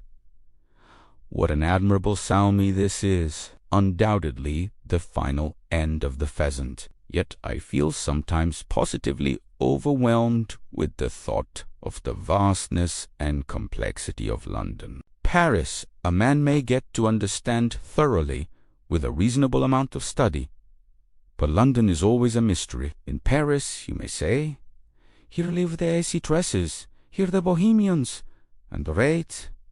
But it is different in London. You may point out the street correctly enough as the abode of washerwomen, but in that second floor a man may be studying Chaldee roots, and in the garret over the way a forgotten artist is dying by inches. I see you are Dyson, unchanged and unchangeable, said Salisbury, slowly sipping his tea. I think you are misled by a too fervid imagination. The mystery of London exists only in your fancy. It seems to me a dull place enough. We seldom hear of a really artistic crime in London, whereas I believe Paris abounds in that sort of thing. Give me some more wine. Thanks. You are mistaken. My dear fellow, you are really mistaken. London has nothing to be ashamed of in the way of crime. Where we fail is for want of Homers, not Agamemnons. Carant quea, veet sacro, you know. I recall the quotation, but I don't think I quite follow you. Well, in plain language, we have no good writers in Landon who make a speciality of that kind of thing. Our common reporter is a dull dog. Every story that he has to tell is spoilt in the telling. His idea of horror and of what excites horror is so lamentably deficient. Nothing will content the fellow but blood, vulgar red blood, and when he can get it he lays it on thick and considers that he has produced a telling article. It's a poor notion, and by some curious fatality it is the most commonplace and brutal murders which always attracts the most attention and gets written up the most. For instance, I dare say that you never heard of the Harlesden case. No, I don't remember anything about it. Of course not. And yet the story is a curious one. I will tell it you over our coffee. Harlesden, you know, or I expect you don't know, is quite on the outquarters of London, something curiously different from your fine old-crusted suburb like Norwood or Hampstead. Different, as each of these is from the other. Hampstead, I mean, is where you look for the head of your great China house with his 3 acres of land and pine houses, though of late there is the artistic substratum, while Norwood is the home of the prosperous middle-class family who took the house because it was near the palace, and sickened of the palace 6 months afterwards. But Harlesden is a place of no character. It's too new to have any character as yet. There are the rows of red houses, and the rows of white houses, and the bright green Venetians, and the blistering doorways, and the little backyards they call gardens, and a few feeble shops. And then, just as you think you're going to grasp the physiognomy of the settlement, it all melts away. How the dickens is that the houses don't tumble down before one's eyes, I suppose? Well, No, not exactly that, but Harleston, as an entity, disappears. Your street turns into a quiet lane, and your staring houses into elm trees, and the bed gardens into green meadow. You pass instantly from town to country. There is no transition, as in a small country town, no soft gradations of wider lawns and orchards, with houses gradually becoming less dense, but a dead stop. I believe the people who live there mostly go into the city. I have seen once or twice a laden bus bounded up, but however that may be, I can't conceive a greater loneliness in a desert at midnight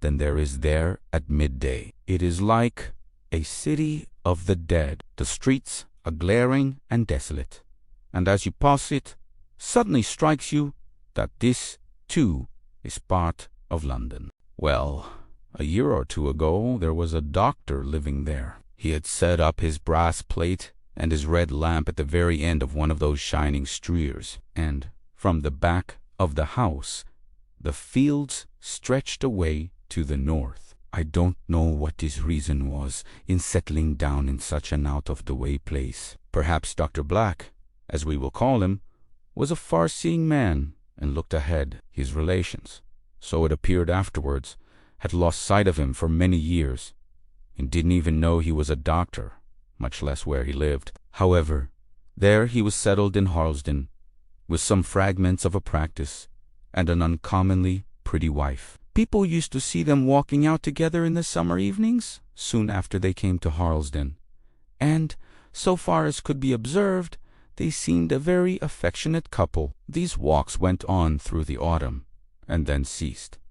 But, of course, as the days grew dark and the weather cold, the lanes near Harlesden might be expected to lose many of their attractions. All through the winter nobody saw anything of Mrs. Black.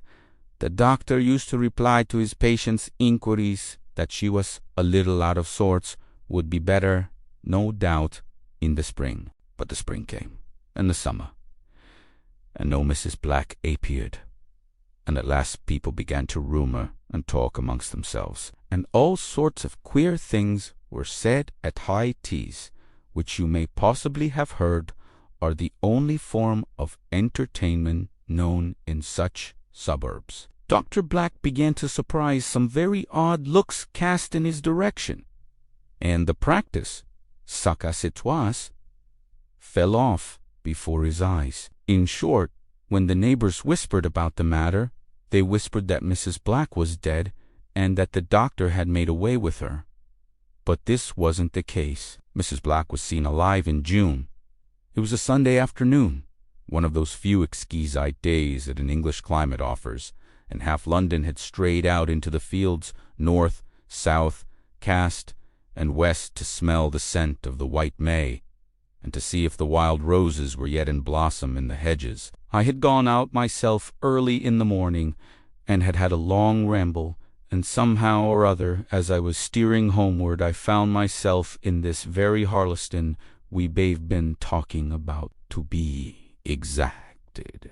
I had a glass of beer in the General Gordon, the most flourishing house in the neighborhood, and as I was wandering rather aimlessly about, I saw an uncommonly tempting gap in a hedgerow, and resolved to explore the meadow beyond. Saufagras is very grateful to the feet after the infernal grit strewn on suburban sidewalks, and after walking about for some time, I thought I should like to sit down on a bank and have a smoke. While I was getting out my pouch, I looked up in the direction of the houses, and as I looked I felt my breath caught back, and my teeth began to chatter, and the stick I had in one hand swapped into with the grip I gave it. It was as if I had had an electric current down my spine, and yet for some moment of time which seemed long, but which must have been very short, I caught myself wondering what on earth was the matter. Then I knew what had made my very heart shudder, and my bones grind together in an agony. As I glanced up, I had looked straight towards the last house in the row before me, and in an upper window of that house I had seen for some short fraction of a second a face. It was the face of woman, and yet it was not human. You and I, Salisbury, have heard in our time as we sat in our seats in church in sober English fashion, of a lust that cannot be satiated, and of a fire that is unquenchable. But few of us have any notion what these words mean. I hope you never may, for as I saw that face at the window, with the blue sky above me and the warm air playing in gusts about me, I knew I had looked into another world, looked through the window of a commonplace, brand-new house, and seen hell open before me. When the first shock was over, I thought once or twice that I should have fainted. My face streamed with a cold sweat, and my breath came and went in sobs, as if I had been half drowned. I managed to get up at last and walk round to the street, and there I saw the name Dr. Black on the post by the front gate. As fate or malak would have it, the door opened, and a man came down the steps as I passed by. I had no doubt it was the doctor himself. He was of a type rather common in London, lone and thin, with a pasty face and a dull black moustache. He gave me a look as we passed each other on the pavement, and though it was merely the casual glance which one foot passenger bestows on another, I felt convinced in my mind that here was an ugly customer to deal with. As you may imagine, I went my way a good deal puzzled and horrified to buy what I had seen, for I had paid another visit to the General Gordon, and had got together a good deal of the common gossip of the place about the blacks. I didn't mention the fact that I had seen a woman's face in the window, but I heard that Mrs. Black had been much admired for bare, beautiful golden hair, and round what had struck me with such a nameless terror there was a mist of flowing yellow hair, as it was an aureole of glory round the visage of a satyr. The whole thing bothered me in an indescribable manner, and when I got home I tried my best to think of the impression I had received as an illusion, but it was no use. I knew very well I had seen what I have tried to describe to you, and I was morally certain that I had seen Mrs. Black. And then there was the gossip of the place, the suspicion of foul play, which I knew to be false, and my own conviction that there was some deadly mischief or other going on in that bright red house at the corner of Devon Road. How to construct a theory of a reasonable kind out of these two elements? In short, I found myself in a world of mystery. I puzzled my head over it, and filled up my leisure moments by gathering together odd threads of speculation. But I never moved a step towards any real solution, and as the summer days went on, the matter seemed to grow misty and indistinct, shadowing some vague terror, like a nightmare of last month. I suppose it would before long have faded into the background of my brain. I should not have forgotten it, for such a thing could never be forgotten. But one morning, as I was looking over the paper, my eye was caught by a beating over some 24 lines of small type. The words I had seen were simply, "The Harlesden case," and I knew what I was going to read. Mrs. Black was dead. Black had called in another medical man to certify as to cause of death, and something or other had aroused the strange doctor's suspicions, and there had been an inquest in post-mortem, and the result, that, I will confess, did astonish me considerably. It was the triumph of the unexpected. The two doctors who made the autopsy were obliged to confess that they could not discover the faintest trace of any kind of foul play. Their most exquisite tests and reagents failed to detect the presence of poison in the most infinitesimal quantity. Death, they found, had been caused by a somewhat obscure and scientifically interesting form of brain disease. The tissue of the brain and the molecules of the gray matter had undergone a most extraordinary series of changes, and the younger of the two doctors, who has some reputation, I believe, as a specialist in brain trouble, made some remarks in giving his evidence which struck me deeply at the time, though I did not then grasp their full significance. He said, "At the commencement of the examination I was astonished to find appearances of a character entirely new to me, notwithstanding my somewhat large experience. I need not specify these appearances at present. It will be sufficient for me to state that as I proceeded in my task I could scarcely believe that the brain before me was that of a human being at all."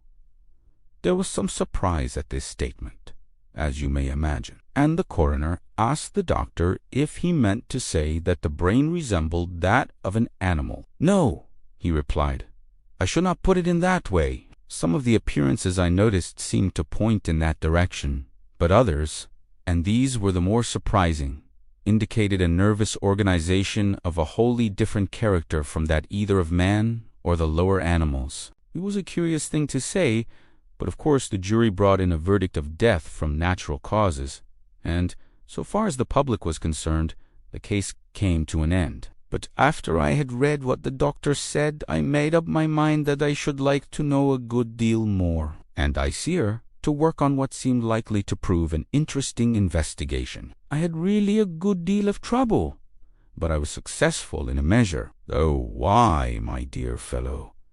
I had no notion at the time. Are you aware that we have been here nearly 4 hours? The Wooders are staring at us. Let's have the bill and be gone. The two men went out in silence and stood a moment in the cool air, watching the hurrying traffic of Coventry Street pass before them to the accompaniment of the ringing bells of hansoms and the cries of the newsboys. The deep far murmur of London surging up ever and again from beneath these louder noises. "It is a strange case, isn't it?" said Dyson at length. "What do you think of it, my dear fellow? I haven't heard the end, so I will reserve my opinion. When will you give me the sequel? Come to my rooms some evening. Say next Thursday. Here's the address. Good night. I want to get down to the Strand."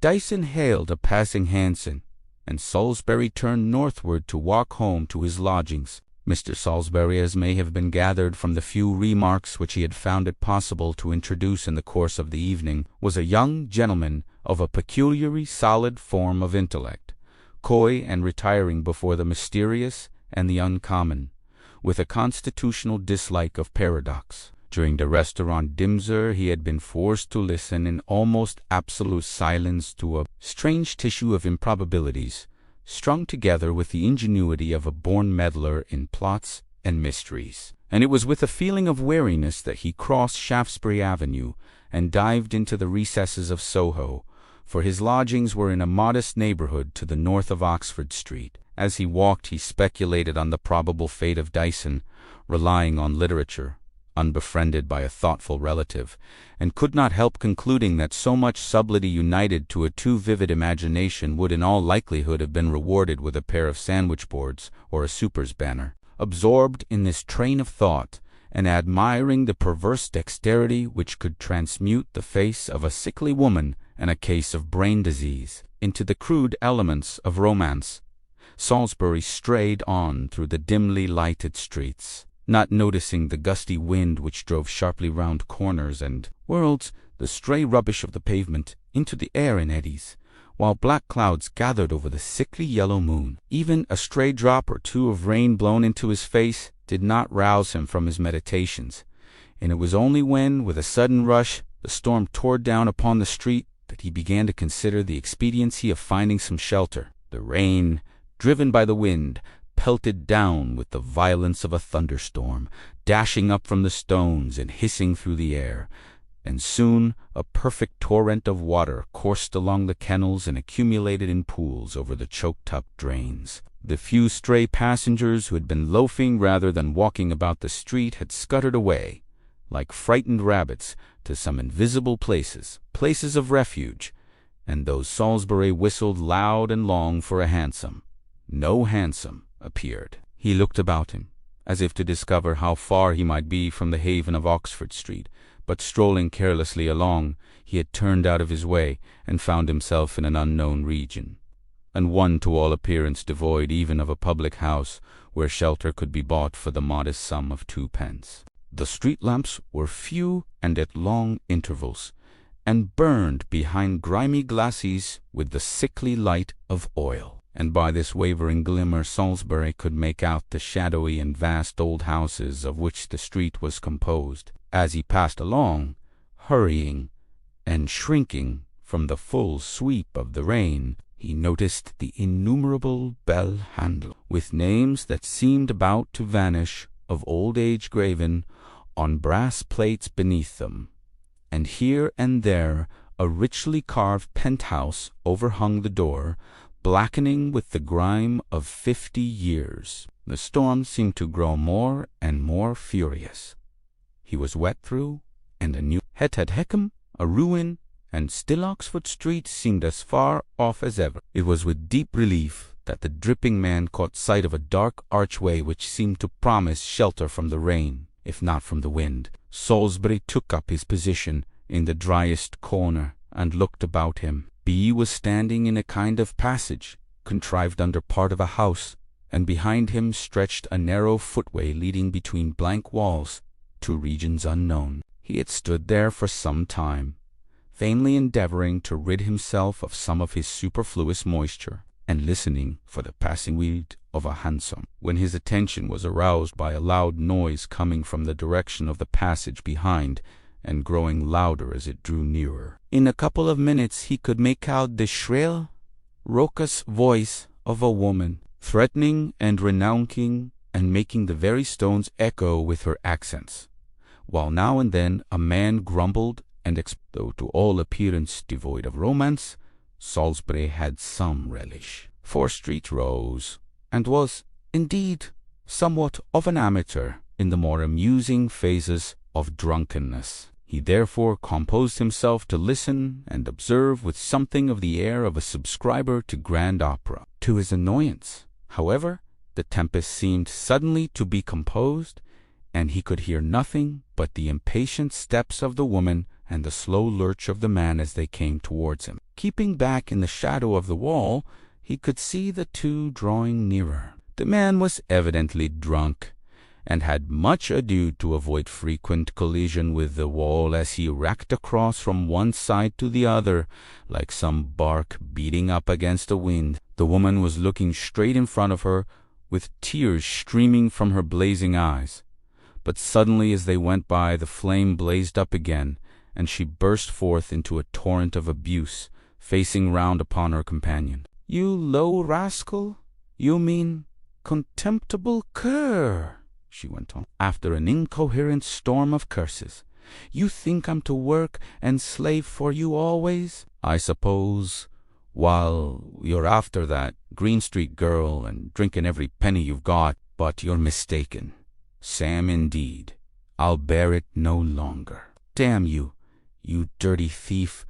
I've done with you and your master too, so you can go your own errands, and I only hope they'll get you into trouble." The woman tore at the bosom of her dress, and taking something out that looked like paper, crumpled it up and flung it away.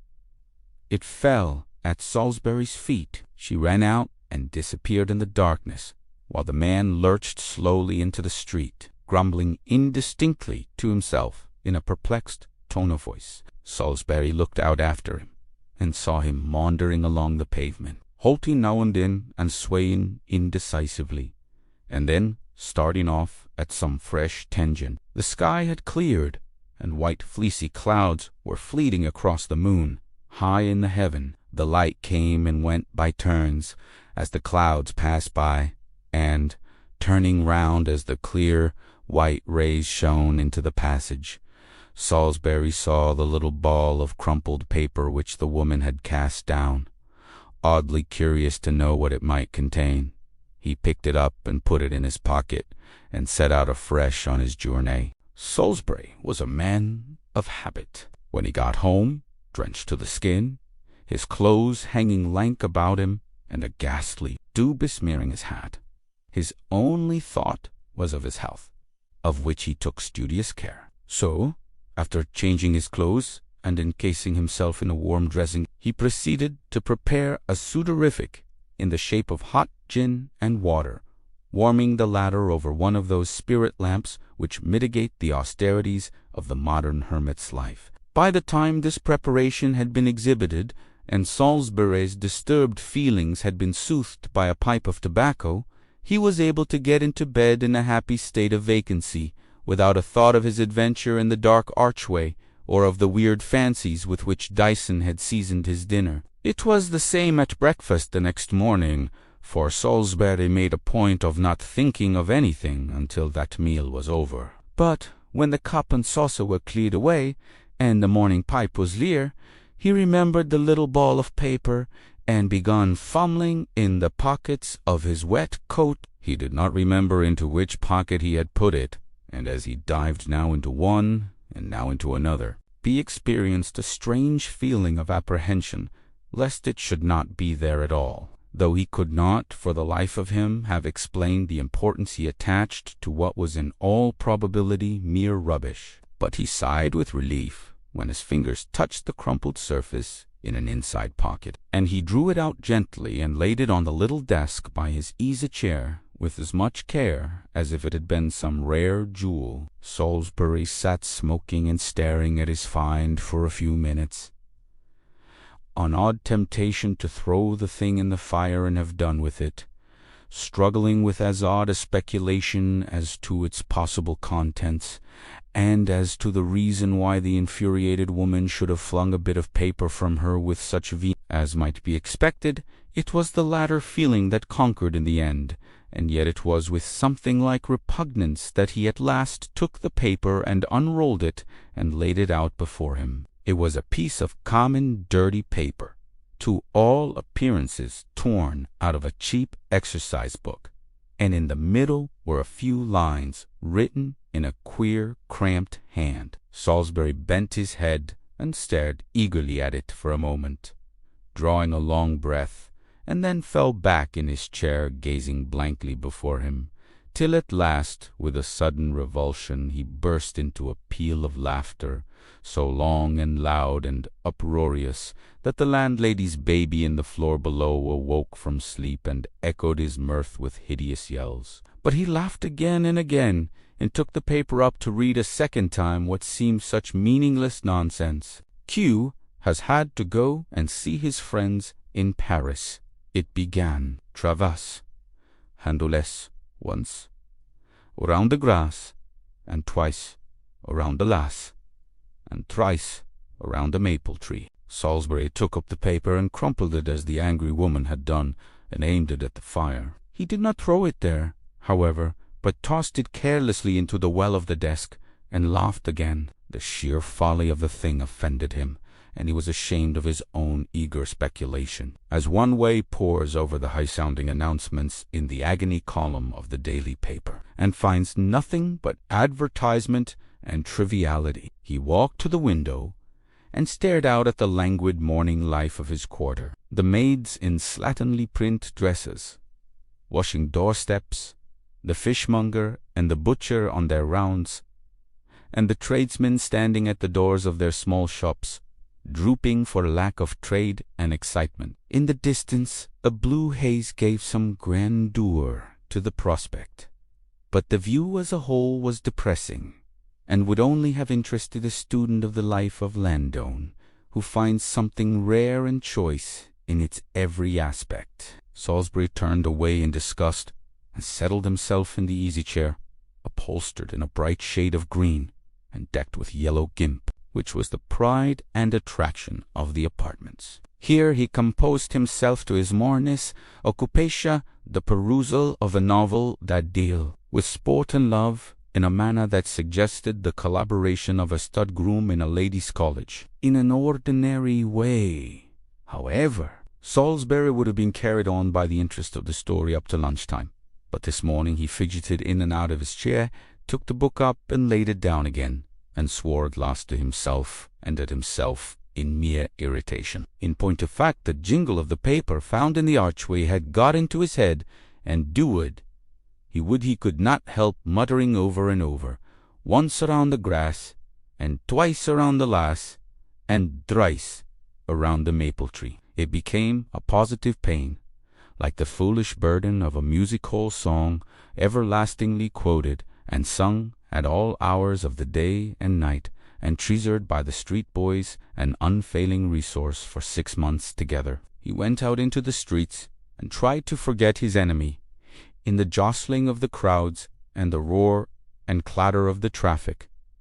But presently he would find himself stealing quietly aside and pacing some deserted byway, vainly puzzling his brains and trying to fix some meaning to phrases that were meaningless. It was a positive relief when Thursday came, and he remembered that he had made an appointment to go and see Dyson. The flimsy reveries of the self-styled man of letters appeared entertaining when compared with this caskless iteration, this maze of thoughts from which there seemed no possibility of escape. Dyson's abode was in one of the quietest of the quiet streets that led down from the Strand to the river, and when Salisbury passed from the narrow stairway into his friend's room, he saw that the uncle had been beneficent indeed. The floor glowed and flamed with all the colors of the East. It was, as Dyson pompously remarked, a sunset in a dream, and the lamplight, the twilight of London streets, was shut out with strangely worked curtains, glittering here and there with threads of gold. In the shelves of an oak armoire stood jars and plates of old French china, and the black and white of etchings, not to be found in the Haymarket or in Bond Street, stood out against the splendor of a Japanese paper. Salisbury sat down on the settle by the hearth, and sniffed and mingled fumes of incense and tobacco, wonder and dumb. Before all this splendor, after the green rep and the oleographs, the gilt-framed mirror, and the lustres of his own apartment. "I am glad you have come," said Dyson. "Comfortable little room, isn't it? But you don't look very well, Salisbury. Nothing disagreed with you, has it?" "No, but I have been a good deal bothered for the last few days. The fact is, I had an odd kind of adventure, I suppose I may call it, that night I saw you, and it has worried me a good deal. And the provoking part of it is that it's the merest nonsense a bit. However, I will tell you all about it by and by." "You were going to let me have the rest of that odd story you began at the restaurant." "Yes, but I am afraid, Salisbury, you are incorrigible. You are a slave to what you call matter of fact. You know perfectly well that in your heart you think the oddness in that case is of my making, and that it is all really as plain as the police reports.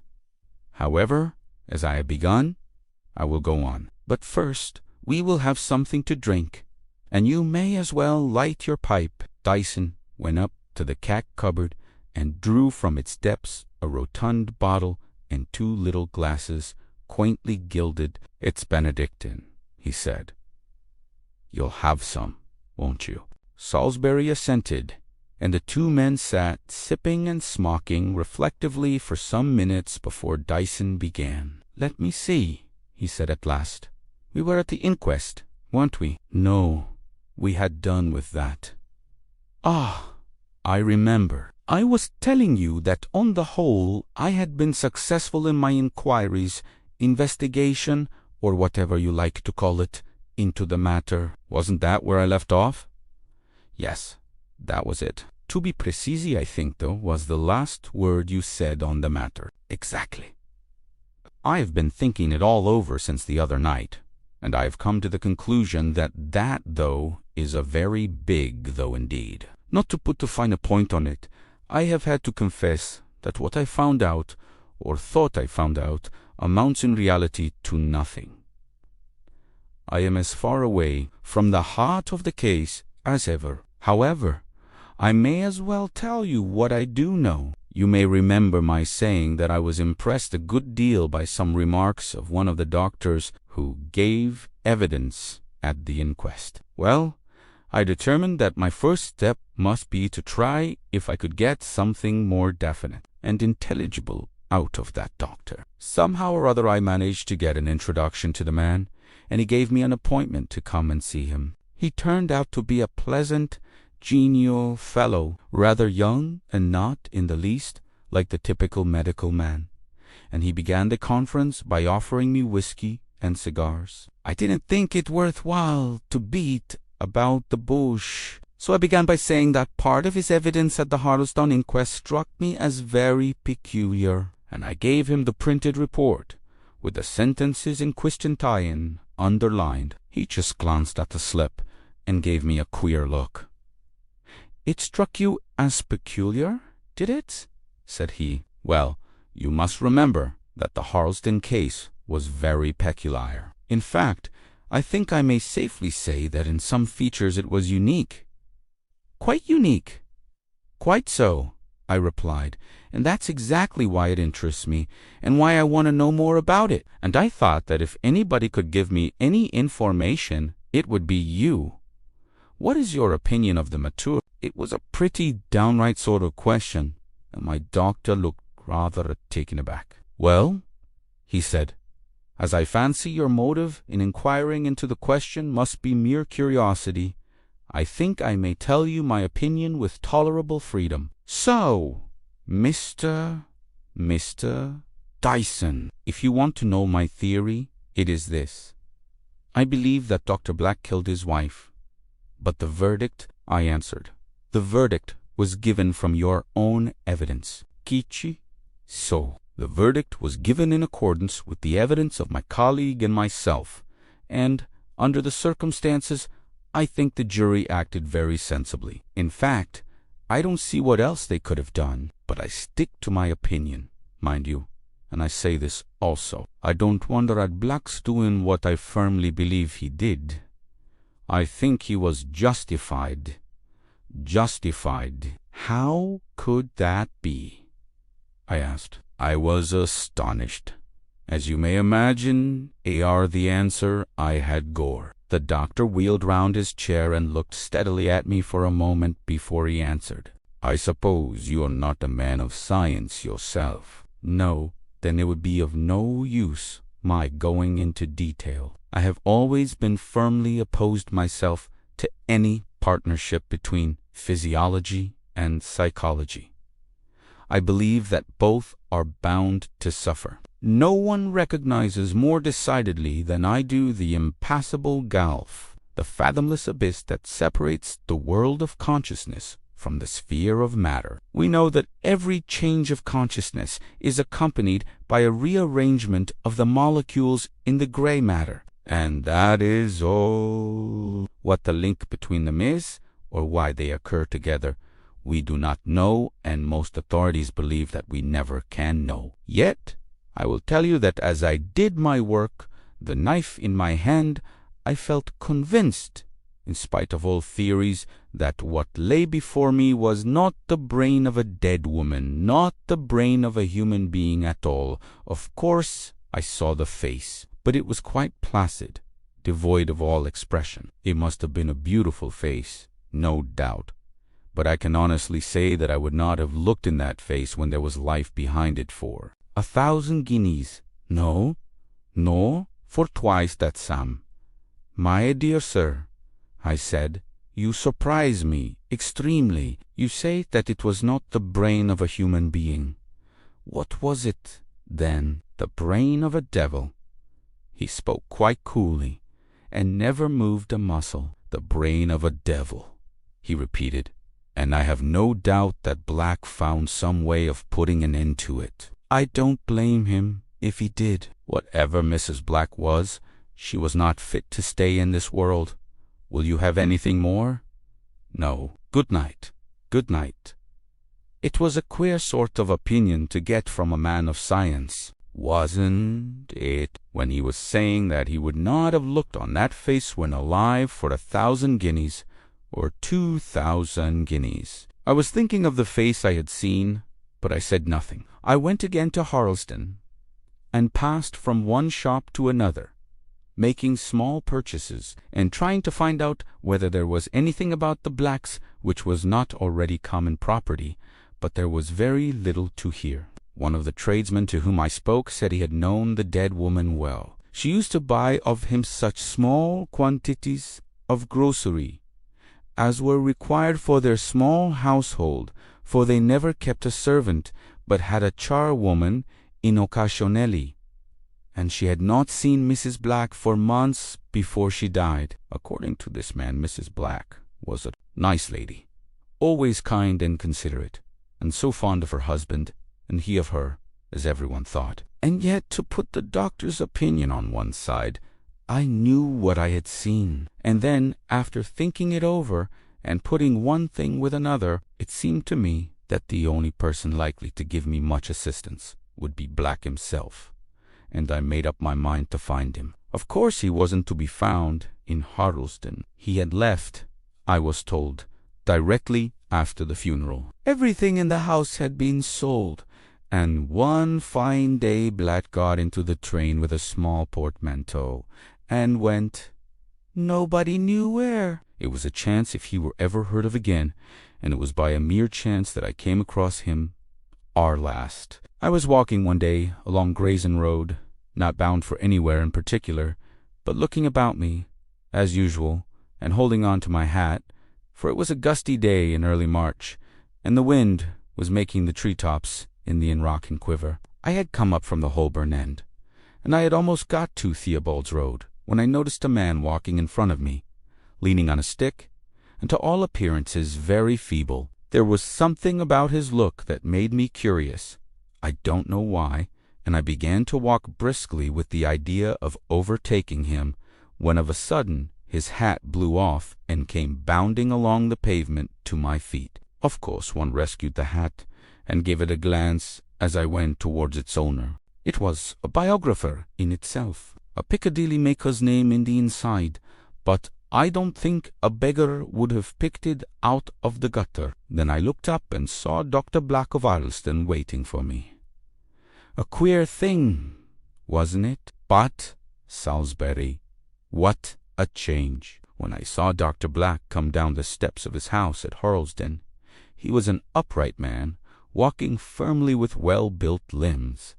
A man, I should say, in the prime of his life. And now before me there crouched this wretched creature, bent and feeble, with shrunken cheeks, and hair that was whitening fast, and limbs that trembled and shook together, and misery in his eyes. He thanked me for bringing him his hat, saying, "I don't think I should ever have got it.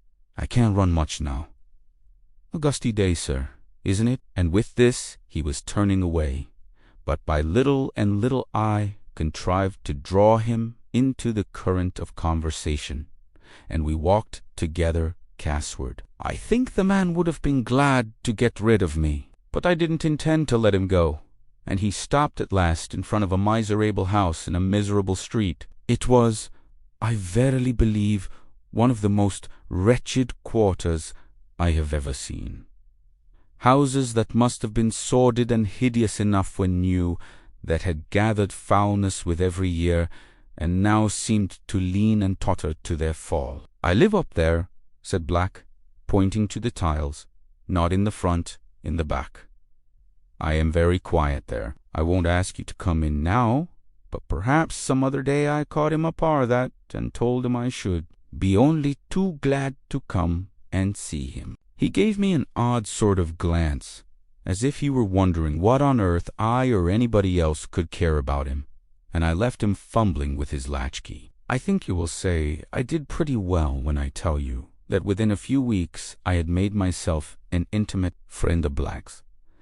I shall never forget the first time I went to his room. I hope I shall never see such abject, squalid misery again. The foul paper, from which all pattern or trace of a pattern had long vanished, subdued and penetrated with the grime of the evil street, was hanging in mouldering pennons from the wall. Only at the end of the room was it possible to stand upright, and the sight of the wretched bed and the odor of corruption that pervaded the place made me turn faint and sick. Here I found him munching a piece of bread. He seemed surprised to find that I had kept my promise, but he gave me his chair and sat on the bed while we talked. I used to go to see him often, and we had long conversations together, but he never mentioned Harlesden or his wife. I fancy that he supposed me ignorant of the matter, or thought that if I had heard of it, I should never connect the respectable Dr. Black of Harlesden with a poor garretteer in the backwoods of London. He was a strange man, and as we sat together smoking, I often wondered whether he were mad or sane, for I think the wildest dreams of Paracelsus and the Rosicrucians would appear plain and sober fact compared with the theories I have heard him earnestly advance in that grimy den of his. I once ventured to hint something of the sort to him. I suggested that something he had said was in flat contradiction to all science and all experience. "No," he answered, "not all experience, for mine counts for something. I am no dealer in unproved theories. What I say I have proved for myself, and at a terrible cost. There is a region of knowledge which you will never know, which wise men seen from afar off shun like the plague. As well they may, but into that region I have gone. If you knew, if you could even dream of what may be done, of what one or two men have done in this quiet world of ours, your very soul would shudder and faint within you. What you have heard from me has been but the merest husk and outer covering of true science, that science which means death, and that which is more awful than death to those who gain it. No, when men say that there are strange things in the world, they little know the awe and the terror that dwell always with them and about them. There was a sort of fascination about the man that drew me to him, and I was quite sorry to have to leave London for a month or two. I missed his odd talk. A few days after I came back to town I thought I would look him up, but when I gave the 2 rings at the bell that used to summon him, there was no answer. I rang and rang again, and was just turning to go away, when the door opened and a dirty woman asked me what I wanted. From her look, I fancy she took me for a plain-clothes officer after one of her lodgers, but when I inquired if Mr. Black were in, she gave me a stare of another kind. "There's no Mr. Black lives here," she said. "He's gone. He's dead this 6 weeks. I always thought he was a bit queer in his head, or else had been and got into some trouble or other. He used to go out every morning from 10 till 1, and one Monday morning we heard him come in and go into his room and shut the door, and a few minutes after, just as we was a-sitting down to our dinner, there was such a scream that I thought I should have gone right off. And then we heard a stamping, and down he came, raging and cursing, most dreadful, swearing he had been robbed of something that was worth millions. And then B just dropped down in the passage, and we thought he was dead. We got him up to his room and put him on his bed, and I just sat there and waited, while my oozband he went for the doctor. And there was the winder wide open, and a little tin box he had lying on the floor, open and empty. But of course nobody could possibly have got in at the winder, and as for him having anything that was worth anything, it's nonsense, for he was often weeks and weeks behind with his rent, and my husband threatened often and often to turn him into the street, for, as he said, we've got a living to make like other people, and, of course, that's true. But somehow I didn't like to do it, though he was an odd kind of a man, and I fancy had been bare off. And then the doctor came and looked o'er him, and said as he couldn't do nothing, and that night he died as I was a-sitting by his bed. And I can tell you that, with one thing and another, we lost money by him, for the few bits of clothes as he had were worth next to nothing when they came to be sold. I gave the woman half a sovereign for her trouble, and went home thinking of Dr. Black and the epitaph she had made him, and wondering at his strange fancy that he had been robbed. I take it that he had very little to fear on that score, poor fellow. But I suppose that he was really mad, and died in a sudden access of his mania. His landlady said that once or twice when she had had occasion to go into his room to dung the poor wretch for his rent, most likely he would keep her at the door for about a minute, and that when she came in she would find him purring away his tin box in the corner by the window. I suppose he had become possessed with the idea of some great treasure, and fancied himself a wealthy man in the midst of all his misery. Explicit, my tale is ended, and you see that though I knew Black, I know nothing of his wife or of the history of her death. That's the Harlesden case, Salisbury, and I think it interests me all the more deeply, because there does not seem the shadow of possibility that I or anyone else will ever know more about it. What do you think of it? Well, Dyson, I must say that I think you have contrived to surround the whole thing with a mystery of your own making. I go for the doctor's solution. Black murdered his wife, being himself in all probability an undeveloped lunatic. Do you believe, then, that this woman was something too awful, too terrible, to be allowed to remain on the earth? You will remember that the doctor said it was the brain of a devil. Yes, but he was speaking, of course, metaphorically. It's really quite a simple matter, if you only look at it like that. Well, you may be right, but yet I am sure you are not. Well, it's no good discussing it any more. A little more Benedictine. That's right. Try some of this tobacco. Didn't you say that you had been bothered by something which happened that night we dined together? Yes, I have been worried, Dyson. Worried a great deal. But it's such a trivial matter indeed, such an absurdity that I feel ashamed to trouble you with it.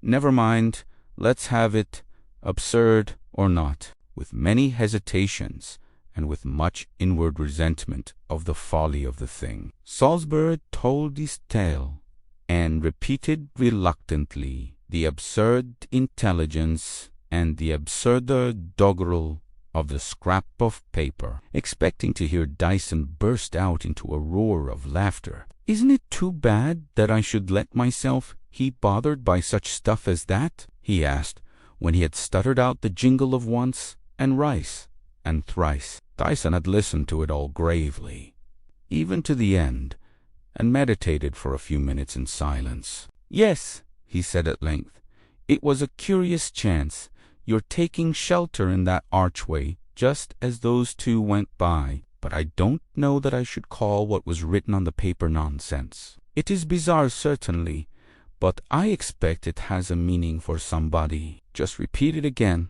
will you, and I will write it down. Perhaps we might find a cipher of some sort, though I hardly think we shall again have the reluctant lips of Salisbury slowly to stammer out the rubbish that he abhorred, while Dyson jotted it down on a slip of paper. Look over it, will you? He said, when it was done. It may be important that I should have every word in its place. Is that all right? Yes. That is an accurate copy, but I don't think you will get much out of it. Depend upon it, it is mere nonsense, wanton scribble. I must be going now, Dyson. No more. That stuff of yours is pretty strong. Good night. I suppose you would like to hear from me if I did find out anything? No, not. I don't want to hear about the thing again. You may regard the discovery, if it is one, as your own. Very well. A good many hours after Salisbury had returned to the company of the green rep chairs, Dyson still sat at his desk, itself a Japanese romance, smoking many pipes, and meditating over his friend's story. The bizarre quality of the inscription which had annoyed Salisbury was to him an attraction, and now and again he took it up and scanned thoughtfully what he had written, especially the quaint jingle at the end. It was a token, a symbol, he decided, and not a cipher, and the woman who had flung it away was in all probability entirely ignorant of its meaning. She was but the agent of the Sam she had abused and discarded, and he too was again the agent of someone unknown, possibly of the individual styled Q, who had been forced to visit his French friends. But what to make of Traverse Handau Essie here was the root and source of the enigma, and not all the tobacco of Virginia seemed likely to suggest any clue here. It seemed almost hopeless,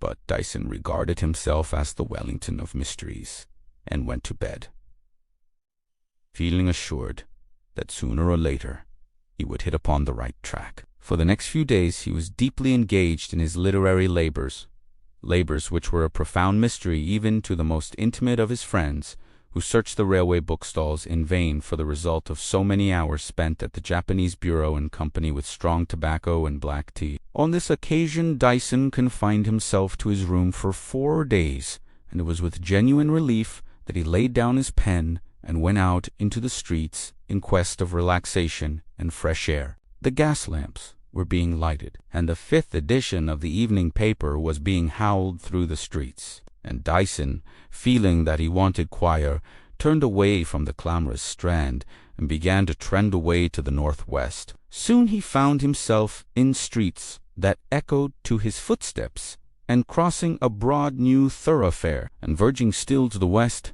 Dyson discovered that he had penetrated to the depths of Soho. Here again was life. Rare vintages of France and Italy, at prices which seemed contemptibly small, allured the passer-by. Here were cheeses, vast and rich, here olive oil, and here a grove of Rabelaisian saws, ages, while in a neighboring shop the whole press of Paris appeared to be on sale. In the middle of the roadway a strange miscellany of nations sauntered to and fro, for their cab and hansom rarely van, and from window over window the inhabitants looked forth in pleased contemplation of the scene. Dyson made his way slowly along, mingling with the crowd on the cobblestones, listening to the queer babel of French and German, and Italian and English, glancing now and again at the shop windows with their levelled batteries of bottles, and had almost gained the end of the street, when his attention was arrested by a small shop at the corner, of vivid contrast to its neighbors. It was the typical shop of the poor quarter, a shop entirely English. Here were vended tobacco and sweets, cheap pipes of clay and cherrywood, penny-exercised books, and penholders jostled for precedence with comic songs, and story papers with appalling cuts showed that romance claimed its place beside the actualities of the evening paper, the bills of which fluttered at the doorway. Dyson glanced up at the name above the door, and stood by the quenelle trembling for a sharp pang. The pang of one who has made a discovery had for a moment left him incapable of motion. The name over the shop was Stravars. Dyson looked up again, this time at the corner of the wall above the lamp-post, and read in white letters on a blue ground the words Handel Street, W.C. And the legend was repeated in fainter letters just below. He gave a little sigh of satisfaction, and without more ado walked boldly into the shop, and stared full in the face of the fat man who was sitting behind the counter. The fatty rose to his feet, and returned the stare a little curiously, and then began in stereotyped phrase, "What can I do for you, sir?" Dyson enjoyed the situation, and a dawning perplexity on the man's face. He propped his stick carefully against the counter, and leaning over it, said slowly and impressively, once around the grass, and twice around the lass, and thrice around the maple tree. Dyson had calculated on his words producing an effect, and he was not disappointed. The vendor of the Massilians gasped, open-mouthed like a fish, and steadied himself against the counter. When he spoke after a short interval, it was in a hoarse mutter, tremulous and unsteady. Would you mind saying that again, sir? I didn't quite catch, my good man. I shall most certainly do nothing of the kind. You heard what I said perfectly well. You have got a clock in your shop, I see. An admirable timekeeper, I have no doubt. Well, I give you a minute. Buy your own clock. The man looked about him in a perplexed indecision, and Dyson felt that it was time to be bold. Look here, Trevor's. The time is nearly up. You have heard of Q, I think. Remember, I hold your life in my hands. Now, Dyson was shocked at the result of his own audacity. The man shrank and shriveled in terror. The sweat poured down the face of ashy white, and he held up his hands before him. Mr. Davies? Mr. Davies, don't say that, don't, for heaven's sake. I didn't know you at first. I didn't indeed. Good God. Mr. Davies, you wouldn't ruin me. I'll get it in a moment. You had better not lose any more time. The man slunk piteously out of his own shop, and went, into a back parlor. Dyson heard his trembling fingers fumbling with a bunch of keys and the creak of an opening box. He came back presently with a small package neatly tied up in brown paper in his hands, and, still full of terror, handed it to Dyson. "I'm glad to be rid of it," he said. "I'll take no more jobs of this sort." Dyson took the parcel and his stick and walked out of the shop with a nod, turning round as he passed the door. Travis had sunk into his seat, his face still white with terror, with one hand over his eyes, and Dyson speculated a good deal as he walked rapidly away as to what queer chords those could be on which he had played so roughly. He hailed the first hansom he could see, and drove home, and when he had lit his hanging lamp and laid his parcel on the table, he paused for a moment, wondering on what strange thing the lamplight would shine. He locked his door and cut the strings, and unfolded the paper layer after layer, and came at last to a small wooden box, simply but solidly made. There was no lock, and Dyson had simply to raise the lid, and as he did so he drew a long breath and started back. The lamp seemed to glimmer feebly like a single candle, but the whole room blazed with light, and not with light alone, but with 1,000 colors, with all the glories of some painted window. And upon the walls of his room and on the familiar furniture the glow flamed back and seemed to flow again to its source, the little wooden box. For there upon a bed of soft wool lay the most splendid jewel, a jewel such as Dyson had never dreamed of, and within it shone the blue of far skies, and the green of the sea by the shore, and the red of the ruby, and deep violet rays, and in the middle of all it seemed to flame as if a fountain of fire rose up and fell, and rose again with sparks like stars for drops. Dyson gave a long deep sigh, and dropped into his chair, and put his hands over his eyes to think. The jewel was like an opal, but from a long experience of the shop windows he knew there was no such thing as an opal 1/4 or 1/8 of its size. He looked at the stone again, with a feeling that was almost awe, and placed it gently on the table under the lamp, and watched the wonderful flame that shone lamp and sparkled in its center, and then turned to the box, curious to know whether it might contain other marvels. He lifted the bed of wool on which the opal had reclined, and saw beneath no more jewels, but a little old pocket-book, worn and shabby with use. Dyson opened it at the first leaf, and drop-bed the book again appalled. He had read the name of the owner neatly written in blue ink: Skiven, Black M.D., Oran Moor, Devon Road, Harlesdon. It was several minutes before Dyson could bring himself to open the book a second time. He remembered the wretched exile in his garret, and his strange talk, and the memory, too, of the face he had seen at the window, and of what the specialist had said,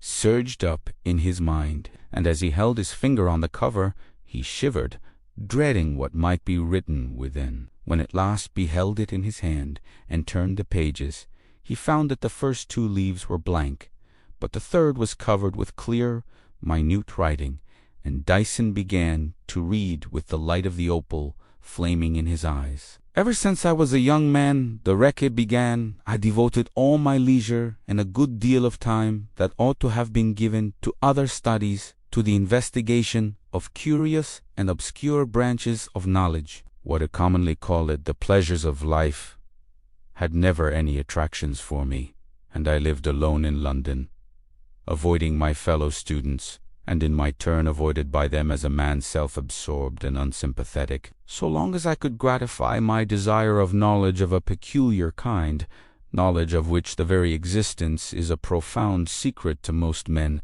I was intensely happy, and I have often spent whole nights sitting in the darkness of my own room and thinking of the strange world on the brink of which I trod. My professional studies, however, and the necessity of obtaining a degree, for some time, forced my more obscure employment into the background. And soon after I had qualified, I met Egus, who became my wife. We took a new house in this remote suburb, and I began the regular routine of a sober practice. and for some months lived happily enough, sharing in the life about me, and only thinking at odd intervals of that occult science which had once fascinated my whole being. I had learnt enough of the paths I had begun to tread to know that they were beyond all expression difficult and dangerous, that to persevere meant in all probability the wreck of a life, and that they led to regions so terrible that the mind of man shrinks appalled at the very thought. Morcovar, the quiet and the peace I had enjoyed since my marriage had whiled me away to a great extent from places where I knew no peace could dwell. But suddenly I think, indeed, it was the work of a single night. As I lay awake on my bed gazing into the darkness, suddenly, I say, the old desire, the former longing, returned, and returned with a force that had been intensified 10 times by its absence. And when the day dawned, and I looked out of the window, and saw with haggard eyes the sunrise in the east, I knew that my doom had been pronounced, that, as I had gone far, so now I must go farther with unfaltering steps. I turned to the bed where my wife was sleeping peacefully, and laid down again, weeping bitter tears, for the sun had set on our happy life, and had risen with a dawn of terror to us both. I will not down here in detail what followed. Outwardly I went about the day's labor as before, saying nothing to my wife, but she soon saw that I had changed. I spent my spare time in a room which I had fitted up as a laboratory, and often I crept upstairs in the grey dawn of the morning, when the light of many lamps still glowed over London, and each night I had stolen a step nearer to that great abyss which I was to bridge over, the gulf between the world of consciousness and the world of matter. My experiments were many and complicated in their nature, and it was some months before I realized whither they all pointed, and when this was borne in upon me in a moment's time, I felt my face whiten and my heart still within me. But the power to draw back, the power to stand before the doors that now opened wide before me and not to enter in, had long ago been absent. The way was closed, and I could only pass onward. My position was as utterly hopeless as that of the prisoner in an utter dungeon, whose only light is that of the dungeon above him. The doors were shut, and escape was impossible. Experiment after experiment gave the same result, and I knew and shrank even as the thought passed through my mind, that in the work I had to do there must be elements which no laboratory could furnish, which no scales could ever measure. In that work, from which even I doubted to escape with life, life itself must enter. From some human being there must be drawn that essence which men call the soul, and in its place, for in the scheme of the world there is no vacant chamber in its place, would enter in what the lips can hardly utter, what the mind cannot conceive without a horror more awful than the horror of death itself. And when I knew this, I knew also on whom this fate would fall. I looked into my wife's eyes. Even at that hour, if I had gone out and taken a rope and hanged myself, I might have escaped, and she also, but in no other way. At last I told her all. She shuddered and wept and called on her dead mother for help, and asked me if I had no mercy, and I could only sigh. I concealed nothing from her. I told her what she would become, and what would enter in where her life had been. I told her of all the shame and of all the horror. You who will read this when I am dead, if indeed I allow this record to survive, you who have opened the box and have seen what lies there, if you could understand what lies hidden in that opal. For one night my wife consented to what I asked of her, consented with the tears running down her beautiful face, and hot shame flushing red over her neck and breast, consented to undergo this for me. I threw open the window, and we looked together at the sky and the dark Corth for the last time. It was a fine starlight night, and there was a pleasant breeze blowing, and I kissed her on her lips, and her tears ran down upon my face. That night she came down to my laboratory, and there, with shutters bolted and barred down, with curtains drawn thick and close, so that the very stars might be shut out from the sight of that room, while the crucible hissed and boiled over the lamp. I did what had to be done, and let out what was no longer a woman. But on the table the opal flamed and sparkled with such light as no eyes of man have ever gazed on, and the rays of the flame that was within it flashed and glittered, and shone even to my heart. My wife had only asked one thing of me, that when there came at last what I had told her, I would kill her. I have kept that promise. There was nothing more. Dyson let the little pocket-book fall. Eric turned and looked again at the opal with its flaming inmost light, and then, with unutterable, irresistible horror surging up in his heart, grasped the jewel and flung it on the ground and trampled it beneath his heel. His face was white with terror as he turned away, and for a moment stood sick and trembling. And then, with a start, he leapt across the room and steadied himself against the door. There was an angry hiss, as of steam escaping under great pressure, and as he gazed, motionless, a volume of heavy yellow smoke was slowly issuing from the very center of the jewel, and wreathing itself in snake-like coils above it, and then a thin white flame burst forth from the smoke, and shot up into the air and vanished, and on the ground there lay a thing like a cinder, black and crumbling to the touch. Chapter 4. The Shining Pyramids, the Arrowhead character haunted, you said? Yes, haunted. Don't you remember when I saw you 3 years ago? You told me about your place in the west, with the ancient woods hanging all about it, and the wild domed hills, and the ragged land. It has always remained a sort of enchanted picture in my mind as I sit at my desk and hear the traffic rattling in the street in the midst of whirling London. But when did you come up? The fact is, Dyson, I have only just got out of the train. I drove to the station early this morning and caught the 10.45. Well, I am very glad you looked in on me. How have you been getting on since we last met? There is no Mrs. Vaughan, I suppose? No, said Vaughan. I am still a hermit, like yourself. I have done nothing but loaf about. Vaughan had lit his pipe and sat in the elbow chair, figuring and glancing about him in a somewhat dazed and restless manner. Dyson had wheeled round his chair when his visitor entered and sat with one arm fondly reclining on the desk of his bureau and touching the litter of manuscript. "And you are still engaged in the old task," said Vaughan, pointing to the pile of papers and the teeming pigeonholes. "Yes, the vain pursuit of literature, as idle as alchemy and as entrancing.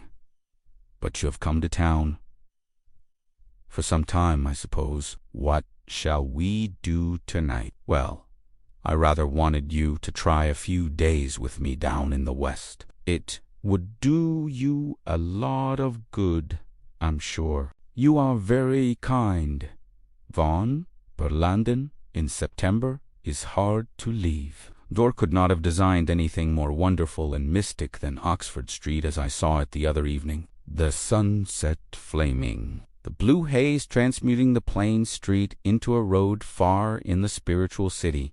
I should like you to come down, though. You would enjoy roaming over our hills. Does this racket go on all day and all night? It quite bewilders me. I wonder how you can work through it. I am sure you would revel in the great peace of my old home among the woods. Vaughan lit his pipe again and looked anxiously at Dyson to see if his inducements had had any effect. But the man of letters shook his head, smiling, and vowed in his heart a firm allegiance to the streets. "You cannot tempt me," he said. "Well, you may be right. Perhaps, after all, I was wrong to speak of the peace of the country. There, when a tragedy does occur, it is like a stone thrown into a pond. The circles of disturbance keep on widening, and it seems as if the water would never be still again. Have you ever any tragedies where you are?" "I can hardly say that, but I was a good deal disturbed about a month ago by something that happened." It may or may not have been a tragedy in the usual sense of the word. What was the occurrence? Well, the fact is, a girl disappeared in a way which seems highly mysterious. Her parents, people of the name of Trevor, are well-to-do farmers, and their eldest daughter, Annie, was a sort of village beauty. She was really remarkably handsome. One afternoon she thought she would go and see her aunt, a widow who farms her own land, and as the two houses are only about 5 or 6 miles apart, she started off, telling her parents she would take the short cut over the hills. She never got to her aunt's, and she never was seen again. That's purring it in a few words. What an extraordinary thing. I suppose there are no disused mines, are there, on the hills? I don't think you quite run to anything so formidable as a precipice. No, the path the girl must have taken had no pitfalls of any description. It is just a track over wild, bare hillside, far even from above. One may walk for miles without meeting a soul, but 'tis all perfectly safe. And what do people say about it? Oh, they talk nonsense among themselves. You have no notion as to how superstitious English cottagers are in our out-of-the-way parts like mine. They are as bad as the Irish, every whit, and even more secretive. But what do they say? Oh, the poor girl is supposed to have gone with the fairies, or to have been taken by the fairies. Such stuff, he went on. One would laugh if it were not for the real tragedy of the case. Dyson looked somewhat interested. Yes, he said, fairies certainly strike a little curiously on the ear in these days. But what do the police say? I presume they do not accept the fairy tale hypothesis. No, but they seem quite at fault. What I am afraid of is that Annie Trevor must have fallen in with some scoundrels on her way. Castletown is a large seaport, you know, and some of the worst of the foreign sailors occasionally desert their ships and go on the tramp up and down the country. Not many years ago, a Spanish sailor named Garcia murdered a whole family for the sake of plunder that was not worth 6pence. They are hardly human, some of these fellows, and I am dreadfully afraid the poor girl must have come to an awful end. But no foreign sailor was seen by anyone about the country. No, there is certainly that. And of course country people are quick to notice anyone whose appearance and dress are a little out of the common. Still, it seems as if my theory were the only possible explanation. There are no data to go upon, said Dyson, thoughtfully. There was no question of a love affair or anything of the kind, I suppose.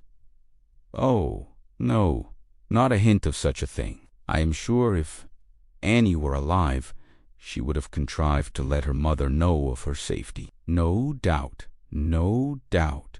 Still, it is barely possible that she is alive and yet unable to communicate with her friends. But all this must have disturbed you a good deal. Yes, it did. I hate a mystery, and especially a mystery which is probably the veil of horror. But frankly, Dyson, I want to make a clean breast of it.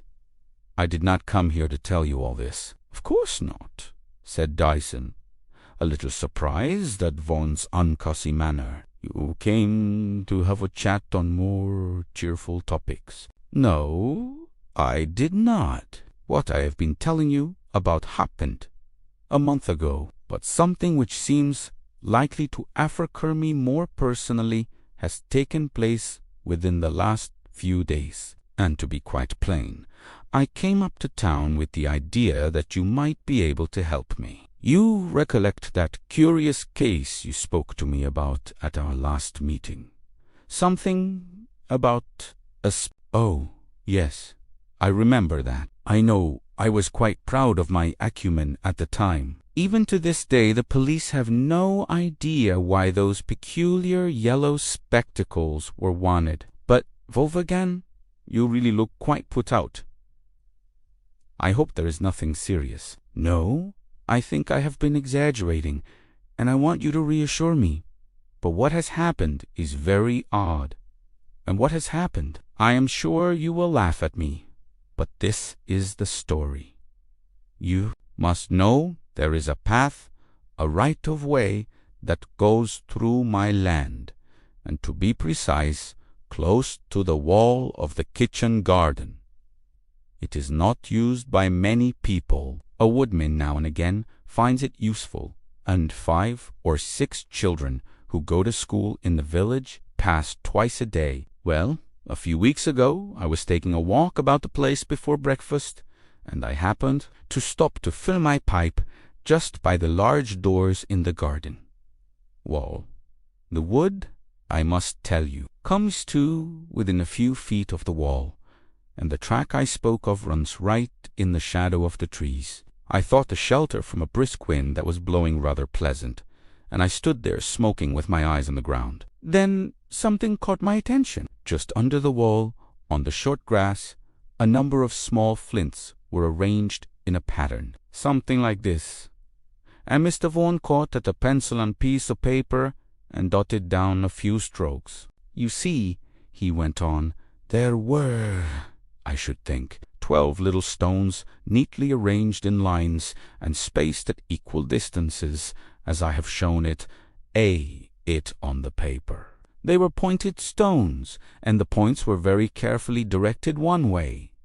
Yes, said Dyson, without much interest. No doubt the children you have mentioned had been playing there on their way from school. Children, as you know, are very fond of making such devices with oyster shells, or flints, or flowers, or with whatever comes in their way. So I thought, I just noticed these flints were arranged in a sort of pattern, and then went on. But the next morning I was taking the same round, which, as a matter of fact, is habitual with me. And again I saw at the same spot a device in flints. This time it was really a curious pattern, something like the spokes of a wheel, all meeting at a common center, and this center formed by a device which looked like a bowl. All, you understand, done in flints. You are right, said Dyson.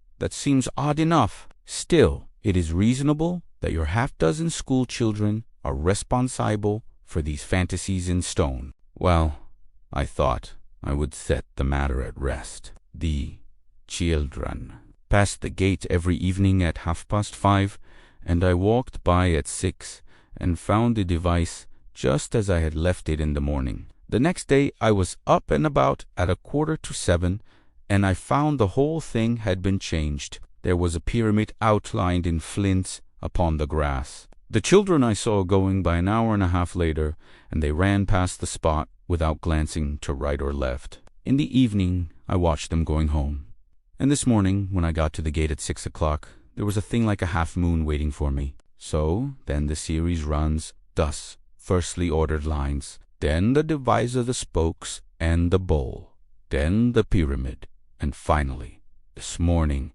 the half-moon. That is the order, isn't it? Yes, that is right. But do you know, it has made me feel very uneasy. I suppose it seems absurd, but I can't help thinking that some kind of signaling is going on under my nose, and that sort of thing is disquieting. But what have you to dread? You have no enemies? No, but I have some very valuable old plate. You are thinking of burglars. Then, said Dyson, with an accent of considerable interest, but you must know your neighbors. Are there any suspicious characters about? Not that I am aware of, but you remember what I told you of the sailors. Can you trust your servants? Oh, perfectly. The plate is preserved in a strong room. The butler, an old family servant, alone knows where the key is kept. There is nothing wrong there. Still, everybody is aware that I have a lot of old silver, and all country folks are given to gossip. In that way, information may have got abroad in very undesirable quarters. Yes, but I confessed there seems something a little unsatisfactory in the burglar theory. Who is signaling to whom? I cannot see my way to accepting such an explanation. What put the plate into your head in connection with these flint signs, or whatever one may call them? It was the figure of the bull, said Vaughan. I happen to possess a very large and very valuable Charles II punch bowl. The chasing is really exquisite, and the thing is worth a lot of money. The sign I described to you was exactly the same shape as my punch bowl. A queer coincidence, certainly. But the other figures, or devices, you have nothing shaped like a pyramid. Ah, you will think that. Queer as it happens, this punch bowl of mine, together with a set of rare old ladles, is kept in a mahogany chest of a pyramidal shape. The four sides slope upwards, then narrow towards the top. I confess all this interests me a good deal, said Dyson. Let us go on then. What about the other figures? How about the army, as we may call the first Sigu, and the crescent or half-moon? Ah, there is no reference that I can make out of these two. Still, you see, I have some excuse for curiosity at all events. I should be very vexed to lose any of the old plate. Nearly all the pieces have been in the family for generations, and I cannot get it out of my head that some scoundrels mean to rob me, and are communicating with one another every night. Frankly, said Dyson, I can make nothing of it. I am as much in the dark as yourself.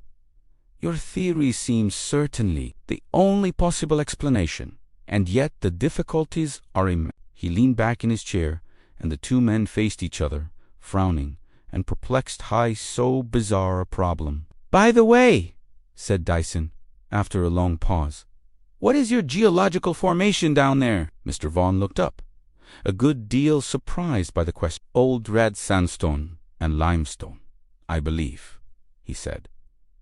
We are just beyond the coal meshes, you know, but surely there are no flints either in the sandstone or the limestone. No, I never see any flints in the fields. I confess that did strike me as a little curious. I should think so. It is very important, by the way, what size were the flints used in making these devices? I happen to have brought one with me. I took it this morning from the half-moon. Exactly. Here it is.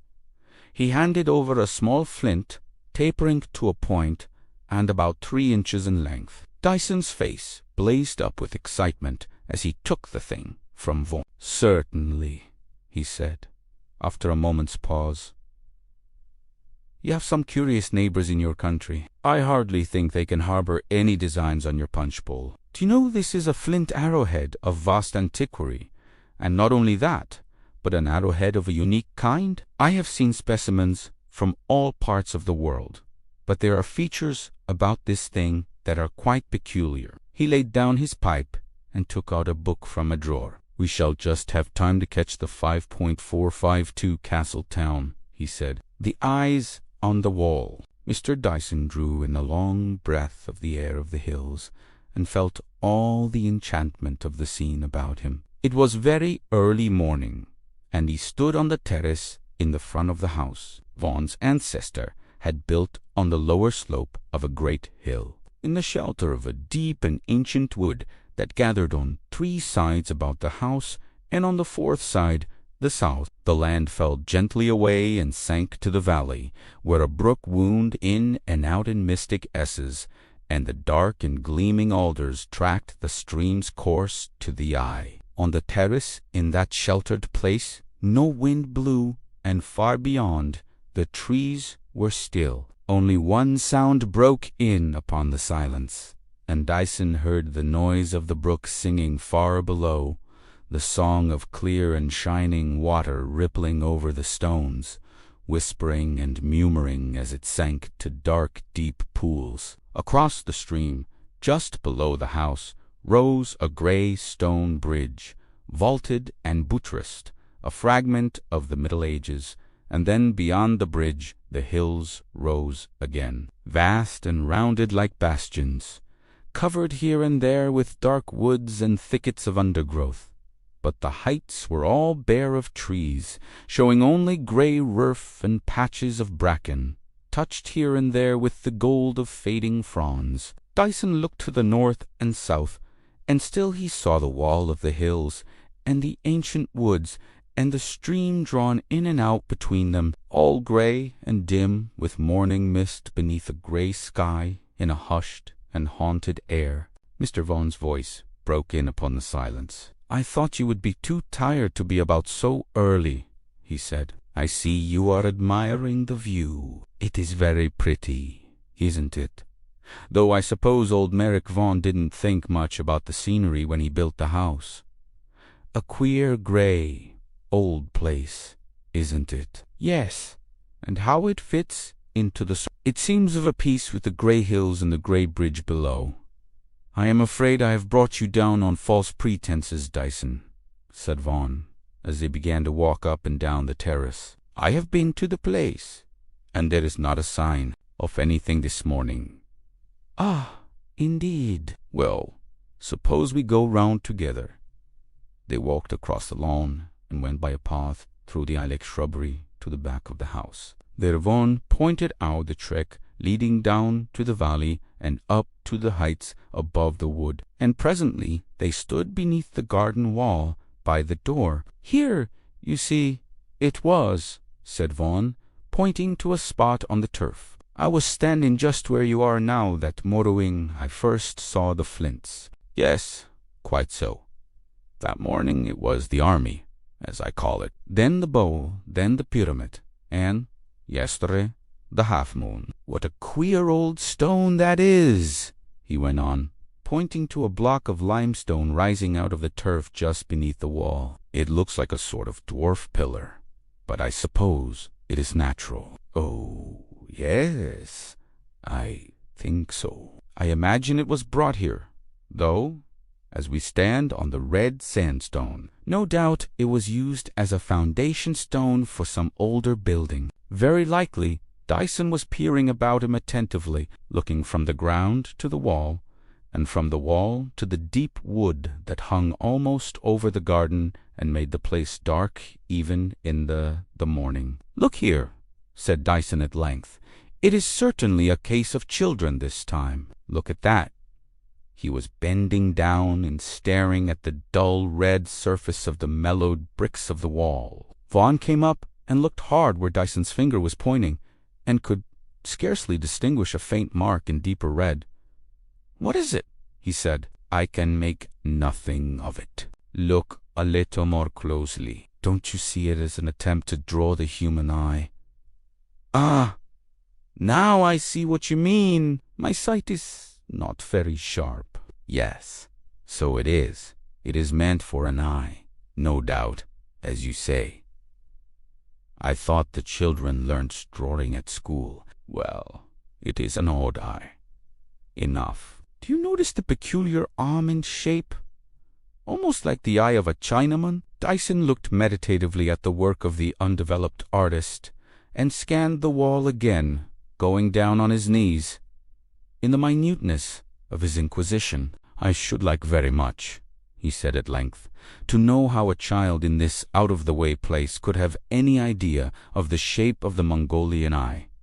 You see, the average child has a very distinct impression of this object. He draws a circle, or something like a circle, and puts a dot in the center. I don't think any child imagines that the eye is really made like that. It's just a convention of infantile art.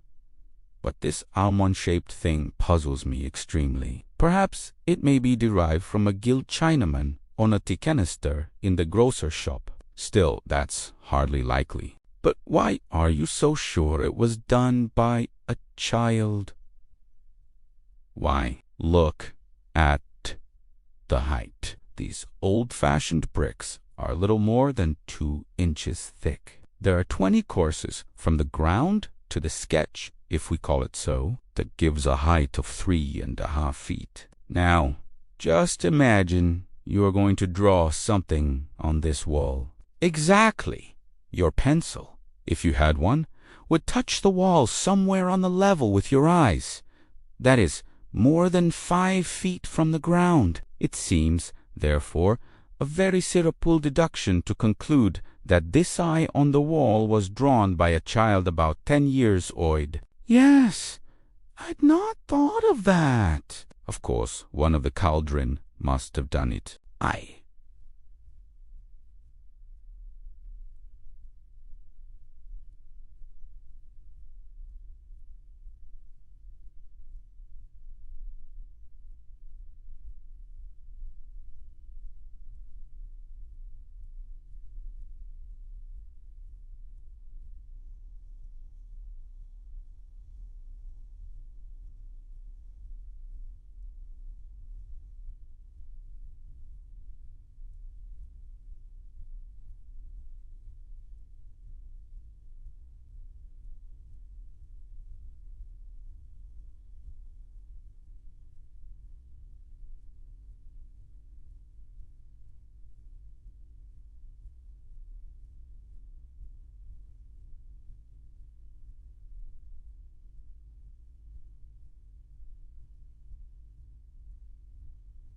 And as I said, there is something singularly unchallak about those 2 lines, and the eyeball itself, you see, is almost an oval. To my mind, the thing has an odd, ancient air, and a touch that is not altogether pleasant. I cannot help fancying that if we could see a whole face from the same hand, it would not be altogether agreeable. However, that is nonsense, after all, and we are not getting farther in our investigations. It is odd that the Flint series has come an abrupt end.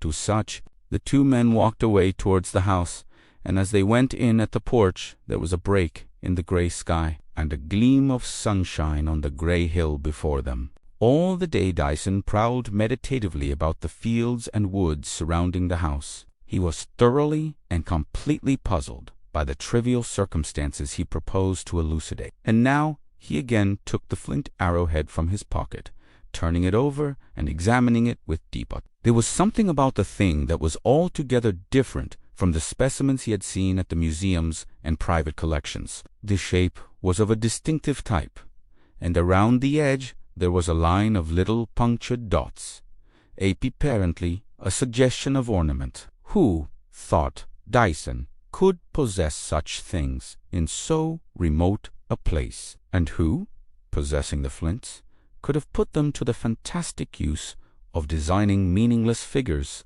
on Vaughan's garden wall? The rank absurdity of the whole affair offended him, and as one theory after another rose in his mind only to be rejected, he felt strongly tempted to take the next train back to town. He had seen the silver plate which Vaughan treasured, and had inspected the punch bowl, the gem of the collection, with close attention. And what he saw, and his interview with the butler convinced him that a plot to rob the strong-box was out of the limits of inquiry. The chest in which the bowl was kept, a heavy piece of mahogany, evidently dating from the beginning of the century, was certainly strongly suggestive of a pyramid, and Dyson was first inclined to the inept maneuvers of the detective. But a little sober thought convinced him of the impossibility of the burglary hypothesis, and he cast wildly about for something more satisfying. He asked Vaughan if there were any gypsies in the neighborhood, and heard that the Romany had not been seen for years. This dashed him a good deal, as he knew the gypsy habit of leaving queer hieroglyphics on the line of march, and had been much elated when the thought occurred to him. He was facing Vaughan by the old-fashioned hearth when he put the question, and leaned back in his chair in disgust at the destruction of his theory. "It is odd," said Vaughan, "but the gypsies never trouble us here. Now and then the farmers find traces of fires in the wildest part of the hills, but nobody seems to know who the firelighters are. Surely that looks like gypsies." "No, not in such places as those. Tinkers and gypsies and wanderers of all sorts. Stick to the roads and don't go very far from the farmhouses.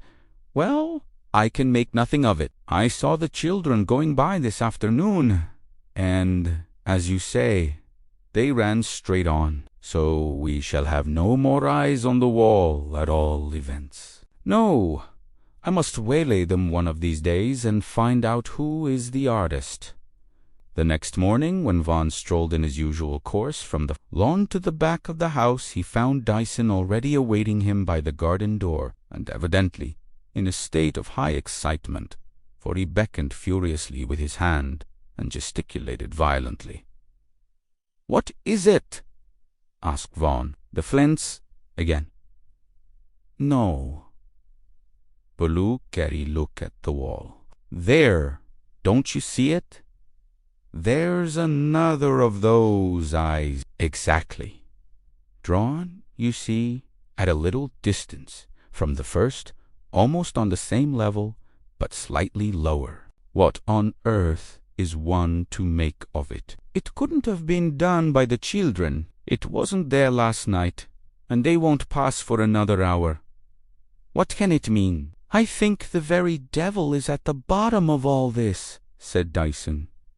"Of course, one cannot resist the conclusion that these infernal almond eyes are to be set down to the same agency as the devices in the arrowheads, and where that conclusion is to lead us is more than I can tell. For my part, I have to put a strong check on my imagination, or it would run wild." "Vaughan," he said, as they turned away from the wall, "has it struck you that there is one point, a very curious point, in common between the figures done in flints and the eyes drawn on the wall?" "What is that?" asked Vaughan, on whose face there had fallen a certain shadow of indefinite dread. "It is this. We know that the signs of the army, the bowl, the pyramid, and the half-moon must have been done at night. Presumably they were meant to be seen at night." "Well, precisely the same reasoning applies to those eyes on the wall. I do not quite see your point. Surely, the nights are dark just now, and have been very cloudy. I know, since I came down. Moreover, those overhanging trees would throw that wall into deep shadow, even on a clear night.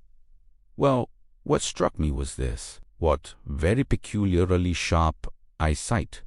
They, whoever they are, must have to be able to arrange arrowheads in intricate order in the blackest shadow of the wood, and then draw the eyes on the wall without a trace of bungling or a false line. I have read of persons confined in dungeons for many years who have been able to see quite well in the dark," said Vaughan. "Yes," said Dyson, "there was the abbé in Monte Cristo. But it is a singular point." "The search for the ball. Who was that old man that touched his hat to you just now?" said Dyson, as they came to the bend of the lane near the house. "Oh, that was old Trevor. He looks very broken. Poor old fellow." "Who is Trevor? Don't you remember? I told you the story that afternoon I came to your rooms about a girl named Annie Trevler who disappeared in the most inexplicable manner about 5 weeks ago. That was her father. Yes, I recollect now. To tell the truth, I had forgotten all about it, and nothing but been heard of the girl, nothing whatever. The police are quite at fault. I am afraid I did not pay very much attention to the details you gave me. Which way did the girl go?" "Her path would take her right across those wild hills above the house. The nearest point in the track must be about 2 miles from here." "Is it near that little hamlet I saw yesterday?" "You mean Crossasiliog, where the children came from?" "No. It goes more to the north." "Ah, I have never been that way." They went into the house, and Dyson shut himself up in his room, sunk deep in doubtful thought, but yet with the shadow of a suspicion growing within him, that for a while haunted his brain, all vague and fantastic, refusing to take definite form. He was sitting by the open window and looking out on the valley, and saw, as if in a picture, the intricate winding of the brook, the grey bridge, and the vast hills rising beyond. All still and without a breath of wind to stir the mystic hanging woods, and the evening sunshine glowed warm on the bracken, and down below a faint mist, pure white, began to rise from the stream. Dyson sat by the window. As the day darkened and the huge bastioned hills loomed vast and vague, and the woods became dim and more shadowy, and the fancy that had seized him no longer appeared altogether impossible, he passed the rest of the evening in a reverie, hardly hearing what one said. And when he took his candle in the hall, he paused a moment before bidding his friend good night. "I want a good rest," he said. "I have got some work to do tomorrow." "Some writing, you mean?" "No. I am going to look for the bowl." "The bowl? If you mean my punk bowl, that is safe in the chest." "I don't mean the punk bowl. You may take my word for it that your plate has never been threatened. No, I will not bother you with any We shall, in all probability, have something much stronger than suppositions before long. Good night, Van." The next morning Dyson set off after breakfast. He took the path by the garden wall, and noted that there were now 8 of the weird almond eyes dimly outlined on the brick. 6 days more, he said to himself.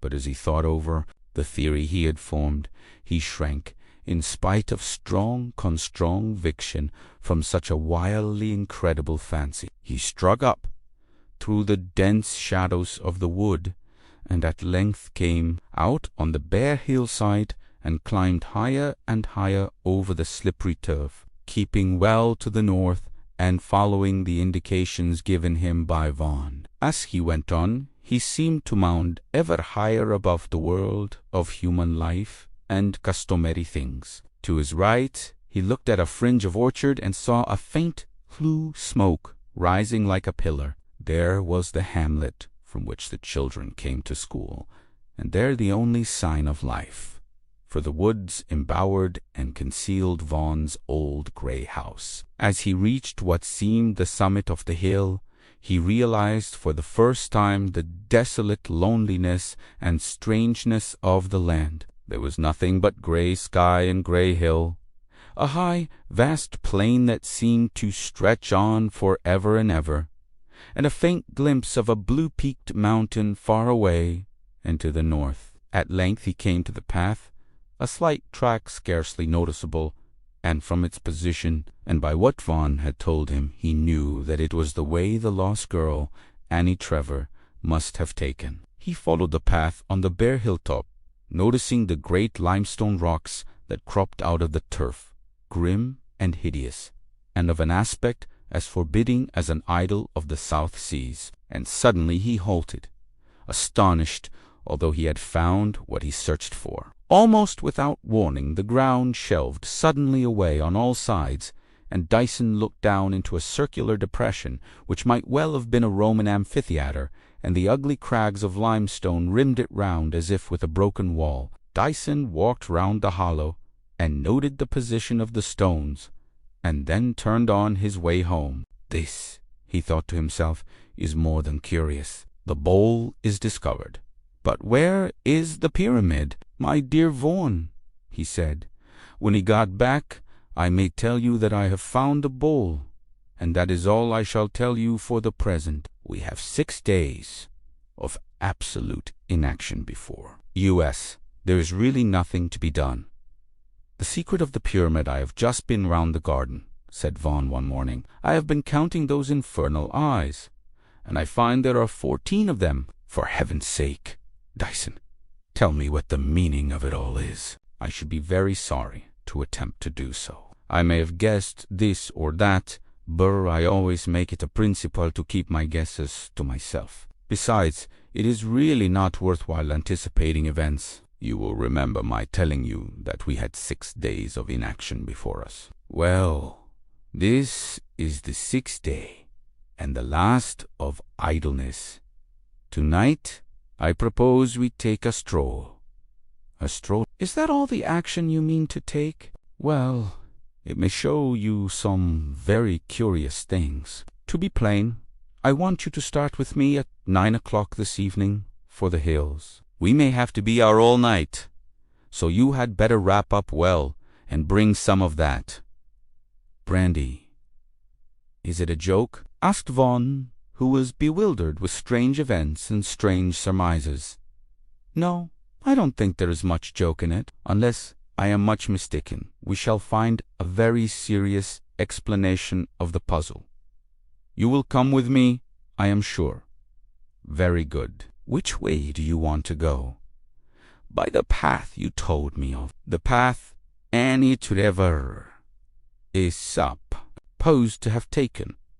Vaughn looked white at the mention of the girl's name. I did not think you were on that track, he said. I thought it was the affair of those devices in Flint and of the eyes on the wall that you were engaged on. It's no good saying any more, but I will go with you. Or 8:45 that evening, the two men set out, taking the path through the wood and up the hillside. It was a dark and heavy night.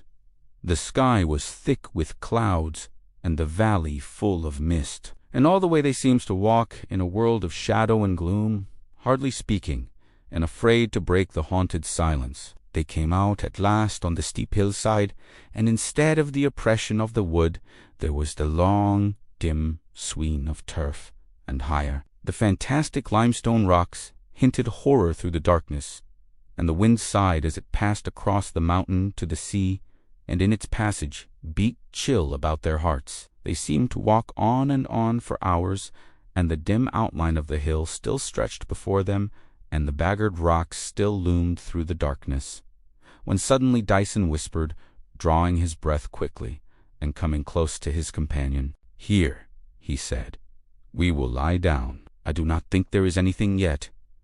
I know the place, said Vaughn, after a moment.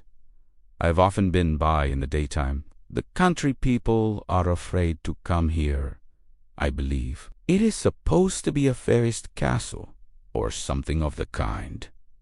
But why on earth have we come here? Speak a little lower, said Dyson. It might not do us any good if we are overheard. Overheard here. There is not a soul within 3 miles of us. Possibly not. Indeed, I should say, certainly not. But there might be a body somewhat nearer. I don't understand you in the least, said Vaughn, whispering to humor Dyson. But why have we come here? Well, you see, this hollow before us is the bowl. I think we had better not talk, even in whispers. They lay full length upon the turf, the rock between their faces and the bowl.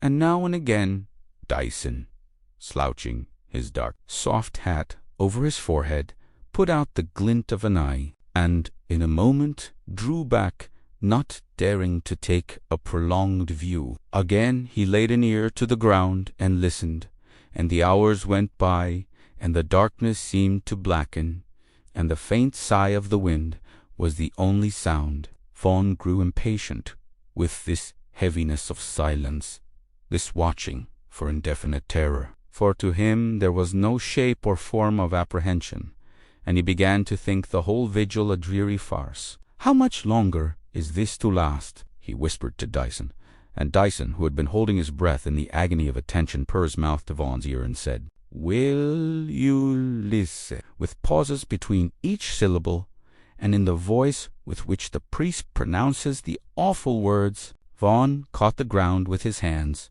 and stretched forward, wondering what he was to hear. At first there was nothing, and then a low and gentle noise came very softly from the bowl, a faint sound almost indescribable, but as if one held the tongue against the roof of the mouth and expelled the breath. He listened eagerly, and presently the noise grew louder, and became a strident and horrible hissing, as if the pit beneath boiled with fervent heat, and Vaughn, unable to remain in suspense any longer, drew his cap half over his face, an imitation of Dyson, and looked down to the hollow below. It did, in truth, stir and seethe like an infernal cauldron. The whole of the sides and bottom tossed and writhed with vague and restless forms that passed to and fro without the sound of feet, and gathered thick here and there, and seemed to speak some to one another in those tones of horrible sibilance, like the hissing of snakes, that he had heard. It was as if the sweet turf and the cleanly earth had suddenly become quickened with some foul writhing growth. Vaughan could not draw back his face, though he felt Dyson's finger touch him, but he peered into the quaking mass, and saw faintly that there were things like faces and human limbs. And yet he felt his inmost soul chill with the sure belief that no fellow soul or human thing stirred in all that tossing and hissing host. He looked aghast, choking back sobs of horror, and at length the loathsome forms gathered thickest about some vague object in the mid-eye of the hollow, and the hissing of their speech grew more venomous, and he saw in the uncertain light the abominable limbs, vague and yet too plainly seen, writhe and intertwine, and he thought he heard, very faint, a low human moan striking through the noise of speech that was not of man. At his heart something seemed to whisper ever the worm of corruption, the worm that dieth not, and grotesquely the image was pictured to his imagination of a piece of putrid offal, stirring through and through with bloated and horrible creeping things. The writhing of the dusky limbs continued. They seemed clustered round the dark form in the middle of the hollow, and the sweat dripped and poured off Vaughan's forehead, and fell cold on his band beneath his face. Then it seemed done in an instant. The loathsome mass melted and fell away to the sides of the bowl, and for a moment Vaughan saw in the middle of the hollow the tossing of human arms. But a spark gleamed beneath, a fire kindled, and as the voice of a woman cried out loud in a shrill scream of utter anguish and terror, a great pyramid of flames spired up like a bursting of a pent fountain, and threw a blaze of light upon the whole mountain. In that instant Vaughan saw the myriads beneath, the things made in the form of men, but stunted like children, hideously deformed, the faces with the almond eyes burning with evil and unspeakable lusts, the ghastly yellow of the mass of naked flesh. And then, as if by magic, the place was empty, while the fire roared and crackled, and the flames shone abroad. "You have seen the pyramid," said Dyson in his ear, "the pyramid of fire, the little people, then you recognize the thing." "Certainly. It is a brooch that Annie Trevor used to wear on Sundays. I remember the pattern. But where did you find it? You don't mean to say that you have discovered the girl?" "My dear Vaughan, I wonder you have not guessed where I found the brooch. You have not forgotten last night already." "Dyson," said the other, speaking very seriously, "I have been turning it over in my mind this morning while you have been out. I have thought about what I saw, or perhaps I should say about what I thought I saw, and the only conclusion I can come to is this, that the thing won't bear as men live. I have lived soberly and honestly, in the fear of God all my days, and all I can do is believe that I suffered from some monstrous delusion, from some phantasmagoria of the bewildered senses. You went home together in silence. Not a word passed between us as to what I fancied I saw. Had we not better agree to keep silent on the subject? When I took my walk in the peaceful morning sunshine, I thought all the earth seemed full of praise, and passing by that wall I noticed there were no more signs recorded, and I blotted out those that remained. The mystery is over, and we can live quietly again. I think some poison has been working for the last few weeks. I have trod on the verge of madness, but I am sane. Now, Mr. Vaughn had spoken earnestly, and bent forward in his chair and glanced at Dyson with something of entreaty. "My dear Vaughn," said the other, after a pause, "what's the use of this? It is much too late to take that tone. We have gone too deep. Besides, you know as well as I that there is no delusion in the case." "I wish there were with all my heart." "No, in justice to myself, I must tell you the whole story, so far as I know it." "Very good," said Vaughn with a sigh. "If you must, you must." "Then," said Dyson, "we will begin with the end, if you please. I found this brooch you have just identified in the place we have called the bowl. There was a heap of grey ashes, as if a fire had been burning. Indeed, the embers were still hot, and this brooch was lying on the ground just outside the range of the flame. It must have dropped accidentally from the dress of the person who was wearing it. No, don't interrupt me. We can pass now to the beginning, as we have had the end. Let us go back to that day you came to see me in my rooms in London. So far as I can remember, soon after you came in, you mentioned, in a somewhat casual manner, that an unfortunate and mysterious incident had occurred in your part of the country. A girl named Annie Trevor had gone to see a relative, and had disappeared. I confess freely that what you said did not greatly interest me. There are so many reasons which may make it extremely convenient for a man, and more especially a woman, to vanish from the circle of their relations and friends. I suppose, if we were to consult the police, one would find that in London somebody disappears mysteriously every other week, and the officers would, no doubt, shrug their shoulders and tell you that by the law of averages it could not be otherwise. So I was very culpably careless to your story, and besides, there is another reason for my lack of interest. Your tale was inexplicable. You could only suggest a blackguard sailor on the tramp, but I discarded the explanation immediately, for many reasons, but chiefly because the occasional criminal, the amateur in brutal crime, is always found out, especially if he selects the country as the scene of his operations. You will remember the case of that Garcia you mentioned. He strolled into a railway station the day after the murder, his trousers covered with blood and the works of the Dutch clock, his lute tied in a neat parcel. So, rejecting this, your only suggestion, the whole tale became, as I say, inexplicable, and therefore profoundly. Do you ever trouble your head about problems which you know to be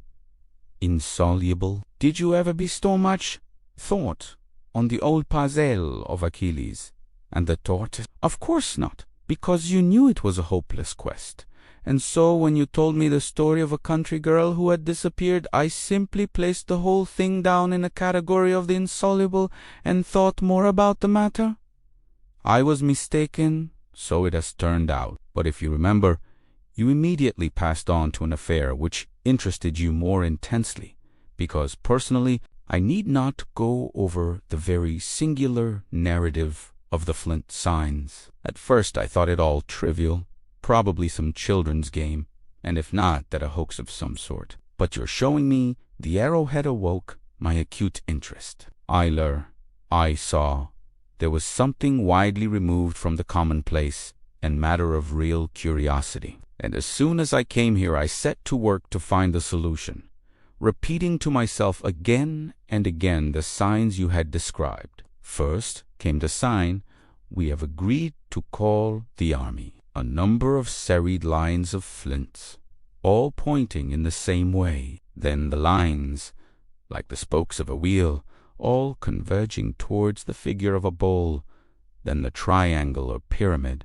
and last of all, the half-moon. I confess that I exhausted conjecture in my efforts to unveil this mystery, and as you will understand, it was a duplex, or rather triplex problem, for I had not merely to ask myself, what do these figures mean, but also, who can possibly be responsible for the designing of them, and again, Who can possibly possess such valuable things and, knowing their value, thus throw them down by the wayside? This line of thought led me to suppose that the person or persons in question did not know the value of Utrecht flint arrowheads. And yet this did not lead me far, for a well-educated man might easily be ignorant on such a subject. Then came the complication of the eye on the wall.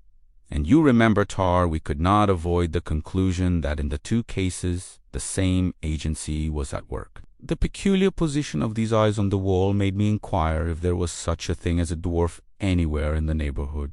But I found that there was not, and I knew that the children who passed by every day had nothing to do with the matter. Yet I felt convinced that whoever drew the eyes must be from 3.5 to 4 feet high, since, as I pointed out at the time, anyone who draws on a perpendicular surface chooses by instinct a spot about level with his face. Then again, there was the question of the peculiar shape of the eyes, that marked Mongolian character of which the English countryman could have no conception, and for a final cause of confusion, the obvious fact that the designer or designers must be able practically to see in the dark. As you remarked, a man who has been confined for many years in extremely dark cell or dungeon might acquire that power. But since the days of Edmond Dantes, where would such a prison be found in Europe? A sailor who had been immured for a considerable period in some horrible Chinese oubliette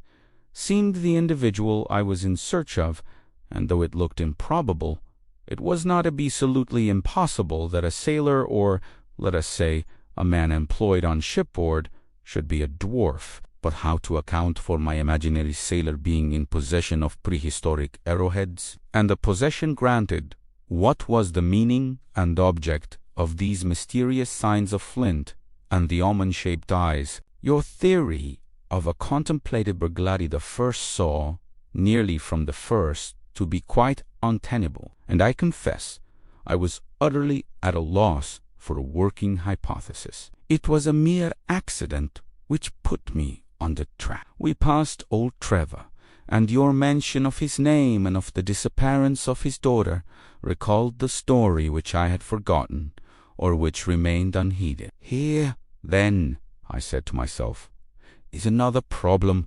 uninteresting.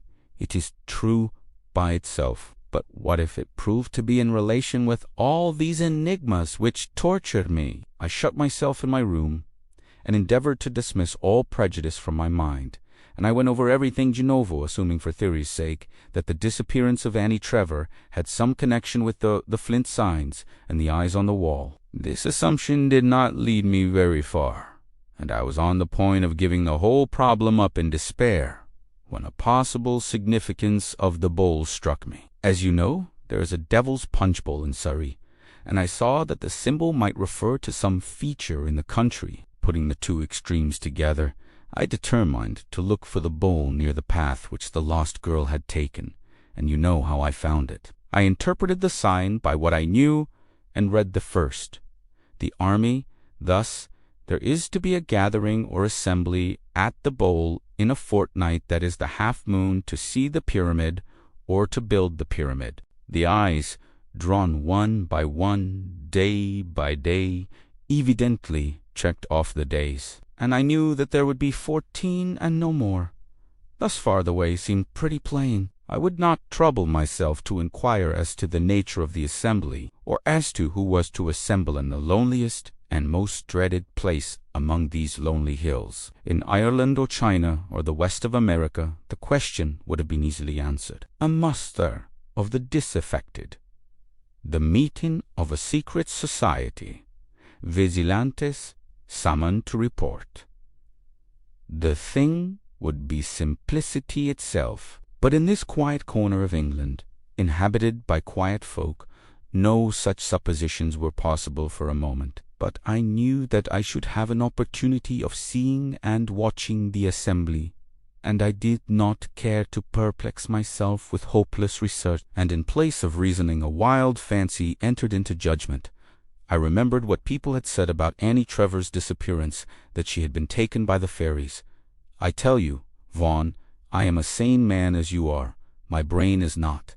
I trust mere vacant space to let to any wild improbability, and I tried my best to thrust the fantasy away. And the hint came of the old name of fairies, the little people, and the very probable belief that they represent a tradition of the prehistoric Turanian inhabitants of the country, who were cave dwellers.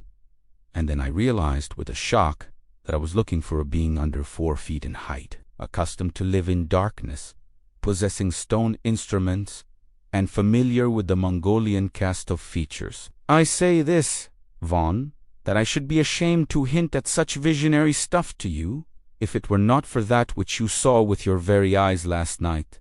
And I say that I might doubt the evidence of my senses, if they were not confirmed by yours. But you and I cannot look each other in the face and pretend delusion. As you lay on the turf beside me, I felt your flesh shrink and quiver, and I saw your eyes in the light of the flame. And so I tell you, without any shame, what was in my mind last night, as we went through the wood, and climbed the hill, and lay hidden beneath the rock. There was one thing that should have been most evident, that puzzled me to the very last. I told you how I read the sign of the pyramid. The assembly was to see a pyramid, and the truck meaning of the symbol escaped me to the last moment. The old derivation from up fire, though false, should have set me on the track.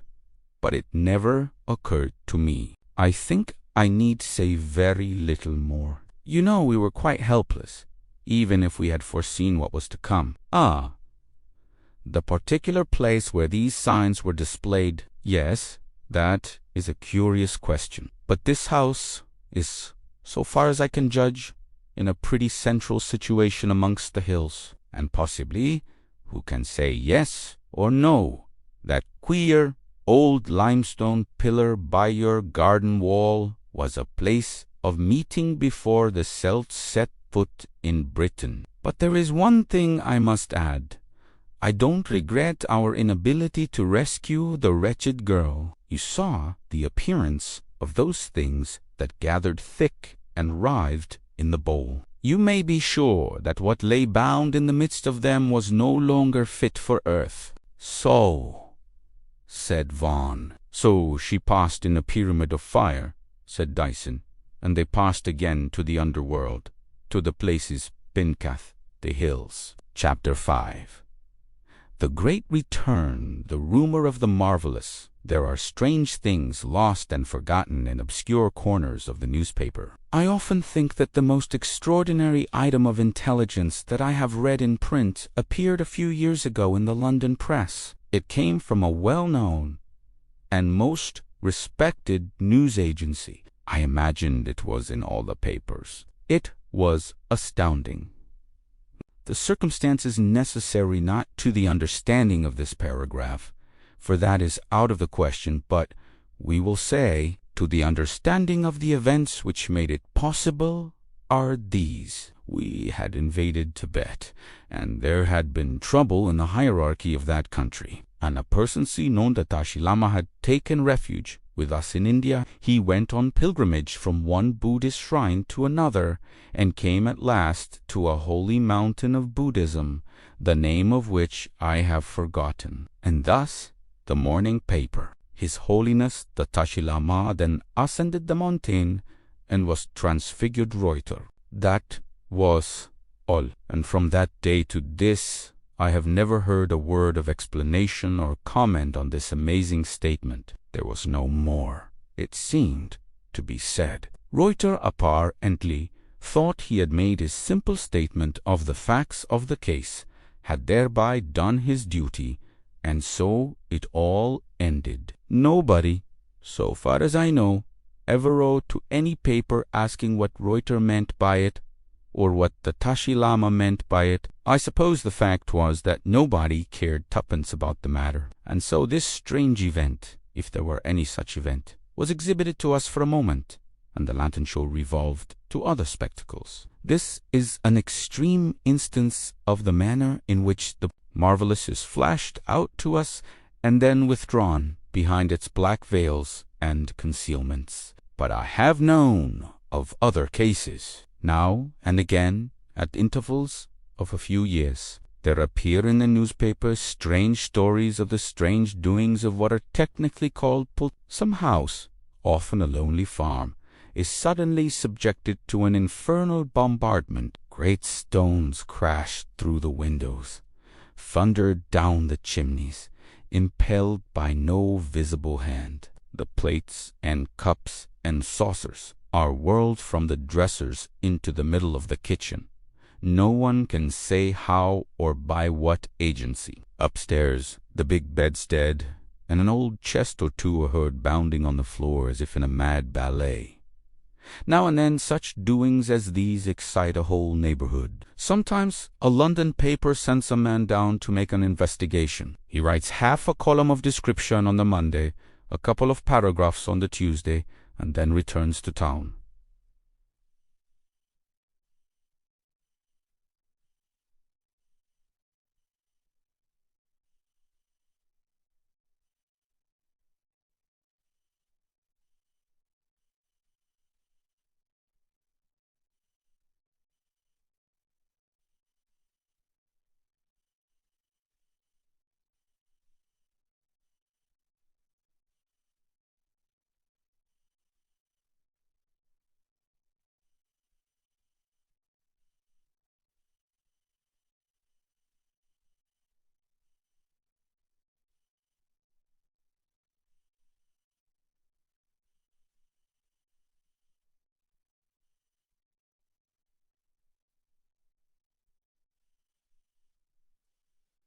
And nobody cares.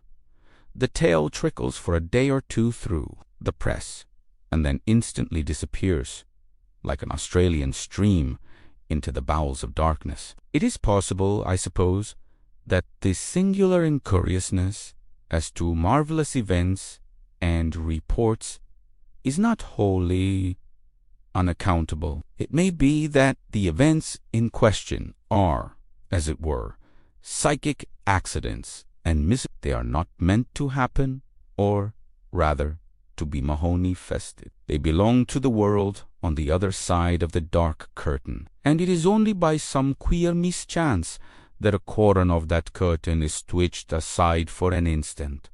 Then for an instant we see, but the personages whom Mr. Kipling calls the Lords of Life and Death take care that we do not see too much. Our business is with things higher and things lower, with things different, anyhow, and on the whole we are not suffered to distract ourselves with that which does not really concern us. The transfiguration of the Lama and the tricks of the poltergeist are evidently no affairs of ours. We raise an uninterested eyebrow and pass on to poetry or to statistics.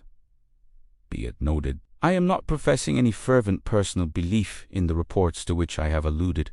For all I know, the Lama, in spite of Reuter, was not transfigured, and the poltergeist, in spite of the late Mr. Andrew Lang, may in reality be only mischievous Polly, the servant girl at the farm. And to go farther, I do not know that I should be justified in putting either of these cases of the marvelous in line with a chance paragraph that caught my eye last summer, for this had not, on the face of it at all, anything wildly out of the common. Indeed, I dare say that I should not have read it, should not have seen it, if it had not contained the name of a place which I had once visited, which had then moved me in an odd manner that I could not understand. Indeed, I am sure that this particular paragraph deserves to stand alone, for even if the poltergeist be a real poltergeist, it merely reveals the psychic whimsicality of some region that is not our region. There were better things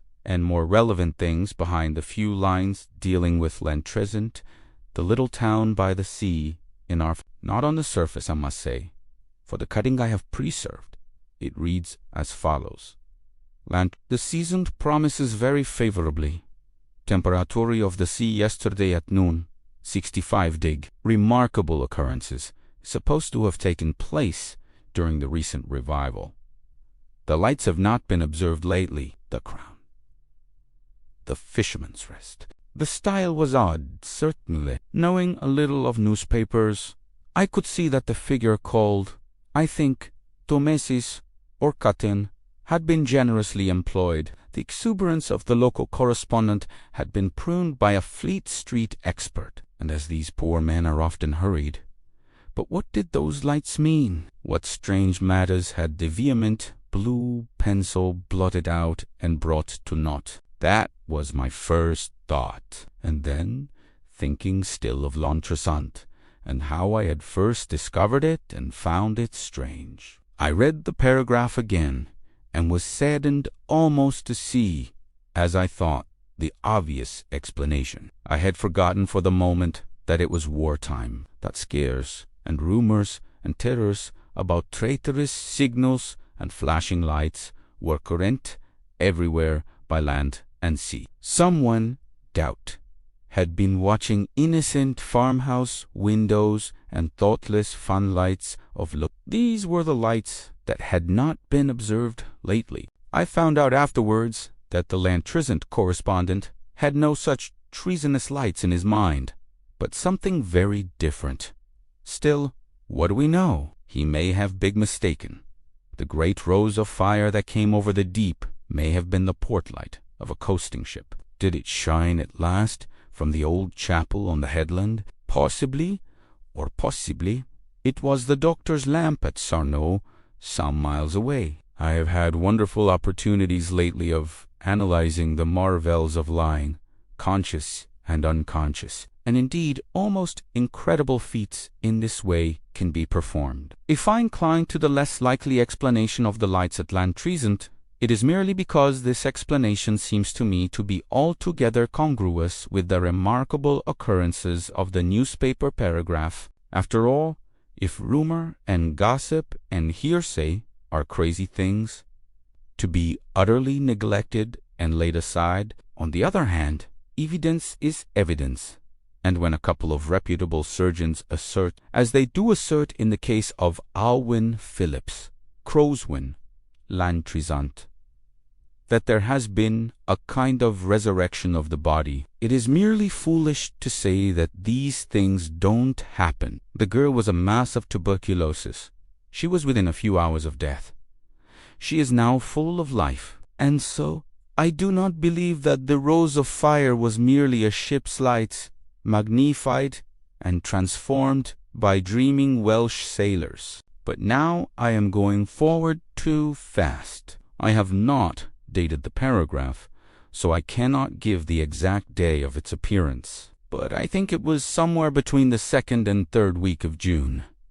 I cut it out partly because it was Aber L'Entresant, partly because of the remarkable occurrences. I have an appetite for these matters, though I also have this misfortune, that I require evidence before I am ready to credit them, and I have a sort of lingering hope that some day I shall be able to elaborate some scheme or theory of such things. But, in the meantime, as a temporary measure, I hold what I call the doctrine of the jigsaw puzzle. That is, this remarkable occurrence, and that, and the other may be, and usually are, of no significance. Coincidence and chance and unsearchable causes will now and again make clouds that are undeniable fiery dragons, and potatoes that resemble eminent statesmen exactly and minutely in every feature, and rocks that are like eagles and lions. All this is nothing. It is when you get your set of odd shapes and find that they fit into one another, and at last that they are but parts of a large design. It is then that research grows interesting and indeed amazing. It is then that one queer form confirms the other, that the whole plan displayed justifies, corroborates, explains each separate pix. So, it was within a week or 10 days after I had read the paragraph about L'Entresant and had cut it out that I got a letter from a friend who was taking an early holiday in those regions. "You will be interested," he wrote, "to hear that they have taken to ritualistic practices at L'Entresant. I went into the church the other day, and instead of smelling like a damp vault as usual, it was positively reeking with incense. I knew better than that. The old parson was a firm evangelico. He would rather have burnt sulphur in his church than incense any day. So I could not make out this report at all, and went down to Arthur a few weeks later, determined to investigate this and any other remarkable occurrence at Lantry. Odors of paradise. I went down to Arthur in the very heat and bloom and fragrance of the wonderful summer that they were enjoying there. In London there was no such weather. It rather seemed as if the horror and fury of the war had mounted to the very skies and were there reigning. In the mornings the sun burnt down upon the city with a heat that scorched and consumed. But then clouds heavy and horrible would roll together from all quarters of the heavens, and early in the afternoon the air would darken, and a storm of thunder and lightning and furious, hissing rain would fall upon the streets. Indeed, the torment of the world was in the London weather. The city wore a terrible vesture. Within our hearts was dread. Without we were clothed in black clouds and angry fire. It is certain that I cannot show in any words the utter peace of that Welsh coast to which I came. One sees, I think, in such a change, a figure of the passage from the disquiets and the fears of earth to the peace of paradise, a land that seemed to be in a holy, happy dream, a sea that changed all the while from olivine to emerald, from emerald to sapphire, from sapphire to amethyst, that washed in white foam at the bases of the firm, grey rocks, and about the huge crimson bastions that hid the western bays and inlets of the waters. To this land I came, and to hollows that were purple and odorous with wild thyme, wonderful with many tiny, exquisite flowers. There was benediction in Centauri, pardon in Eyebright, joy in Lady Slipper. And so the weary eyes were refreshed, looking now at the little flowers and the happy bees about them, now on the magic mirror of the deep, changing from marvel to marvel with the passing of the great white clouds, with the brightening of the sun, and the ears, torn with jangle and racket and idle, empty noise, were soothed and comforted by the Ina Fabal, unutterable, unceasing murmur, as the tides swan to and fro, uttering mighty, hollow voices in the caverns of the rocks. For 3 or 4 days I rested in the sun, and smelt the savour of the blossoms and of the salt water. And then, refreshed, I remembered that there was something queer about Lantrisant, that I might as well It was no great thing that I thought to find,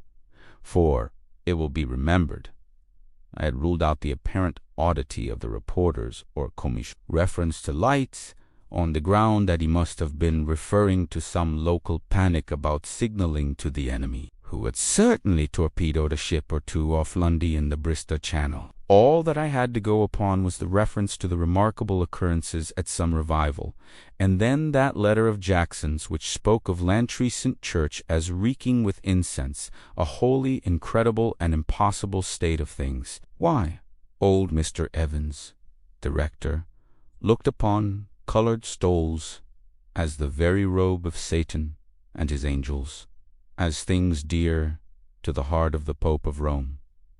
But as to incense, as I have already familiarly observed, I know better. But as a hard matter of fact, this may be worth noting.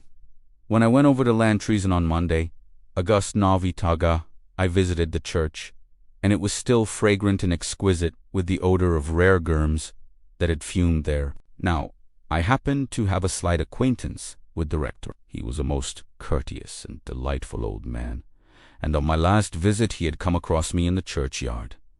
I was admiring the very fine Celtic cross that stands there. Besides the beauty of the interlaced ornament, there is an inscription in Norgum on one of the edges concerning which the learned dispute. It is altogether one of the more famous crosses of Southshed. Mr. Evans, I say, seeing me looking at the cross, came up and began to give me the stranger. A resume somewhat of a shaky and uncertain resume I found afterwards of the various debates and questions that had arisen as to the exact meaning of the inscription, and I was amused to detect an unevident but underlying belief of his own, that the supposed Ogham characters were, in fact, due to boys' mischief and weather and the passing of the ages. But then I happened to put a question as to the sort of stone of which the cross was made, and the rector brightened amazingly. He began to talk geology, and, I think, demonstrated that the cross, or the material for it, must have been brought to Lontressan from the southwest coast of Ireland. This struck me as interesting, because it was curious evidence of the migrations of the Celtic saints, whom the rector, I was delighted to find, looked upon as good Protestants, though shaky on the subject of crosses. And so, with concessions on my part, we got on very well. Thus, with all this to the good, I was emboldened to call upon him. I found him altered. Not that he was aged. Indeed, he was rather made young, with a singular brightening upon his face, and something of joy upon it that I had not seen before, that I have seen on very few faces of men. We talked of the war, of course, since that is not to be avoided, of the farming prospects of the country, of general things, till I ventured to remark that I had been in the church, and had been surprised to find it perfumed with incense. You have made some alterations in the service since I was here last. You use incense now. The old man looked at me strangely, and hesitated. No, he said, there has been no change. I use no incense in the church. I should not venture to do so. But I was beginning. The whole church is as if high mass had just been sung there, and he cut me short, and there was a certain grave solemnity in his manner that struck me almost with awe. I know you are a railer, he said, and the phrase coming from this mild old gentleman astonished me. You are a railer, and a bitter railer. I have read articles that you have written, and I know your contempt and your hatred for those you call Protestants in your derision, though your grandfather, the vicar of Carlier Nonosk, called himself Protestant and was proud of it, and your great-granduncle Hezekiah, Faria de Coquier, Castletown. The Red Priest of Castletown was a great man with the Methodists in his day, and the people flocked by their thousands when he administered the sacrament. I was born and brought up in Glamorganshire, and old men have wept, as they told me of the weeping and contrition that there was when the Red Priest to broke the bread the cub. But you are a railer, and see nothing but the outside, and the You are not worthy of this mystery that has been done here.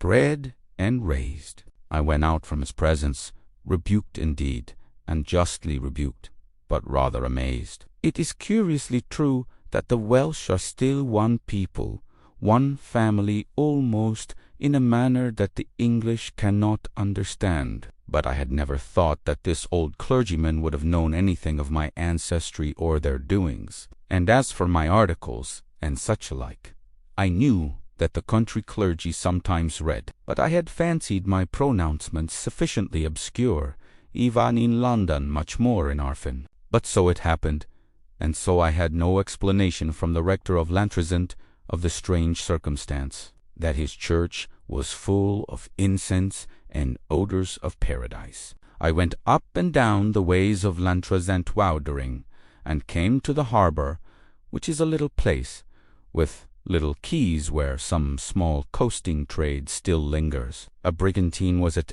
anchor here, and very lazily in the sunshine they were loading it with for it is one of the oddities of Lantrezant that there is a small colliery in the heart of the wood on the hillside. I crossed a causeway which passed the outer bower from the inner harbour, and settled down on a rock beach hidden under a leafy hill. The tide was going out, and some children were playing on the wet sand, while two ladies, their mothers, I suppose, talked together as they sat comfortably on their rugs at a little distance from me. At first they talked of the war, and I made myself deaf. For of that talk one gets enough, and more than enough in life. Then there was a period of silence, and the conversation had passed to quite a different topic when I caught the thread of it again. I was sitting on the further side of a big rock, and I do not think that the two ladies had noticed my approach. However, though they spoke of strange things, they spoke of nothing which made it necessary for me to announce my presence. And, after all, one of them was saying, "What is it all about? I can't make out what has come to the people." This speaker was a Welshwoman. I recognized the clear, overemphasized consonants and the faint suggestion of an accent. Her friend came from the Midlands, and it turned out that they had only known each other for a few days. Theirs was a friendship of the beach and of bathing. Such friendships are common at small seaside places. There is certainly something odd about the people here. I have never been to Lantricent before, you know. Indeed, this is the first time we've been in Wales for our holidays. And knowing nothing about the ways of the people and not being accustomed to hear Welsh spoken, I thought, perhaps it must be my imagination.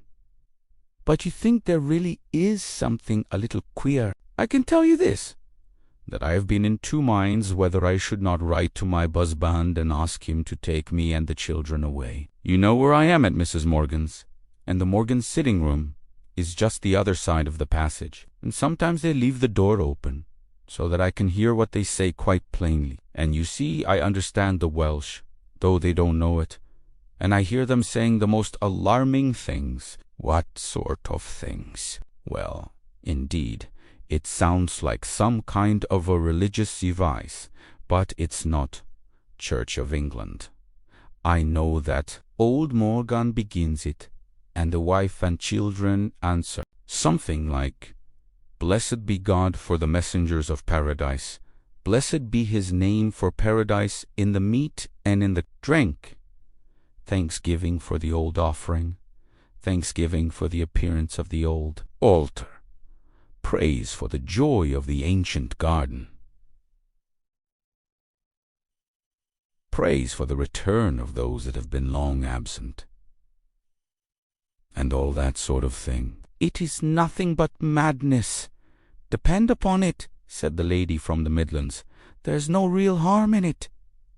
They're some new sect, I dare say. You know, some dissenters are very queer in their ways. All that is like no dissenters that I have ever known in all my life whatever, replied the Welsh lady somewhat vehemently, with a very distinct intonation of the land. And have you heard them speak of the bright light that shone at midnight from the church? A secret in a secret place. Now here was I altogether at a loss, and quite bewildered. The children broke into the conversation of the two ladies, and cut it short, just as the midnight lights from the church came on the field. And when the little girls and boys went back again to the sands whooping, the tide of talk had turned, and Mrs. Harland and Mrs. Williams were quite safe and at home with Janie's measles, and a wonderful treatment for infantile earache,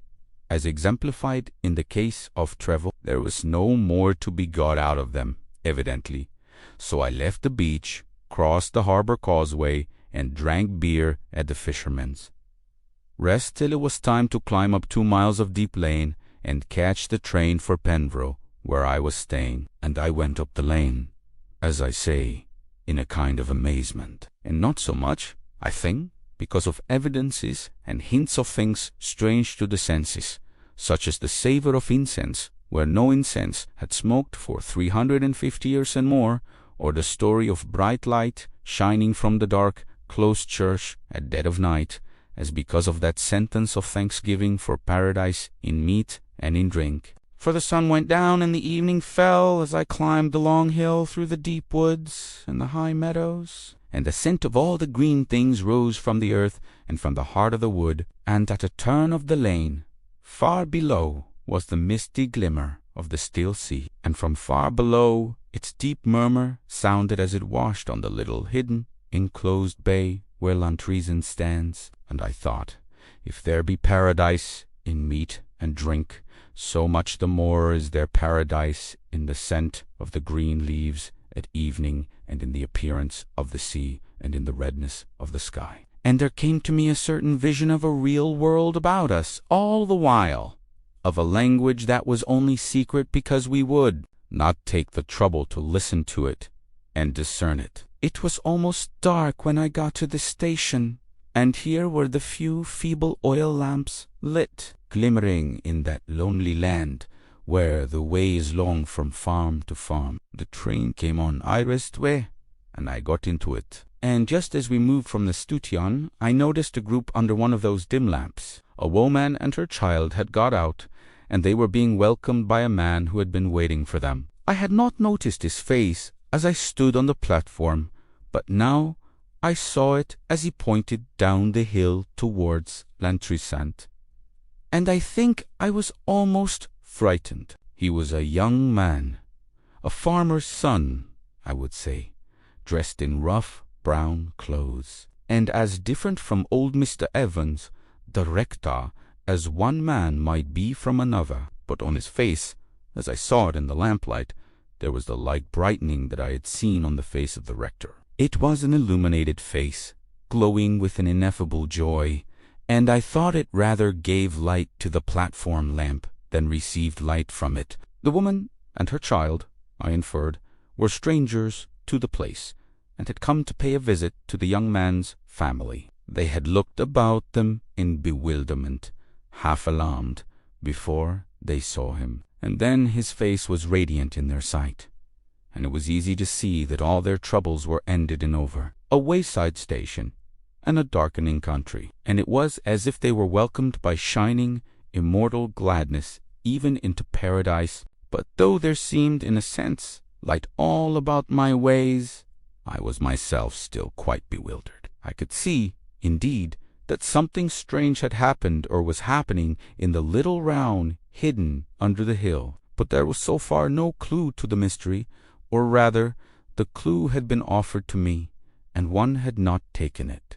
I had not even known that it was there, since we do not so much as see what we have determined, without judging, to be incredible, even though it be held up before our eyes. The dialogue that the Welsh Mrs. Williams had reported to her English friend might have set me on the right way, but the right way was outside all my limits of possibility, outside the circle of my thought. The paleontologist might see monstrous, significant marks in the slime of a river bank, but he would never draw the conclusions that his own peculiar science would seem to suggest to him. He would choose any explanation rather than the obvious, since the obvious would also be the outrageous, according to our established habit of thought, which we deem final. The next day I took all these strange things with me for consideration to a certain place that I knew of, not far from Penn. I was now in the early stages of the jigsaw process, or rather I had only a few pieces before me, and to continue the figure, my difficulty was this,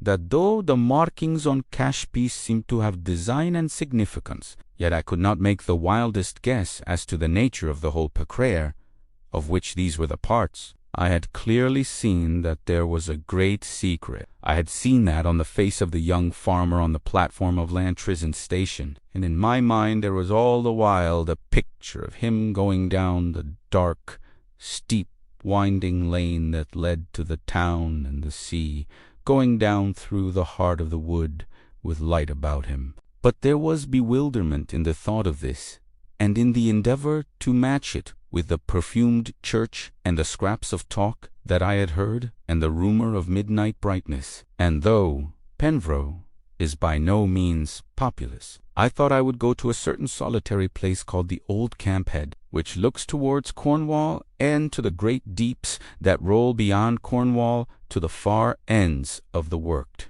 a place where fragments of dreams they seemed such then might, perhaps, be gathered into the clearness of vision. It was some years since I had been to the Head, and I had gone on that last time and on a former visit by the cliffs, a rough and difficult path. Now I chose a landward way, which the county map seemed to justify, though doubtfully as regarded the last part of the journey. So I went inland and climbed the hot summer by till I came at last to a lane which gradually turned turfy and grass-grown, and then on high ground ceased to be. It left me at a gate in a hedge of old thorns, and across the field beyond there seemed to be some faint indications of a track. One would judge that sometimes men did pass by that way, but not often. It was high ground, but not within sight of the sea. But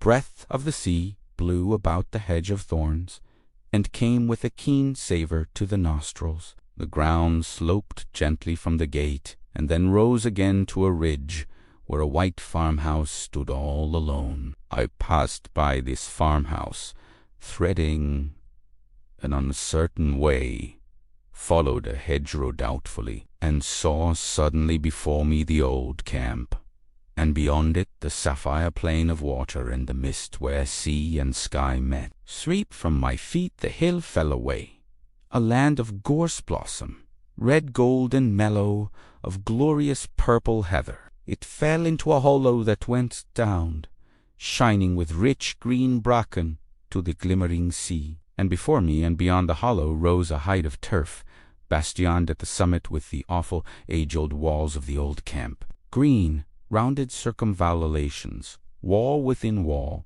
tremendous, with their myriad years upon them. Within these smoothed, green mounds, looking across the shining and changing of the waters in the happy sunlight, I took out the bread and cheese and beer that I had carried in a bag, and ate and drank, and lit my pipe, and set myself to think over the enigmas of land. And I had scarcely done so when, a good deal to my annoyance, a man came climbing up over the green ridges, and took up his stand close by, and stared out to sea. He nodded to me, and began, with fine weather, for the harvest in the approved manner, and so sat down and engaged me in a net of talk. He was of Wales, it seemed, but from a different part of the country, and was staying for a few days with relations at the white farmhouse which I had passed on my way. His tale of nothing flowed on to his pleasure and my pain,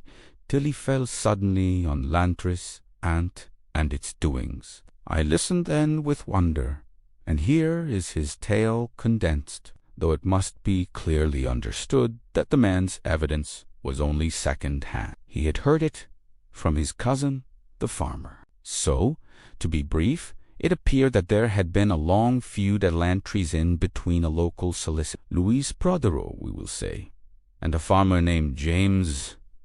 There had been a quarrel about some trifle, which had grown more and more bitter as the two parties forgot the merits of the original dispute, and by some means or other, which I could not well understand, the lawyer had got the small freeholder under his thumb. James, I think, had given a bill of sale in a bad season, and Prothero had bought it up, and the end was that the farmer was turned out of the old house, and was lodging in a cottage. People said he would have to take a place on his own farm as a labourer. He went about in dreadful misery, piteous.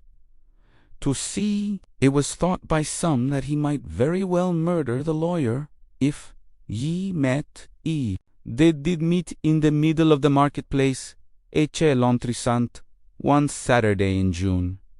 The farmer was a little black man, and he gave a shout of rage, and the people were rushing at him to keep him off. And then, said my informant, I will tell you what happened. This lawyer, as they tell me, he is a great big brawny fellow, with a big jaw and a wide mouth, and a red face and red whiskers. And there he was, in his black core, and his high hard hat, and all his money at his back, as you may say. And, indeed, he did fall down on his knees in the dust there in the street in front of Philip James. And everyone could see that terror was upon him, and he did beg Philip James's pardon, and beg of him to have mercy. And he did implore him by God and man and the saints of paradise. And my cousin John Jenkins Penmore, he do tell me that the tears were falling from Louis Prothero's eyes like the rain. And he put his hand into his pocket and drew out the deed of Pantaireos, Philip James's old farm that was, and did give him the farm back, and £100 for the stock that was on it, and £200 all in notes of the bank for amendment and consolation. And then, from what they do tell me, all the people did go mad, crying and weeping and calling out all manner of things at the top of their voices. And at last nothing would do, but they must all go up to the churchyard. And there Philip James and Louis Prothero, they swear friendship to one another for a long age before the old cross, and everyone sings praises. And my cousin he do declare to me that there were men standing in that crowd that he did never see before in Lantris in all his life, and his heart was shaken within him as if it had been in a whirlwind. I had listened to all this in silence. I said then, what does your cousin mean by that? Men that he had never seen in Lantreason. What men? The people, he said very slowly, called them the fishermen.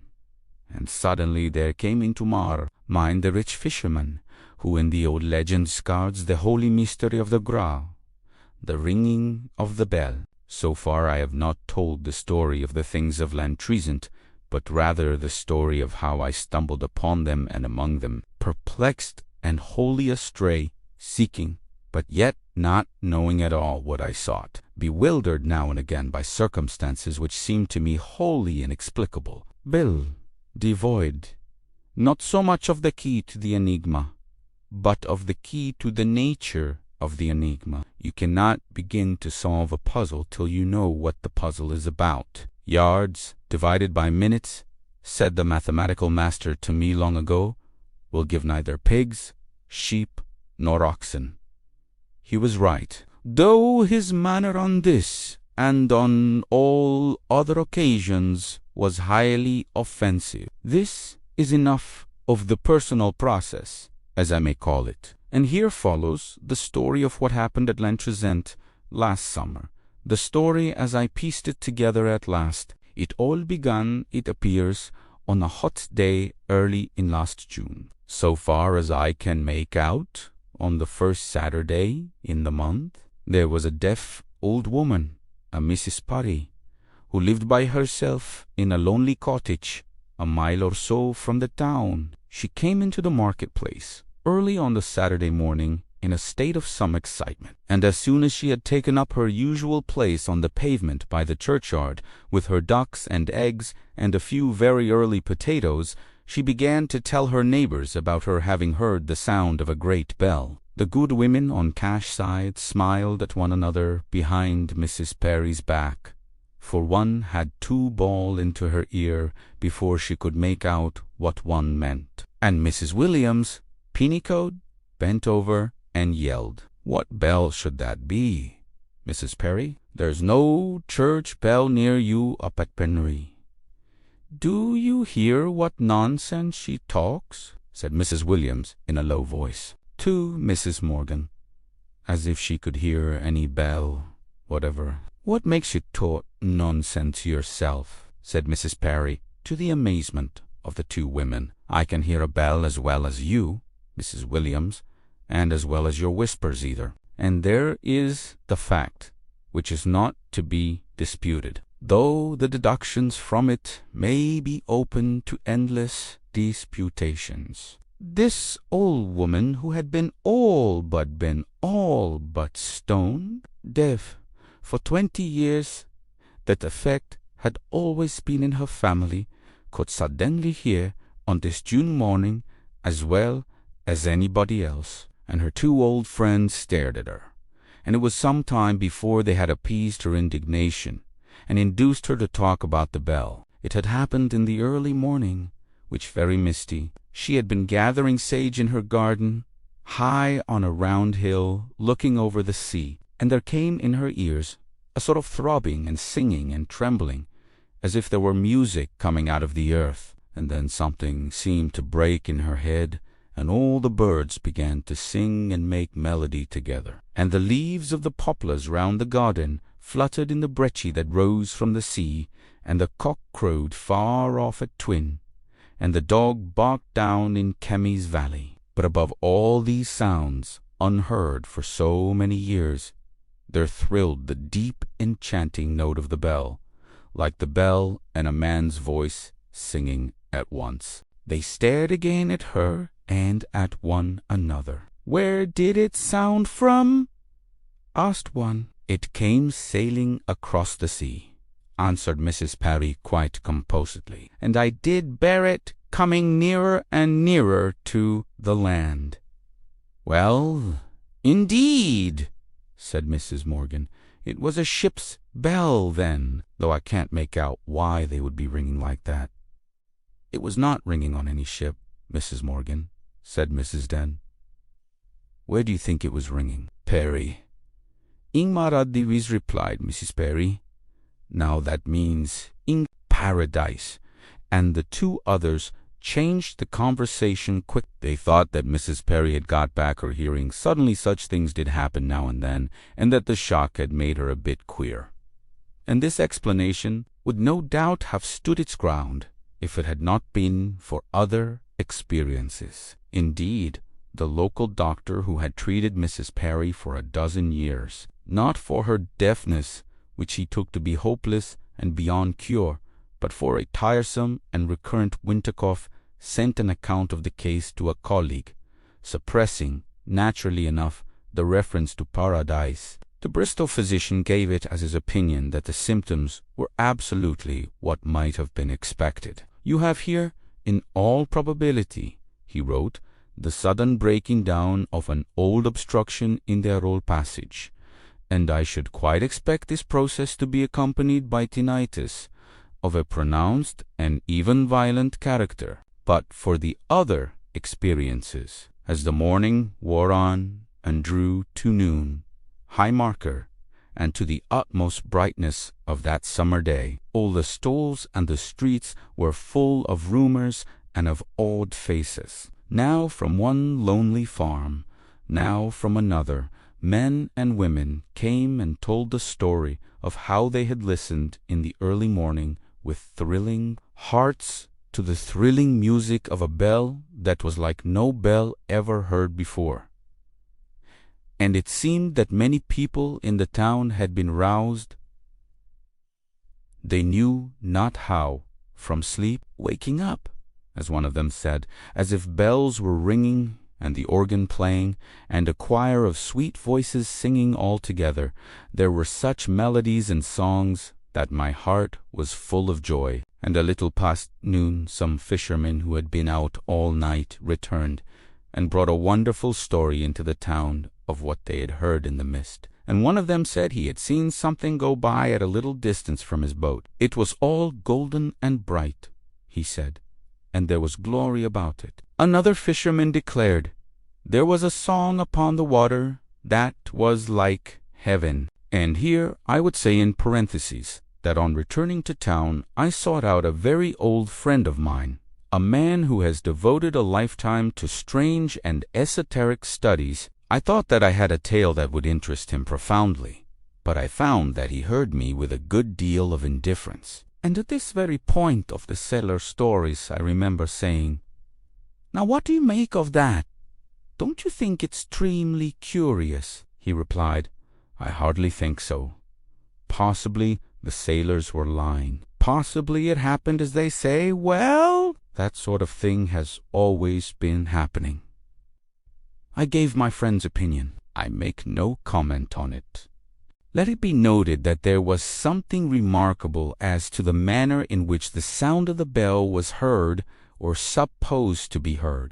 There are, no doubt, mysteries in sounds as in all else. Indeed, I am informed that during one of the horrible outrages that have been perpetrated on London during this autumn there was an instance of a great block of workmen's dwellings in which the only person who heard the crash of a particular bomb falling was an old deaf woman, who had been fast asleep till the moment of the explosion. This is strange enough, of a sound that was entirely in the natural and horrible order. And so it was at Lantrizant, where the sound was either a collective auditory hallucination or a manifestation of what is conveniently, if inaccurately, called the supernatural order. For the thrill of the bell did not reach to all ears or hearts. Deaf Mrs. Parry heard it in her lonely cottage garden, high above the misty sea, but then in a farm on the other or western side of Lantrizant.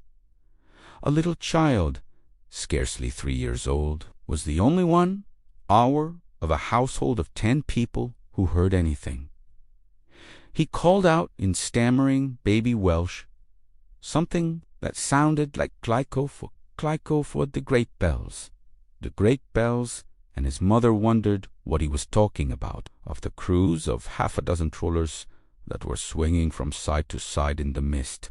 Not more than 4 men had any tale to tell, and so it was that for an hour or two the man who had heard nothing suspected his neighbor, who had heard marvels, of lying. And it was some time before the mass of evidence coming from all manners of diverse and remote quarters convinced the people that there was a true story here. A might suspect B, his neighbor, of making up a tale, but when C, from some place on the hills 5 miles away, and D, the fisherman on the waters, cached a like report, then it was clear that something had happened. And even then, as they told me, the signs to be seen upon the people were stranger than the tale is told by them, and among them. It has struck me that many people, in reading some of the phrases that I have reported, will dismiss them with laughter as very poor and fantastic inventions. Fishermen, they will say, do not speak of a song like heaven or of a glory about it. And I dare say this would be a just enough criticism if I were reporting English fishermen. But, odd though it may be, Wales has not yet lost the last shreds of the grand manner. And let it be remembered also that in most cases such phrases are translated from another language, that is, from the Welsh. So they come trailing, let us say, fragments of the cloud of glory in their common speech. And so, on this Saturday, they began to display, uneasily enough in many cases, their consciousness that the things that were reported were of their ancient right and former custom. The comparison is not quite fair, but conceive Hardy's old Durbeyfield suddenly waking from long slumber to find himself in a noble 13th century hall, waited on by kneeling pages, smiled on by sweet ladies in silken coat. Hardy. So by evening time there had come to the old people the recollection of stories that their fathers had told them as they sat round the hearth of winter nights, 50, 60, 70 years ago. Stories of the wonderful bell of Tylo Sant that had sailed across the glassy Isaias from Sion, that was called a Portian of Paradise, and the sound of its ringing was like the perpetual choir of the angels. Such things were remembered by the old, and told to the young that evening, in the streets of the town, and in the deep lanes that climbed far hills. The sun went down to the mountain red with fire like a burnt offering.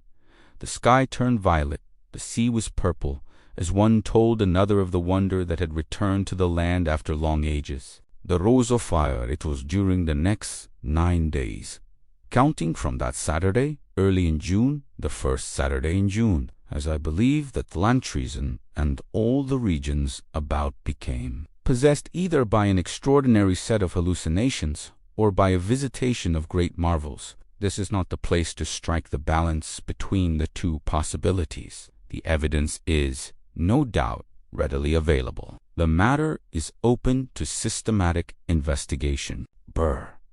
This may be said. The ordinary man, in the ordinary passages of his life, accepts in the main the evidence of his senses, and is entirely right in doing so. He says that he sees a cow, that he sees a stone wall, and that the cow and the stone wall are there.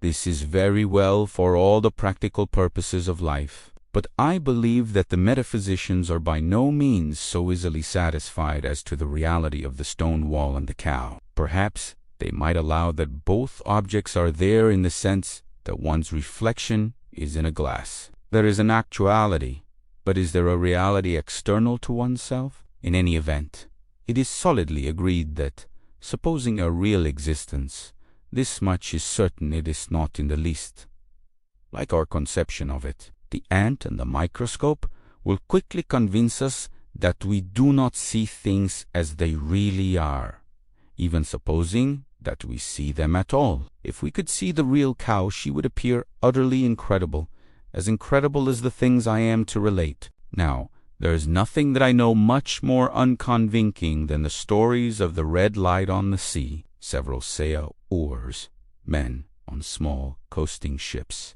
who were working up or down the channel on the Saturday night, spoke of seeing the red light, and it must be said that there is a very tolerable agreement in their tales. All make that time as between midnight of the Saturday and 1 o'clock on the Sunday morning. Two of those sailormen are precise as to the time of the apparition. They fix it by elaborate calculations of their own as occurring at 12:20 a.m. And the story. A red light, a burning spark seen far away in the darkness, taken at the first moment of seeing for a signal, and probably an enemy signal. Then it approached a tremendous speed, and one man said he took it to be the port light of some new kind of Navy motorboat which was developing a rate hitherto unheard of, 100 or 150 knots an hour. And then, in the third instant of the sight, it was clear that this was no earthly speed. At first a red spark in the farthest distance, then a rushing lamp, and then, as if in an incredible point of time, it swelled into a vast rose of fire that filled all the sea and all the sky, and hid the stars and possessed the land. "I thought the end of the world had come," one of the sailors said. And then an instant more, and it was gone from them. And 4 of them say that there was a red spark on Chapel Head, where the old grey chapel of St. Tylo stands, high above the water, in a cleft of the limestone rocks. And thus the sailors, and thus their tales are incredible. But they are not incredible. I believe that men of the highest eminence in physical science have testified to the occurrence of phenomena every whit as marvelous. 2 things as absolutely opposed to all natural order as we conceive it, and it may be said that nobody minds them. That sort of thing has always been happening, as my friend remarked to me, but the men, whether or no the fire had ever been without them, there was no doubt that it was now within them, for it burned in their eyes. They were purged as if they had passed through the furnace of the sages governed with wisdom that the alchemists know. They spoke without much difficulty of what they had seen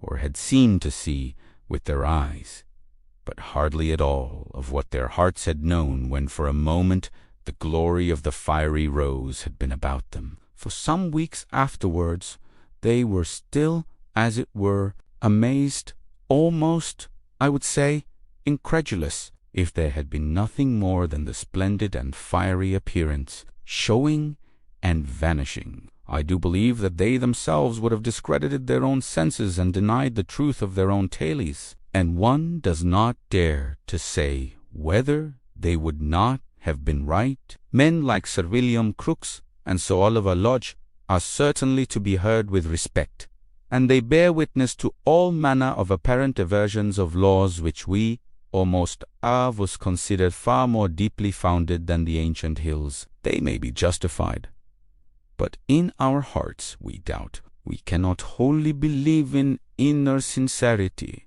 that the solid table did rise without mechanical reason or cause into the air, and so defy that which we name the law of gravity. I know what may be said on the other side.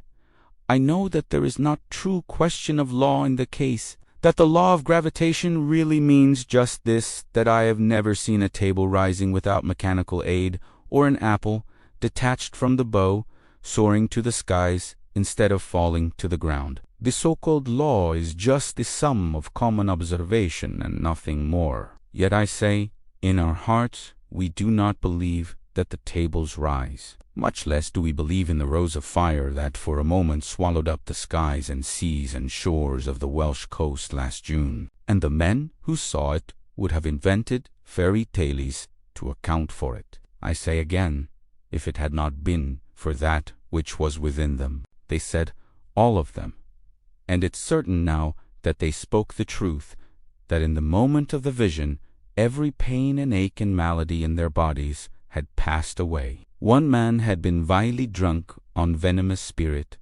procured at Jobson's hold down by the Cardiff docks.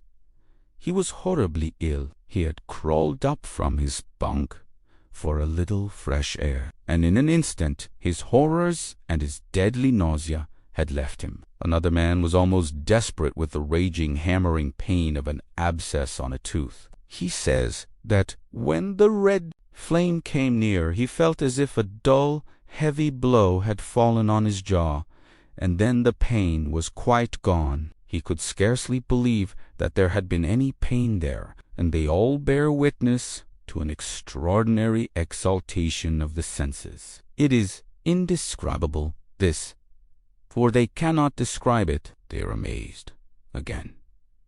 They do not in the least profess to know what happened, but there is no more possibility of shaking their evidence than there is a possibility of shaking the evidence of a man who says that water is whir and fire hot. I felt a burr queer afterwards, said one of them, and I steadied myself by the mast, and I can't tell how I felt as I touched it. I didn't know that touching a thing a mast could be better than a big drink when you're thirsty, or a soft pillow when you're sleepy. I heard other instances of this state of things, as I must vaguely call it, since I do not know what else to call it. But I suppose we can all agree that to the man in average health, the average impact of the external world on his senses is a matter of indifference.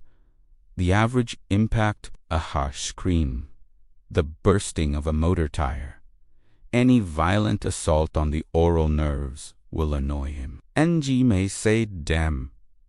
Then, on the other hand, the man who is not fit will easily be annoyed and irritated by someone pushing past him in a crowd, by the ringing of a bell, by the sharp closing of a book. But so far as I could judge from the talk of these sailors, the average impact of the external world had become to them a fountain of pleasure. Their nerves were on edge, burr and edge to receive exquisite, sensuous impressions. The touch of the rough mast, for example, that was a joy far greater than is the joy of fine silk to some luxurious skins. They drank water and starred, as if they had been Finn's gourmets, tasting an amazing wine. The creak and whine of their ship on its slow way were as exquisite as the rhythm and song of a batch fugue to an amateur of music. And then, within, these rough fellows have their quarrels and strifes and variances and envyings like the rest of us. But that was all over between them that had seen the rosy light. Old enemies shook hands heartily and roared with laughter as they confessed one to another what fools they had been. "I can't say how it has happened or what has happened at all," said one. "But if you have all the world and the glory of it, how can you fight for the Church of Llantrisant is a typical example of a Welsh parish church before the evil and horrible period of this lower world is a palace of lies, and of all foolish lies there is none more insane than a certain vague fable about the medieval Freemasons, a fable which somehow imposed itself upon the cold intellect of Hallam the historian. The story is, in brief, that throughout the Gothic period, at any rate, the art and craft of church building were executed by wandering guilds of Freemasons, possessed of various secrets of building and adornment, which they employed wherever they went. If this nonsense were true, the Gothic of Cologne would be as the Gothic of Coin, and the Gothic of Arles like to the Gothic of Abing. It is so grotesquely untrue that almost every county,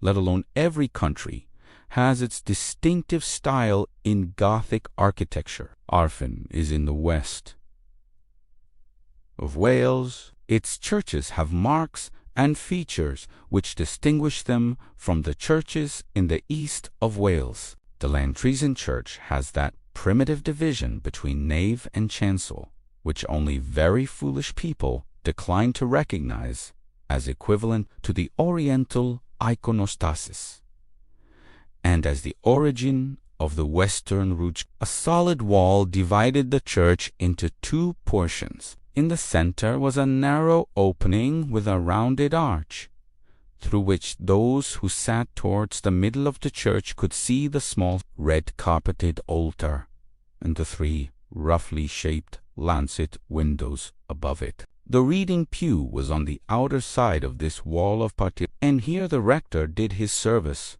the choir being grouped in seats about him. On the inner side were the pews of certain privileged houses of the town and district. On the Sunday morning the people were all in their accustomed places, not without a certain exultation in their eyes, not without a certain expectation of they knew not what. The bells stopped ringing.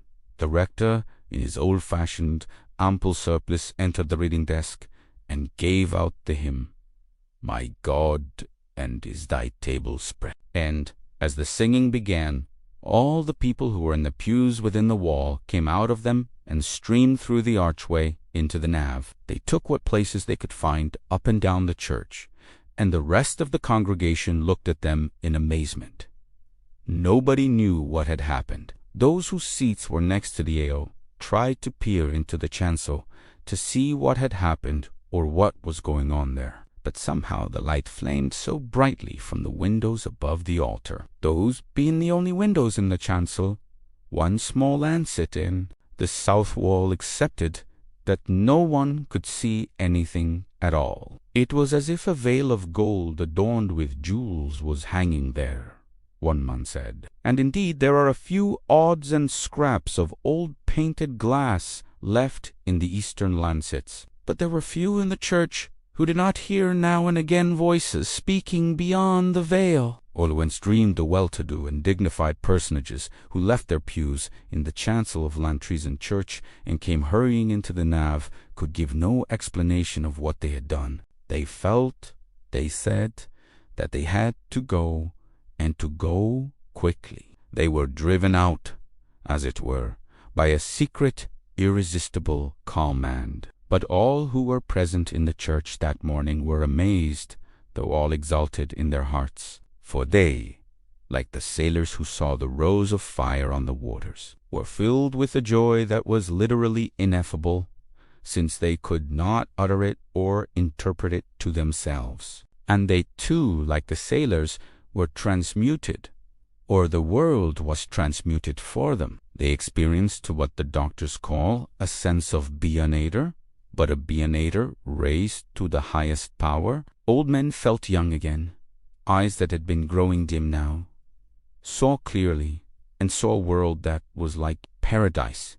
The same world, it is true, but a world rectified and glowing, as if an inner flame shone in all things and behind all things. And the difficulty in recording this state is this: it is so rare an experience that no set language to express it is in existence. A shadow of its raptures and ecstasies is found in the highest poetry. There are phrases in ancient books telling of the Celtic saints that dimly hint at it. Some of the old Italian masters of painting had known it, for the light of it shines in their skies and about the battlements of their cities that are founded on magic hills. But these are but broken hints. It is not praktik to go to apothecary's hall for similes. But for many years I have kept by me an article from the Lancet or the British Medical Journal, I forget, in which a doctor gave an account of certain experiments he had conducted with a drug called the mescalbaron, or Anhalonium lewini. He said that while under the influence of the drug he had but to shut his eyes, and immediately before him there would rise incredible Gothic cathedrals of such majesty and splendor and glory that no heart had ever conceived. They seemed to surge from the depths to the very heights of heaven. Their spires swayed amongst the clouds and the stars. They were fretted with admirable imagery, and as he gazed, B would presently become aware that all the stones were living stones, that they were quickening and palpitating, and then that they were glowing jewels, say emeralds, sapphires, rubies, opals, but of hues that the mortal eye had never seen. That description gives, I think, some faint notion of the nature of the transmuted world into which these people by the sea had entered. A world quickened and glorified and full of pleasures.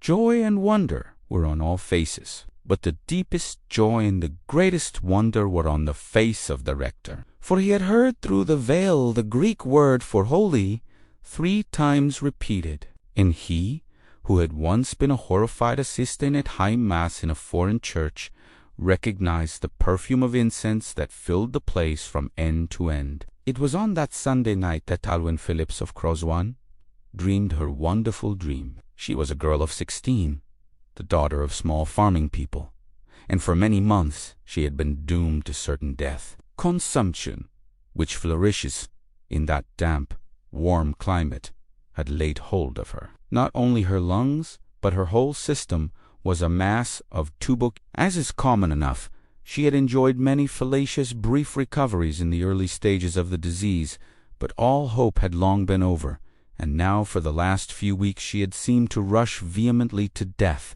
The doctor had come on a Saturday morning, bringing with him a colleague. They had both agreed that the girl's case was in its last stages. "She cannot possibly last more than a day or 2, said the local doctor to her mother. He came again on the Sunday morning and found his patient perceptibly worse, and soon afterwards she sank into a heavy sleep, and her mother thought that she would never wake from it. The girl slept in an inner room communicating with the room occupied by her father and mother. The door between was kept open, so that Mrs. Phillips could hear her daughter if she called to her in the night. And Alwyn called to her mother that night, just as the dawn was breaking. It was no faint summons from a dying bed that came to the mother's ears, but a loud cry that rang through the house, a cry of great gladness. Mrs. Phillips started up from sleep in wild amazement, wondering what could have happened. And then she saw Alwyn,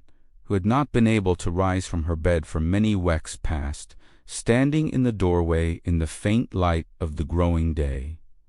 The girl called to her mother, "Ma'am, it is all over. I am quite well again." Mrs. Phillips roused her husband, and they sat up in bed, staring, not knowing on earth, as they said afterwards, what had been done with the world. Here was their poor girl wasted to a shadow, lying on her deathbed, and the life sighing from her with every breath, and her voice, when she last uttered it, so weak that one had to put one's ear to her mouth. And here in a few hours she stood up before them, and even in that faint light they could see that she was changed almost beyond knowing. And, indeed, Mrs. Phillips said that for a moment or two she fancied that the Germans must have come and killed them in their sleep, and so they were all dead together. But Alwyn called out again, so the mother lit a candle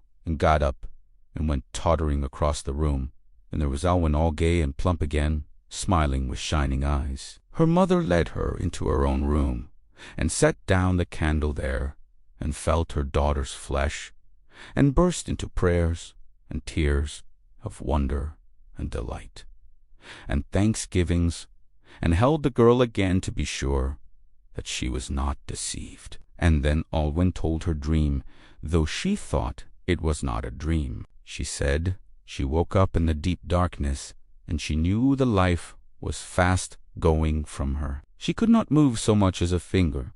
She tried to cry out, but no sound came from her lips. She felt that in another instant the whole world would fall from her. Her heart was full of agony, and as the last breath was passing her lips, she heard a very faint, sweet sound like the tinkling of a silver bell. It came from far away, from over by Tainu. She forgot her agony and listened, and even then, she says, she felt the swirl of the world as it came back to her, and the sound of the bell swelled and grew louder, and it thrilled all through her body, and the life was in it. And as the bell rang and trembled in her ears, a faint light touched the wall of her room and reddened till the whole room was full of rosy fire. And then she saw standing before her bed 3 men in blood-colored robes, with shining faces, and one man held a golden bell in his hand, and the second man held up something shaped like the top of a table. It was like a great jewel,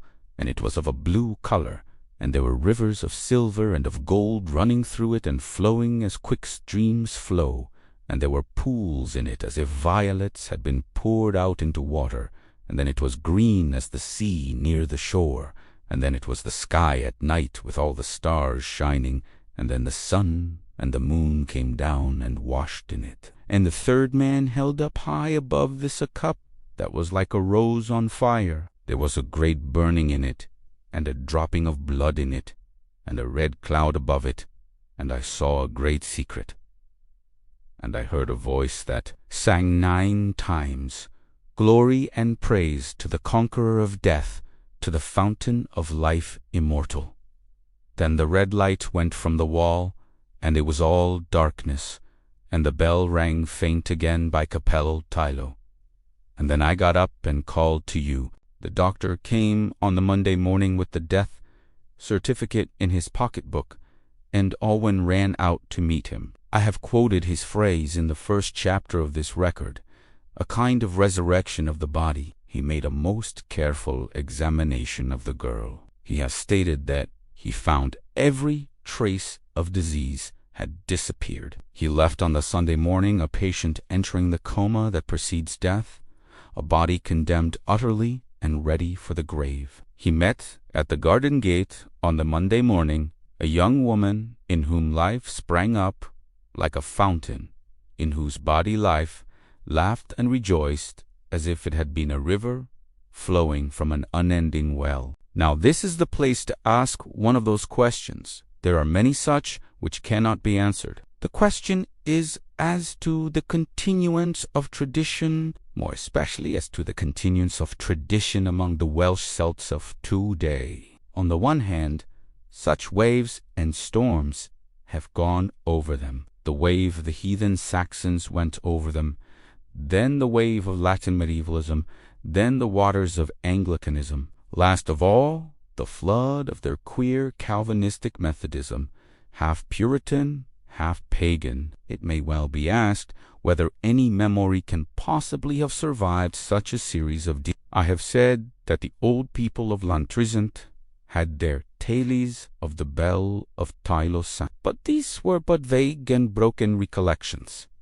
And then there is the name by which the strangers who were seen in the marketplace were known, that is more precise. Students of the Growl legend know that the keeper of the Growl in the romances is the king fisherman or the rich fisherman. Students of Celtic hagiology know that it was prophesied before the birth of Dewey or David that was propiu he should be a man of aquatic life.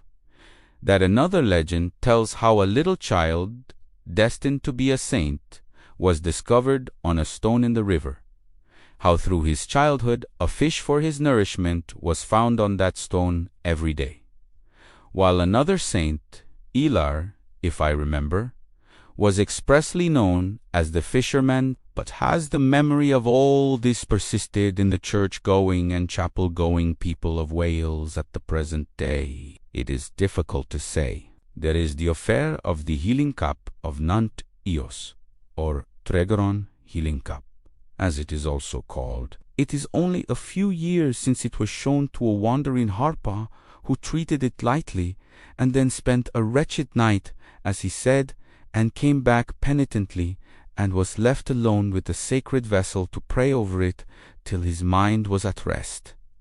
That was in 1887. Then, for my part, I only know modern Wales on the surface. I am sorry to say I remember 3 or 4 years ago speaking to my temporary landlord of certain relics of St. Hilaire, which are supposed to be in the keeping of a particular family in that country. The landlord is a very jovial, merry fellow, and I observed with some astonishment that his easy manner was completely altered as he said gravely, "That will be over there, up by the mountain, pointing vague light to the north." And he changed the subject, as a Freemason changes the subject. There the matter lies, and its oppositeness to the story of Lantrisant is this, that the dream of Alwen Phillips was, in fact, the vision of the Holy Grail, the Mass of the Sangreal, Feradwa Melchisedaka, Feradwa Melchisedek, shouted the old Calvinistic Methodist deacon with the grey beard. Priesthood of Melchizedek, priesthood of Melchizedek. He went on. The bell that is like Waigluazier Ongolim Maharodwise, the joy of the angels in paradise, is returned. The altar, that is, of a color that no men discern, is returned. The cup that came from Sion is returned. The ancient offering is restored. The 3 saints have come back to the church of the Trisont. The 3 holy fishermen are amongst us, and their net is full. Goganiant, Goganiant, glory. Then another Methodist began to recite in Welsh a verse from Wesley's hymn. God still respects thy sacrifice.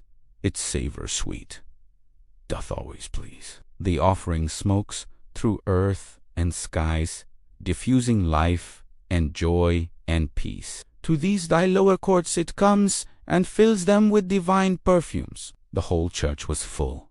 As the old books tell of the odor of the rarest, there were lights shining within the sanctuary through the narrow archway. This was the beginning of the end of what befell at Lantrisant. For it was the Sunday after that night on which Alwyn Phillips had been restored from death to life. There was not a single chapel of the dissenters open in the town that day. The Methodists, with their minister and their deacons, and all the nonconformists, had returned on this Sunday morning to the old hive. One would have said, a church of the Middle Ages, a church in Ireland today. Every seat save those in the chancel was full.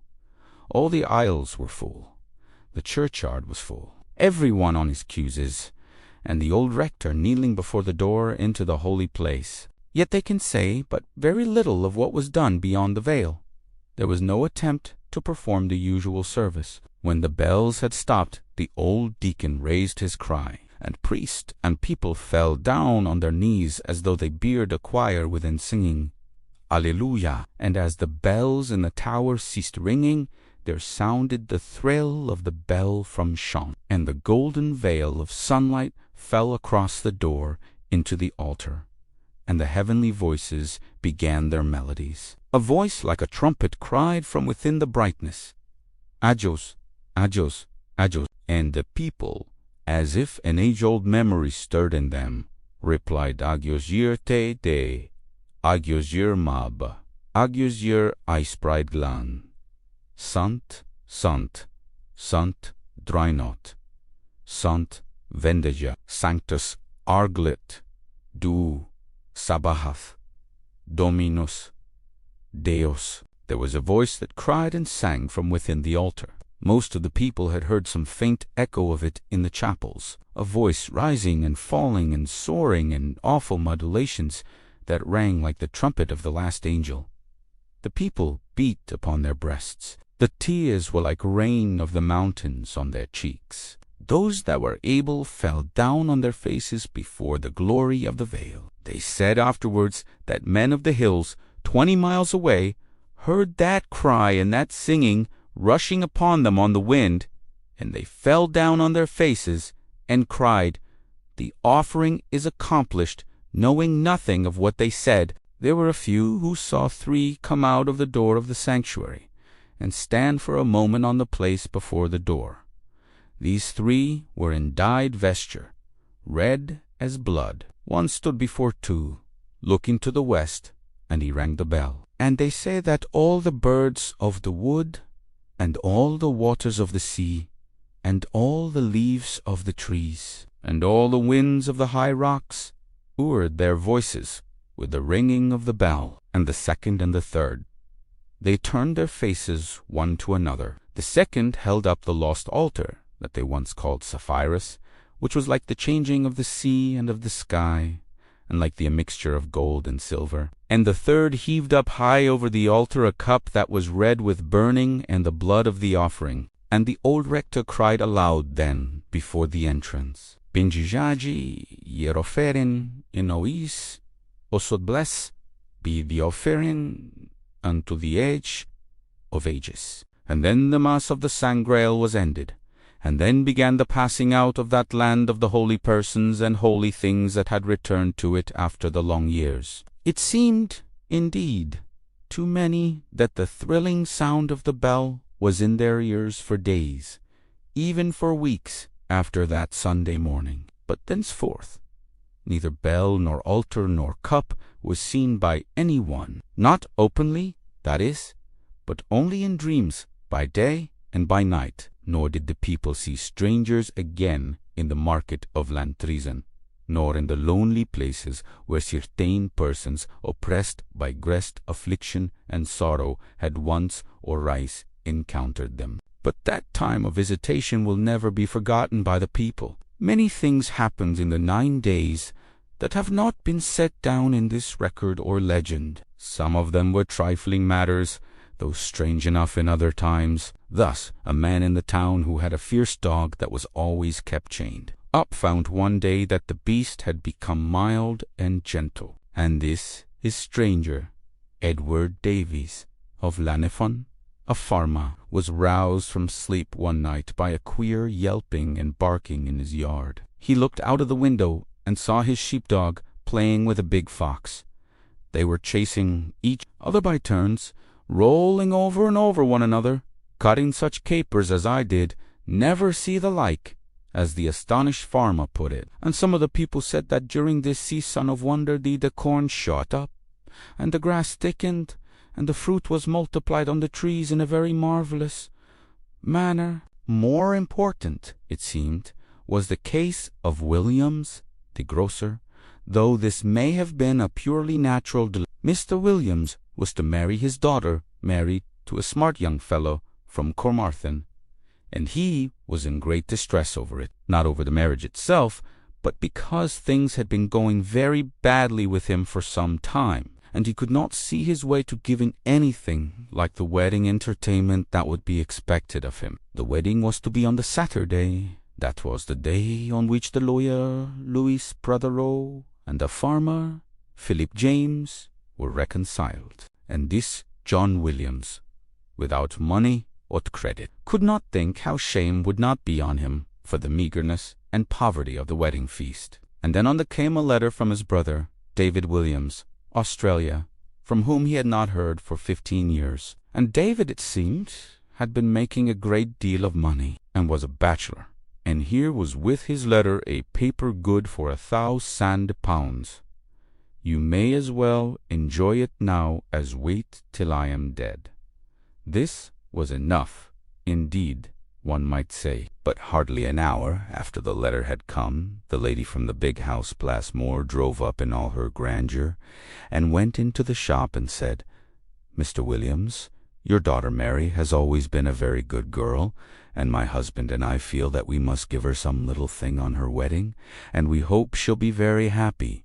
It was a gold watch worth £15. And after Lady Watson advances the old doctor with a dozen of port, 40 years upon it, and a long sermon on how to decant it, and the old rector's wife brings to the beautiful dark girl 2 yards of creamy lace, like an enchantment, for her wedding veil, and tells Mary how she wore it for her own wedding 50 years ago. And the squire, so watine, as if his wife had not been already with a fine gift, calls from his horse, and brings out Williams, and barks like a dog at him.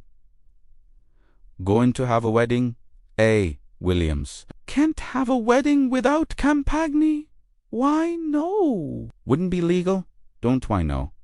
So look out for a couple of cases." So Williams tells the story of the gifts, and certainly there was never so famous a wedding in L'Entrissant before. All this, of course, may have been altogether in the natural order. The glow, as they call it, seems more difficult to explain, for they say that all through the 9 days, and indeed after the time had ended, there never was a man weary or sick at heart in L'Entrissant, or in the country round it, for if a man felt that his work of the body or the mind was going to be too much for his strength, then there would come to him of a sudden a warm glow and a thrilling all over him, and he felt as strong as a giant, and happier than he had ever been in his life before, so that lawyer and hedger each rejoiced in the task that was before him, as if it were sport and play. And much more wonderful than this, or any other wonders, was forgiveness,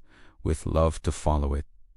There were meetings of old enemies in the marketplace and in the streets that made the people lift up their hands and declare that it was as if one walked the miraculous streets of Sion.